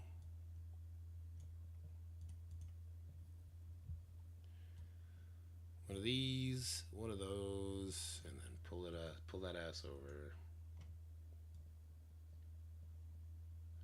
You know what? Let's do it a little different. Let's pull it over the whole goddamn thing. And we'll just go cut a bunch. Cut and paste, cut and paste.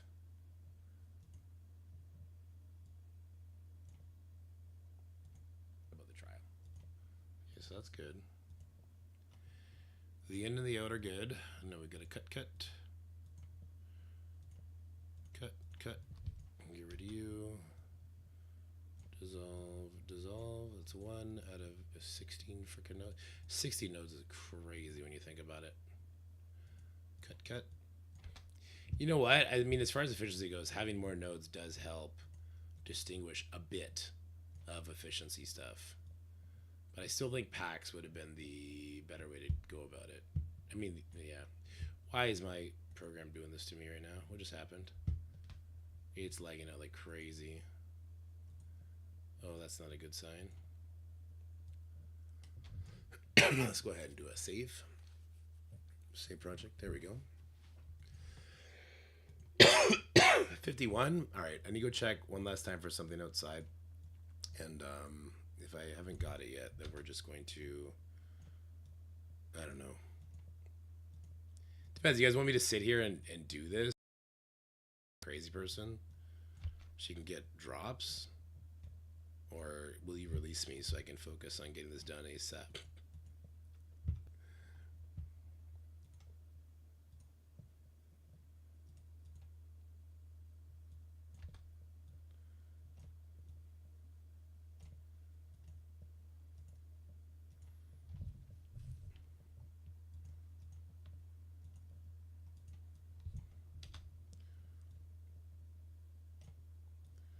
One there, one there.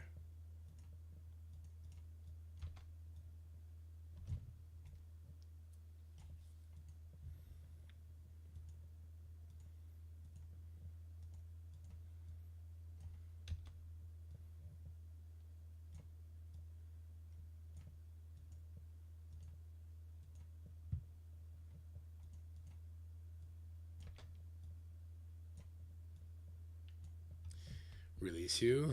Cute that you think we're that charitable. Yeah. Free yourself? I guess, eh?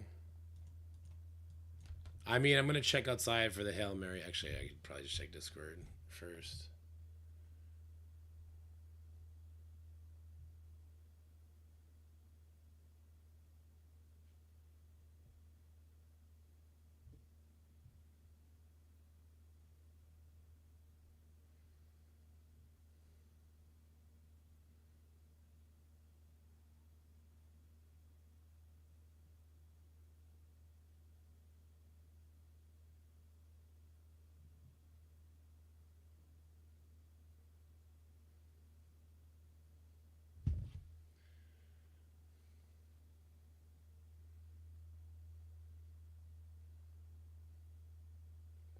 Alright, yeah.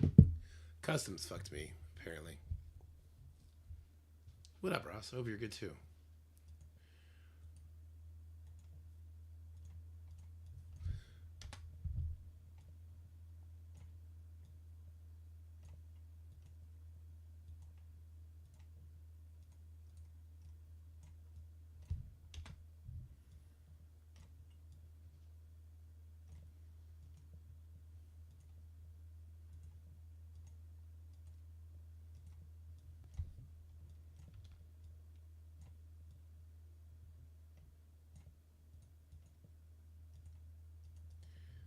Alrighty. Boom, boom, boom, boom. Oh God. Come on, program. Stop messing with me. Oh my God. What are we doing here?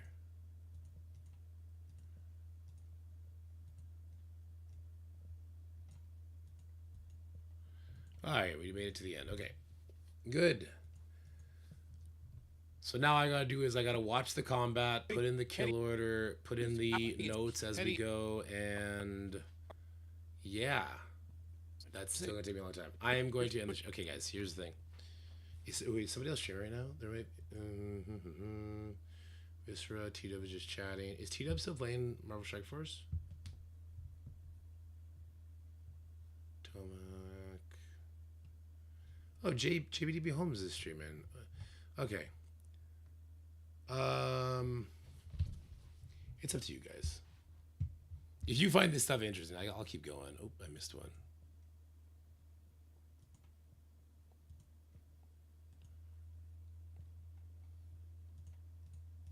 I guess you'll get the biggest insight on how I feel about the nodes if we do this.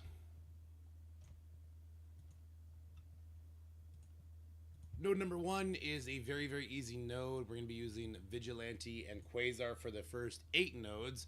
And with the ability regeneration on the Vigilante team and the Quasar via the Pact, we're not worried about running out of cooldowns. We're going to be using them as much as we can up until the last 5 remaining enemies, at which point we will stop using abilities to ensure the Vigilante team keeps all of their abilities heading into the next node.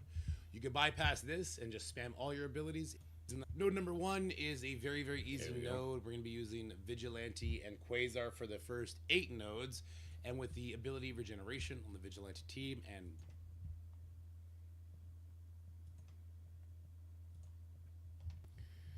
Silver Sable, it's on her passive.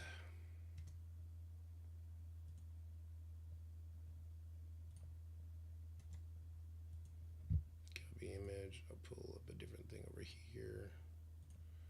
Actually, that's not true. Let's do it like this. Boom.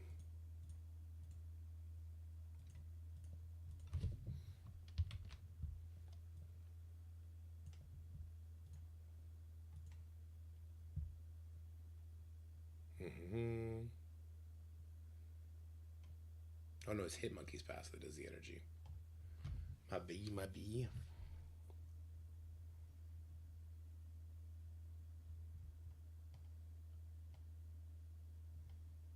Kang. I just saw him. Monkey, where'd he go? There he is. Copy image. Paste it. Boom.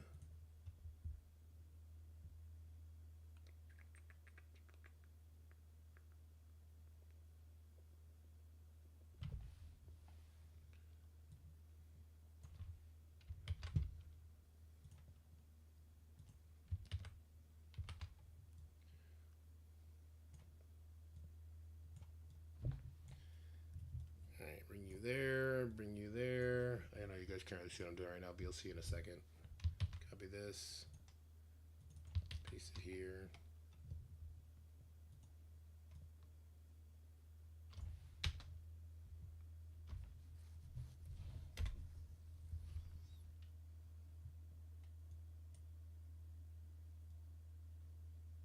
We'll have something to watch together, I guess.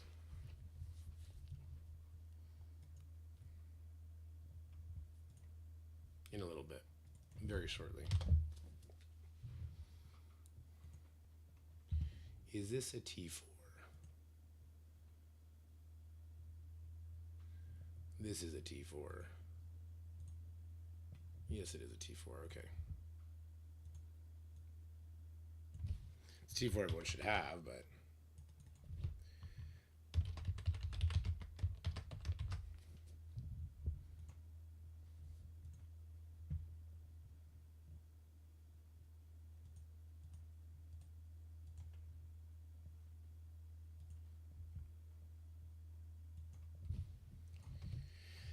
monkey business. Okay, let's put this one in here. We ain't monkeying it around, folks. This will fade in here. The Quasar via the Pact, we're not worried about running and Quasar for the first 8 nodes, and with the ability regeneration on the Vigilante team and the Quasar via the Pact, we're not worried. So it's literally touches like that. It's gonna take you about forever, but running out of cooldowns. We're going to be using them as much as we can up until the last 5 remaining enemies, at which point we will stop using abilities to ensure the Vigilante team keeps all of their abilities heading into the next node. All right, actually, you know what? I should also include the pack name. And the pack name is called Soul Steel.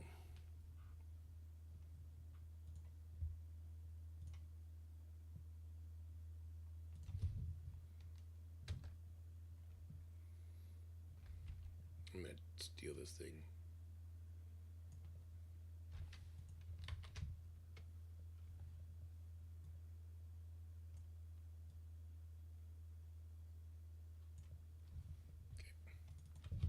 Soul Steel Bugged Pact.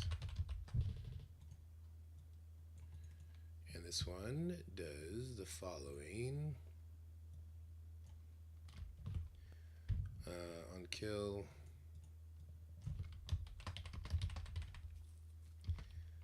mystic character,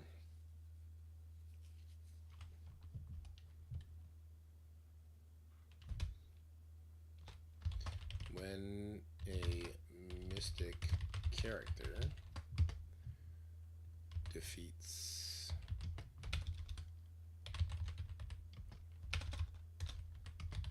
an enemy, generate 2 ability energy for themselves. Okay. Move you up, and call that good. Okay. This is Soul Steel Pact. Soul Steel Pact. Okay. I'm sorry, you guys don't see what I'm doing behind, but you see the final product come up. I'm editing the image so that it pulls it up properly like this. And I want to normalize how long things stick around for, so do like this, like this. It is 2 o'clock. We should have something to watch. Let me check. Team and the Quasar via the Pact, we're not worried about to be using them as much as we can up until the last 5. Okay. See the top of my head? There you go. That's the good stuff. Let me. I don't have any links for them. Where are they at?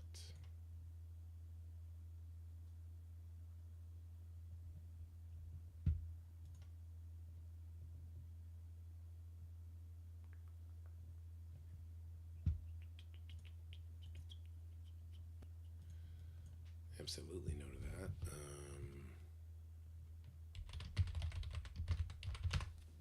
Check this out.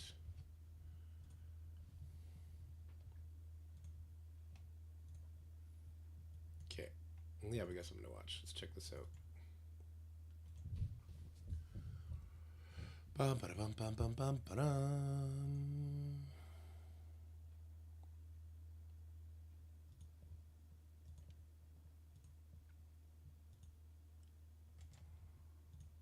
Reset transformation. I'll pull it over here. I'll make it super big. And then I'll fix this until it goes into the box. There we go. All right, so this is Diamond Dave's new legendary announcement unboxing. Strike Spot coming soon. Let's check it out.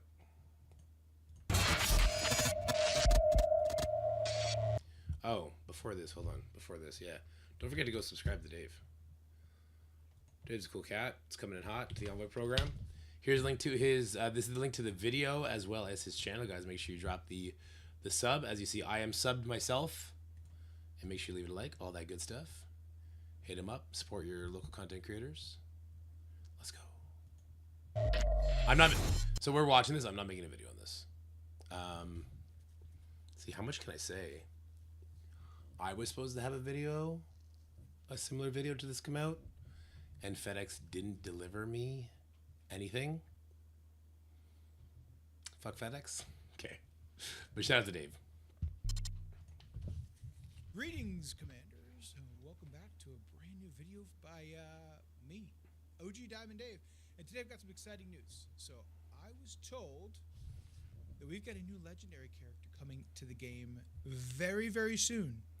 And our friends over at Scopely invited me to find out all about it. Oh no. Checking this out right here. So There you go. you can take a look here. This is where we're about to open it up. It's completely sealed. I do not know what's in here. So let's check it out all together, friends. Let's take a look. So I'm super excited. I don't know what's in here. You're getting my first time recorded. That's one hell of a Funko Pop collection behind him. Cool. I like that. I only have the one. I got the Scarlet Witch I got in LA. This would be pretty cool. Reaction all here together. Let me just make sure we do this right here. So I'm excited for new legendaries. How do y'all like Quasar so far? Let me know in the comments down below. Are you dominating your war matches with Quasar? I find Quasar to be very strong. Super excited about that. Let's go ahead and see what else do we have here. Okay, so all right, so what I could see inside here, Bendy. friends, commanders, is there's paper. There's paper. So Oh, shit, there's that's what I paper. see so far. I'm trying to figure out exactly. Oh, it's tape. There's more tape. Hold on. Wait. There's more tape. Okay, here we go. There we go. Tape this one now. Listen, you know a man's a man when he's got a box cutter at his house. I'm just saying. To have a box cutter at your house is it's an OG move for OG Diamond Dave. Okay. All right. It's opening up now. We're opening it up together. Look at this. Let's check this out. Okay. All right. Let's see what's going on with this. Okay. So we've got a bunch of paper in here. Excuse me. Whoopsies. And a bunch of things in here. So, okay. A little note card here. We'll read that here.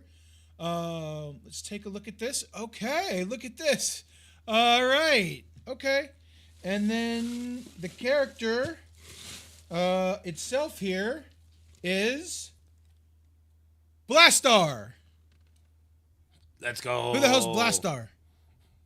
Very interesting. We're going to go on a journey here in just a second. OG Diamond Dave, we hope you have a Blastar time in Marvel Strike Force. Oh, that's fantastic. Thank you. That is awesome. Yeah, I'm Very, shocked. very cool. Well, thank you, Scopely. I do appreciate this. Those of you that know me, you know this about me. I've never been the biggest, comic lore person. Lore's never been my thing. Let's check it out. Let's. To be fair, you could be the biggest comic lore person. You might still not know who the fuck Blastar is, okay? He is Lion Man to me so far. Find out and see what we can learn about our friend Blastar. All right, let's dig in and learn together. Although I'm sure most of you folks down there in the comments know all about the particular characters right here. Marvel's Blastar. As I take a look at this right here, this is pretty dope. Again, taking a look at this, it's Series 4 024. I don't know much about these. But it does feel very heavy, like it's a full metal, particular item. So let's check it out. So you know what I do when I don't know something and I want to learn a little bit about something? So tell me a bit about Marvel's Blastar. How about, is it 2 A's in both? Yeah. Oh no, just Blast, and then 2 A's here. Blastar. Let's see here. let's take a look and see what we can ChatGPT find. So, goated. Blastar is known as the Living Bomb Burst, a powerful Marvel Comics villain. He's not our friend. Blastar's not our friend. Okay, that's fine. Associated with the Fantastic Four in the negative zone? You gotta be kidding me. We can't get rid of it. This is ridiculous. We can't get rid of the negative zone. Oh my gosh. How many times do you think we have to run the negative zone to acquire the new legendary coming up? I'm totally kidding. I don't think that's going to be the case. We'll have to see. Origin story. So Blastar hails from the kingdom of Baluranans. Balurains, an alien race on the planet Balur in the negative zone. Oh, this guy's going to be very torturous, I bet. Very torturous. Exile and escape after being imprisoned in a containment suit cast into space. He regained his power. First encountered Reed Richards. That makes a ton of sense. And Triton during a voyage through the negative zone. This led to the debut and clash with the Fantastic Four. Powers and abilities: super strength and durability. Possesses incredible strength. Lift 10 tons and withstand extreme temperatures and pressures. And endure both space vacuum and battlefield trauma. Spoilers there to the kit. Can endure. Yeah, listen, if legendary characters don't come to the game that like decay trauma or immune to trauma and stuff like that, that would be a bigger shock. But that is cool that ChatGPT threw him that bone. That's a good pun. Trauma. Kinetic energy projection. Unleash powerful concussive blast from his hands. Okay, gotcha. So seems like a brawler, blaster type guy. Okay. Probably not for I'm me. picking Probably up. not. I'm seeing what we might be able to put together here. Trained in military strategy and warfare. Blastar occasionally uses high-tech gear, plasma weapons, although usually he just relies on his superpowers. Well, that's really super interesting. So, notable feuds and alliances against heroes, Fantastic Four, the Avengers, Thor, Hulk, Inhumans, all of whom who have thwarted the conquering attempts. Okay, but what about friends? Who's on Blastar's side, right? Turbulent relationship with Annihilus, teaming up at times, but often clashing. Frenemies. We get it. We totally get that. Frenemies with Annihilus. That's pretty dope. Galactic campaign and cosmic events like Annihilation, Conquest, War of Kings. Blastar has served a key figure, becoming king in the negative zone, aligning with the Nova Corp. Interesting. Battling Phalanx and even challenging Medusa's realm. Okay. I like that. I really like that. So the debut first in 1967. So we're getting a character that's been around a while. Not a new character to comic lore, but new to me, not gonna lie. Balance of brains and brawn. I like that. Rival to Annihilus. So their dynamic over the negative zone of supremacy adds intense rivalry to the drama. So maybe not rival in power, but they certainly do rival against each other. That's super interesting. So I like that. Quick rundown on Marvel's Blastar. Nicknamed the Living Bomb Burst. Could you imagine? The alt is a living Cool name. bomb burst. Cool name. And you just see boom explosions everywhere going crazy on the screen. Real question for me as it pertains to Marvel Strike Force. I'm seeing some things that are super easy to carry over. Probably going to be like a blaster, what it seems like, based on the name. I'm super curious, what game mode will this legendary be impactful for? Gotta be Crucible. Quasar being impactful for war. Does that mean Blastar will have a game-specific mode, or will Blastar just be amazing everywhere? We don't know yet. I'm super excited to see what's going to happen. How will Blastar's intense energy and power work in combination with the new silence mechanic that's about to come out with Franklin Richards? This is super exciting. This is really, really cool. Again, thank you so much, Scopely. I do appreciate that. Thank you, team. Shout out to the PX team, Lori and everybody over there. I do appreciate that. We will absolutely be putting this one up, but big thank you. This has been super cool. What do y'all think? I need to know more about this. Tell me this. What are some of the greatest, what are some of the most epic battles he has had? There we go. Look at this. This is how I learn everything these days, right here. Not a bad So way to early learn on, the things. It's Fantastic not. Four, the first appearance, obviously that's a big one. Big one versus Annihilus God of that Thunder comes showdown. up just a year later. God of Thunder showdown. So Blastar takes upon Thor in Asgard's outskirts. Blastar versus Odin. I'm calling it now. Look at that. And then No. Pathfinder wore that crown, that Thor crown. Are we gonna have an Asgardian team for Blastar? Are we finally gonna get Thor to be the MVP of a team? Can we finally get Thor to be that guy? How many times has Hulk, Spider-Man, Wolverine, fucking Captain America, how many times have our favorite OG Avengers been snubbed? Can we finally get a Thor-centric team? I don't care. Make it a third Thor. But like, Daredevil's great, but, you know, he should have had Silver Sable's kit, in my opinion. Can we get Thor, a new Thor, as the guy? Can we get Old Man Thor? Can we get a real God of Thunder Thor? That leaked SS on the Strike Time showed Wakandans and Asgardians, I think. Well, not leaked, but spoiler, whatever. Can we get Thor? Pathfinder, I know you're here. Give us the googly eyes. Or disappear into the shadows, one or the other. But are we getting a Thor? Rune King Thor would be sick. Ooh, that's great. Rework original Thor would be great too. Here's the thing: I don't want it to be a rework because we know they won't make him the. We know they won't make him the focal point. Make it a new Thor. Courtesy of Big Spartan. Can we get Thor? Can we get? I'll even take this Thor. Listen, I'd be happy with this new Thor. That'd be great. But we need Thor. Okay, let's keep watching. Sadly, we don't see or hear from Blastar for almost 40 years. Wow. Long time. At least maybe in the notable timeline that's right here. This is obviously just giving me the most epic battles. So, Okay, Dave, come on. You're being very humanist right now. For all we know, Blastar's species lives for thousands of years, and 40 years is like a weekend trip for him, okay? Maybe it's not a big deal to him. Maybe we're not the center of his universe. not use Blastar the right way. I'll tell you that right now. But I'm super excited about how we're going to see him now. War for the Negative Zone. Okay, all right. Ronan the Accuser, Novacor Phalanx, love it. Love to see all these folks in here. Got the War of the Kings, Seizing the Zone.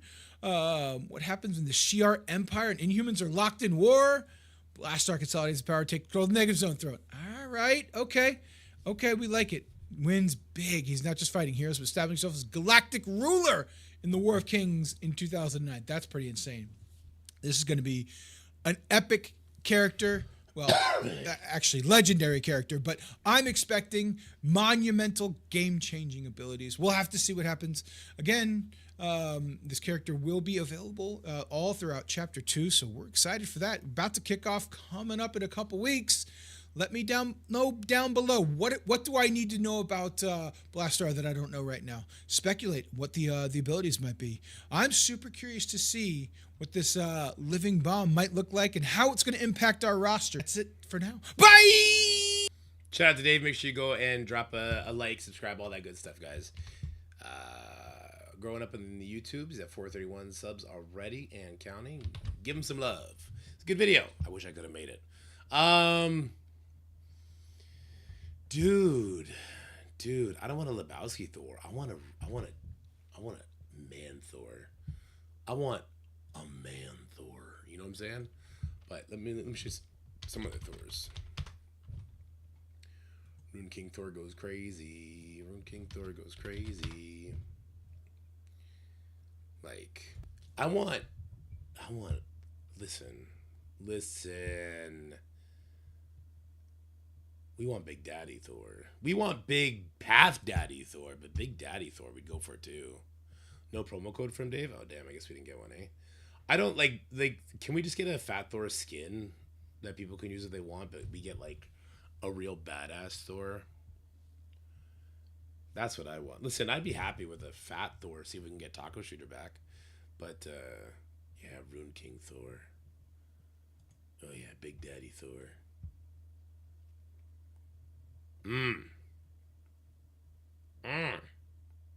That's what we need. Could you imagine if this patch we get Hellfire Club, like a reworked Sinister We get Azazel, we get fucking Sebastian Shaw. Like, that'd be pretty hype, right? They follow it up by a Sinister Six team with Chameleon, Scorpion, maybe Superior Spider-Man with some cool ass villains there. And then we get a sick ass Asgardian team with Thor at the front. Do you understand how much hype Chapter 2 would have? A link to that Path Thor pick? I mean, yeah, I got it right here. I'm sure he's seen it. He was here earlier. He's seen it. But we could all just DM it to him at once. Throg? No. We don't need Throg. We don't need any more goddamn animals. You freaking furries have had enough. The Spider-Man villain team, like they did Jean and Hercules, I wouldn't be mad at that either. Pet Avengers, I think there's a problem with pet characters when it comes to like their skeletal structure in game. 8 nodes, and with the ability regeneration on the Vigilante team and the Quasar via the Pact, we're not worried about running out of cooldowns. We're going to be using them as much as we can up until the last 5 remaining enemies, at which point we will stop using abilities to ensure the Vigilante team keeps all of their abilities heading into the next node. You could bypass this and just spam all your abilities if you use Elektra instead of Punisher. Yeah, this is 100% viable. I just prefer my Punisher because he's at gear tier 20 and he does a lot more AoE damage.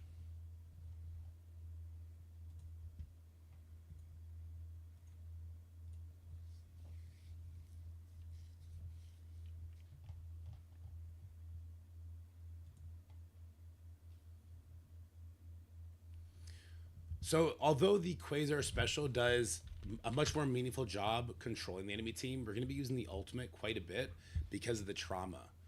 As we have the Okay, yeah, that's going to be important. Okay. Yeah, so this is going to be boring, guys. I wouldn't want to watch this. I wouldn't want to watch somebody do massive video editing. You see, let's go over and hang out. Who's Thunderstrike? Rumors that the other legendary is some knockoff Thor wannabe. I can't remember his name though. Thunderstrike? Oh, I don't know.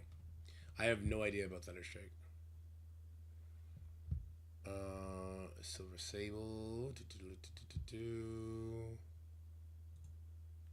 Stream some MMM. I should stream some MMM before closing up for the day. I need to make a video about thing, but that might have to wait till tonight. This legendary video is taking too long.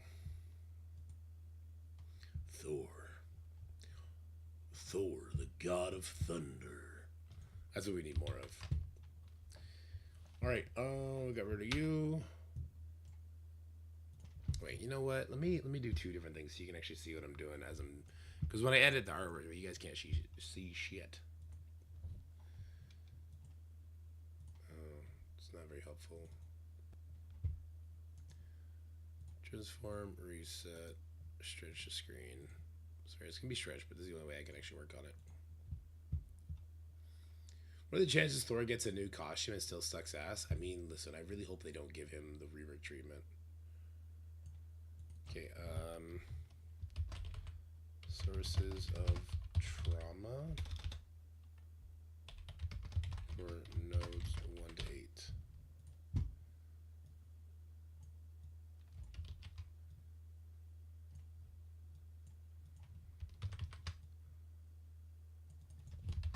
Silver Sable Ultimate.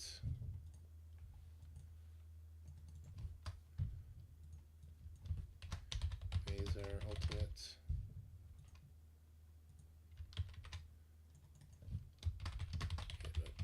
Ultimate.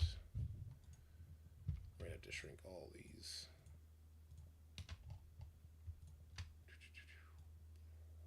That should do.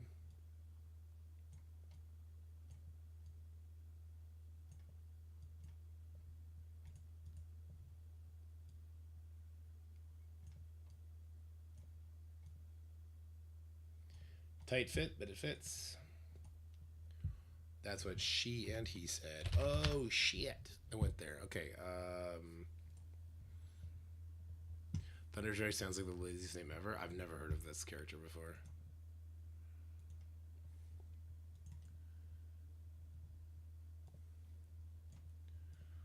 the same size as here.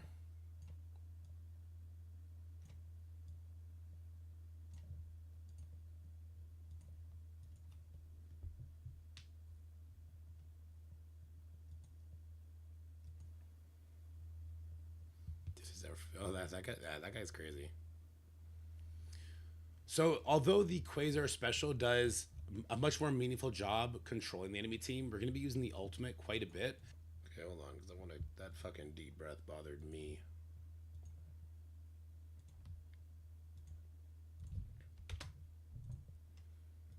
So, although the Quasar special does a much more meaningful job controlling the enemy team,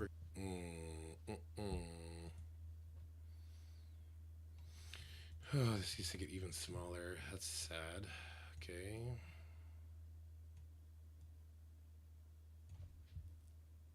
We're going to be using the ultimate quite a bit because of the trauma. As we have the Vile Rally pack turned on, anytime we get a kill, if the enemies do not have trauma, they're going to lose all these debuffs. Now, if you want to use that special with Quasar to get slow, defense down, and a whole bunch of other effects out, you can target the Havoc that should not kill any of those 4 characters, and then Silver Sable will follow it up with an ultimate. So you can kind of pick your kill order here.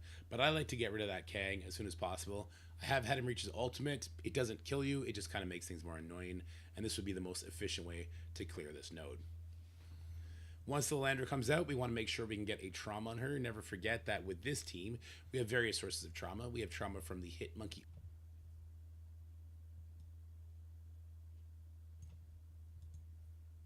ultimate on your primary target, plus the... Alright, hold on. So, although the Quasar special does a much more meaningful job control... Here, I need Ares' face. That's what I need. Okay, we can get rid of you. Okay. Post Ares stats.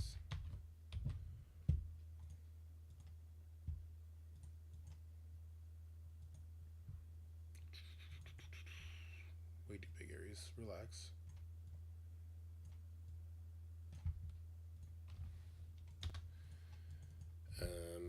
All the characters released post Ares will be the biggest targets to control.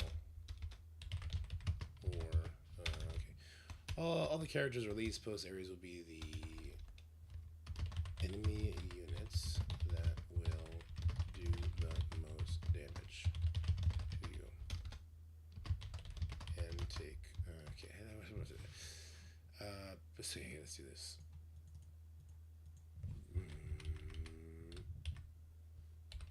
Post / pre Ares stats. Pre Ares stat characters are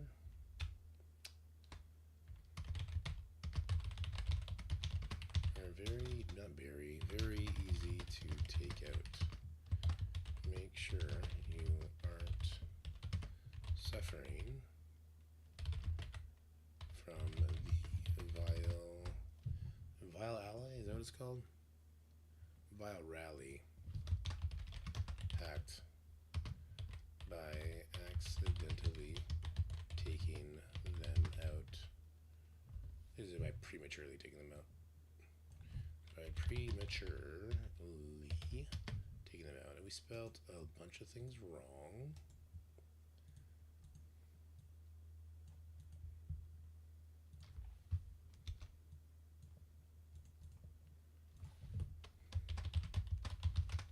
You see why this is boring? I don't even know what you guys are talking about. You guys haven't said anything good. That's what she said. Exactly.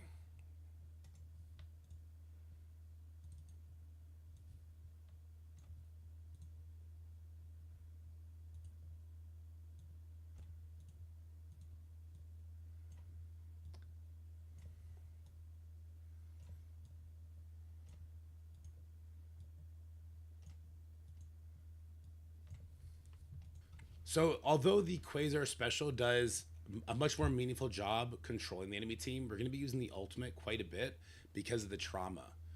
As we get a trauma on her, never forget on your primary target plus the enemy with the highest damage. Your Star Gemmer enemies will have the highest damage for the most part during this entire trial.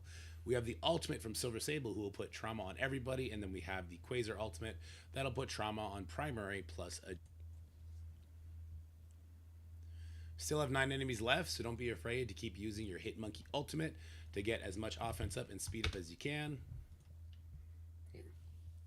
The programs used for editing, I use DaVinci Resolve for video, and I use Pixlr, which is like a broke boys Photoshop. I use the broke boys Photoshop. Nothing wrong with that. Live within your means. Have fun with what you got. Make the best of what you got. Photoshop is like $100 a month or something ridiculous like that. I don't get it. If you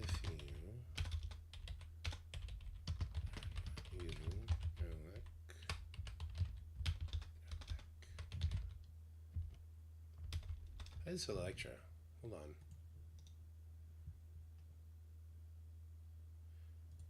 ELEK, right? Yeah.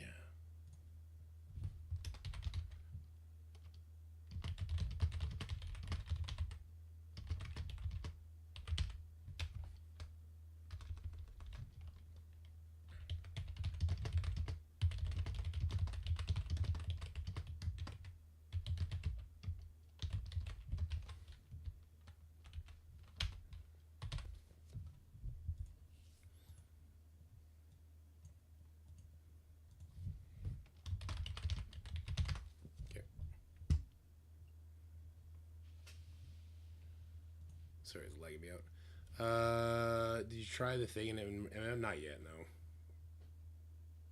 Would you pay for ChatGPT Premium thingy? Just interested to see how it compares to our pricing. $20. It's $20 a month.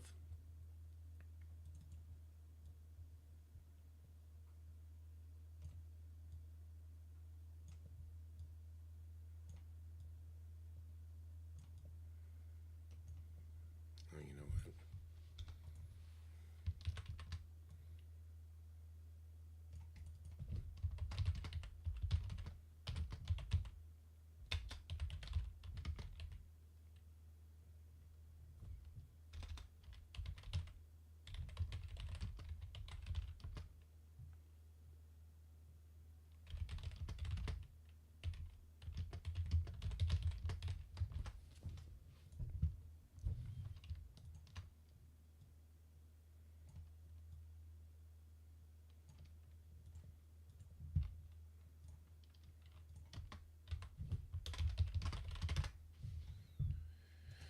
Let's try this again.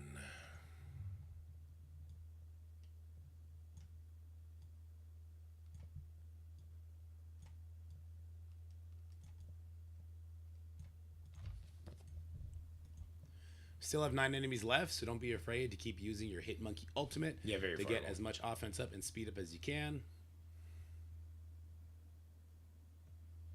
I will also note that the Daredevil special does a tremendous amount of damage compared to the ultimate. Oh, damn. So whenever I get the opportunity, if I just need to Honestly, snipe a an character icon. out, that special from Daredevil is my go-to. Now you might notice here we have 2 characters on the right side and 1 on the left. So why am I going for the single character who doesn't have offense up compared to the other 2? And that's going to be a theme when it comes to this trial, is that the post-Ares stat characters will one-shot you and the pre-Ares stat characters will tickle you. They're there more for mechanical headaches than for an actual danger. And that's going to be it for the node. You can see I start using my basics and we're ready for node 2. Node 1, we're 8 minutes in the video, is crazy. Node number 2, like node number 1, is not extremely So we're half done editing. mechanically interesting. You're going to be doing a lot of one-shots on the goblin characters. Again, those post-Ares stat characters that are more for a structural nightmare as opposed to a threat. Now, one thing I will say that in this footage, my Quasar ultimate puts up a battlefield effect which does stop the enemy from regaining charges. That is going to come into effect on 2 of these nodes. That's not necessary. When we originally beat the first trial version and the second trial version, I did not have that characters that are more for a structure. Quasar ultimate puts up a battlefield effect which does stop, Hold on. as opposed to a threat. Now, one thing I will say that in this footage, my Quasar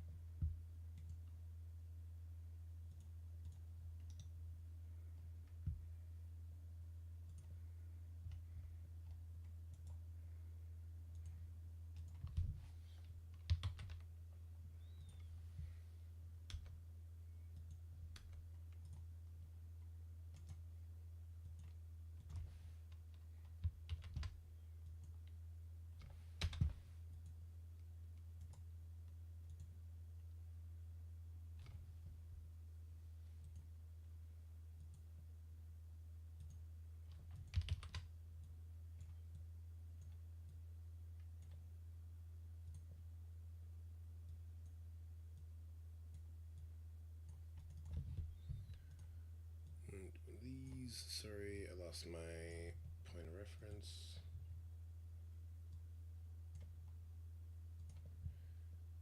Okay, Silver, Sable, and Quasar Ultimates remove all charges regardless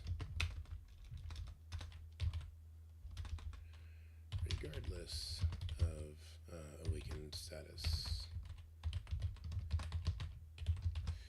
That is true, Quasar, right? Let me see. Yeah, it does. Having the T4 on it just does a battlefield effect. That's it. Okay. All right. This one down a little bit. 54, sure. Charge clear. Vigis.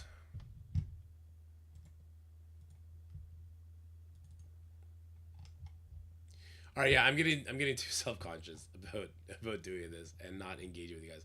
I feel like you guys deserve to be engaged with and more engaging content than this sort of video editing.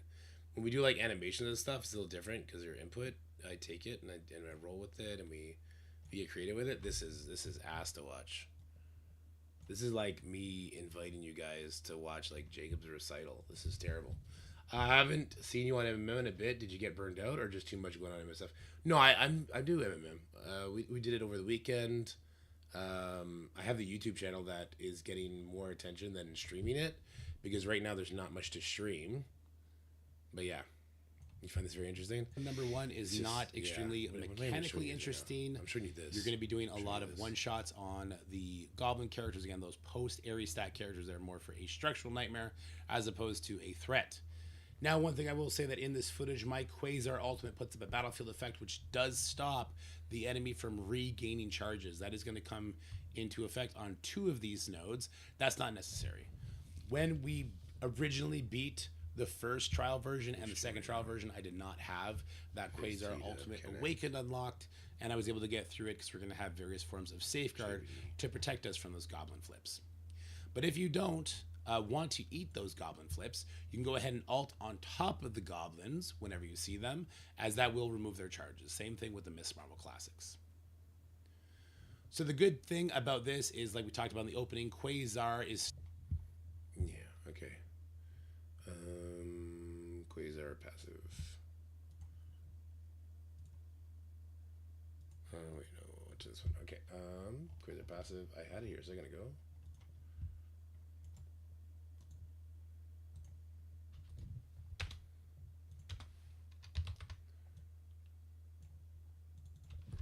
With the war packed on, Quasar stops all speed stat and all enemy speed bar. Keep this in mind when picking elimination targets. I'm like capitalizing some words but not others. Like it's just a mess.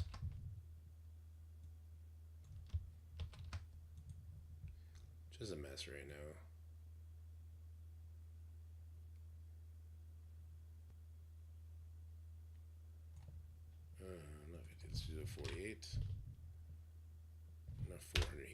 48. Okay, there we go.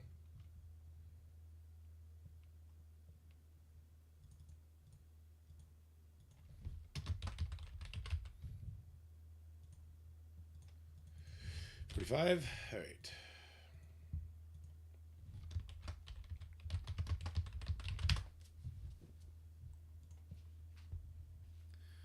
Hello, Claymore.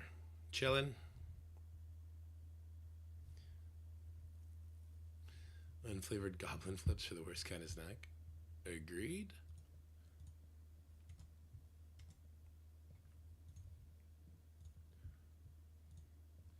Can I just drag this in? This would be so much better if I can just drag it in. I can. That's way better.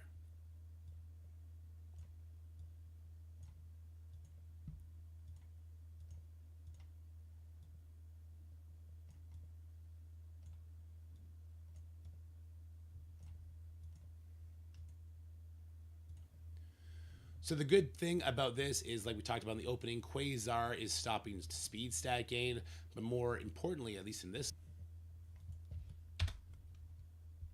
mode, he is stopping speed bar gains as well. So by stopping speed bar, we are effectively just nuking these lizards. They're not getting the speed bar from Silver Sable, and as well as the Gohori is not getting her on-spawn speed bar.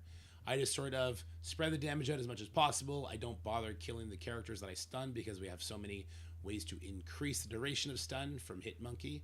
So I'm not too worried about her popping out. And as you see, Quasar does what Quasar does best, and he just is going to take everybody out of the equation. When we're playing with the Vigilante team, we can also strip charges off with the Silver Sable ultimate. Let's talk about the Silver Sable passive for a second now.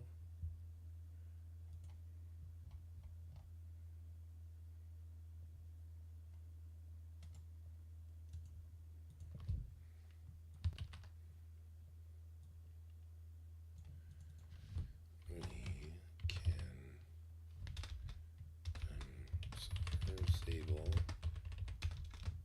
passive speed bar gain occurs when attacking into enemies with vulnerables. Make sure to prioritize doing this to avoid past enemies from ever getting a turn.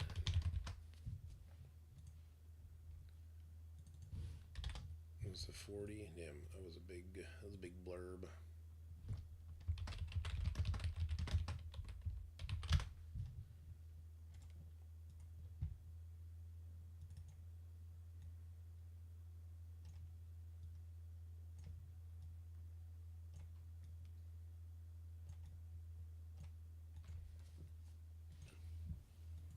When we're playing with the Vigilante team, we can also strip charges off with the Silver Sable ultimate. So in the first 8 nodes, we have tons of ways to strip from Hitmonkey.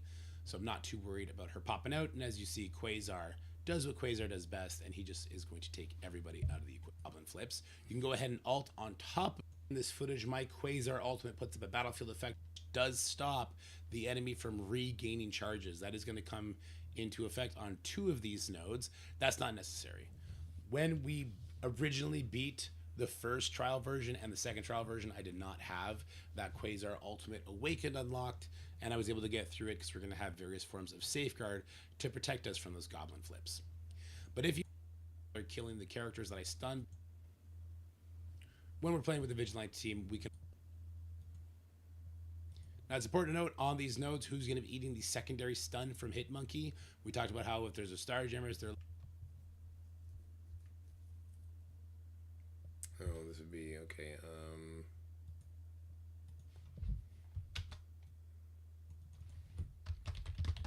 Hitmonkey stun priority. And this one's kind of weird because I think this goes a bunch of ways. Maybe you guys can actually help me with this one. I know that for the Star Jammer team, at least, it goes Lalandra into Howard into Havoc. as far as like if the secondary is stun.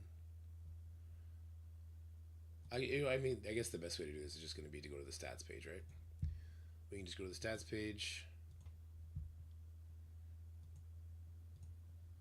We can do. Here's what we can zoom in because this is crazy. Find Starjammers.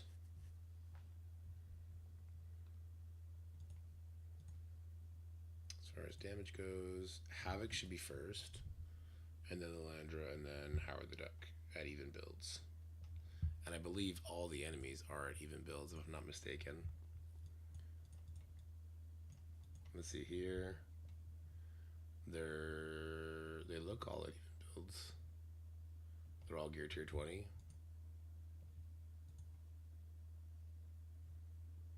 I wonder. This does make sense because the Lander does get stunned over Howard. Maybe I've been stunning Havoc instead.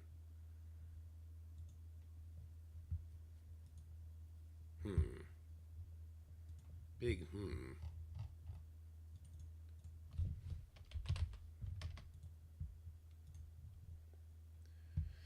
Alright, so I want Havoc. I want Howard. I want Lilandra. I want Miss Marvel Classic. And Medusa.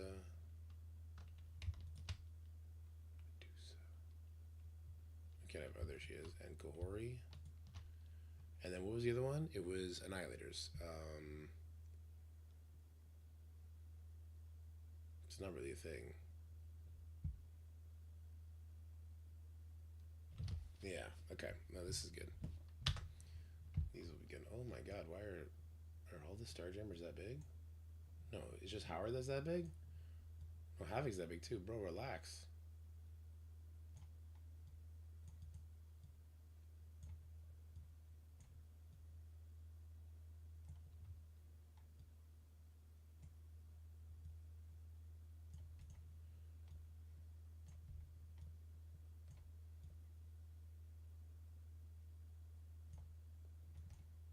Oh, that's not Medusa. Fuck.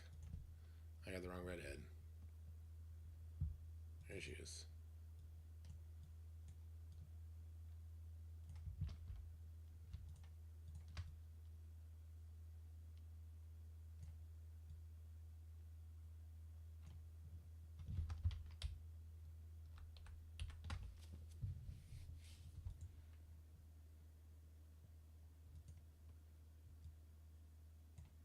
What the hell's going on? What in the hell is happening here? Howard's being all shy about his height.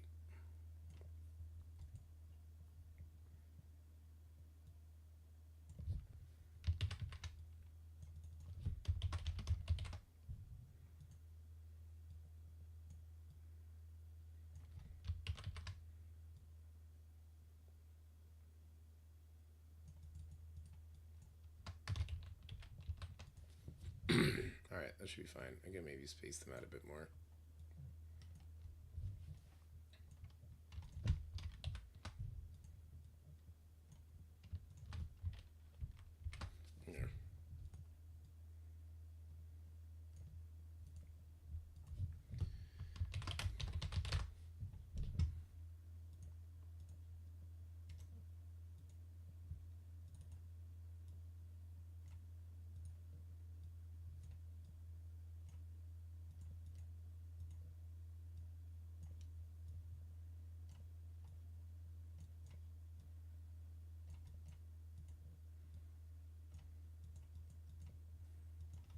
Now, it's important to note on these notes who's going to be eating the secondary stun from Hitmonkey.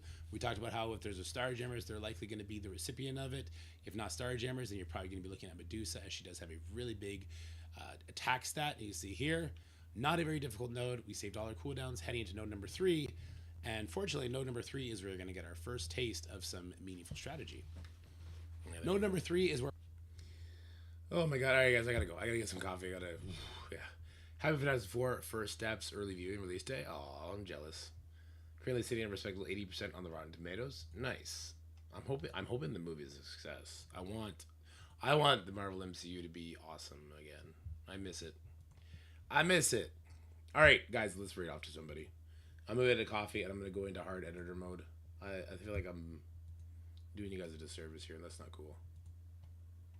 All right, I'll send you over to T-Dub has played a different game. Yeah, let's go hang out with GBD. All right, guys, y'all are the best. Take care. Thank you so much for coming hanging out, and I'll see you guys probably tonight. Tonight I'm going to be doing a lot of videos. Tomorrow I'll try to do one final stream before heading out to the island, and if not, maybe I'll stream Crucible on the island while the boys are sleeping. They go to bed so early. But probably not. I'll probably just go cuddle with them or some shit like that. All right, later, folks.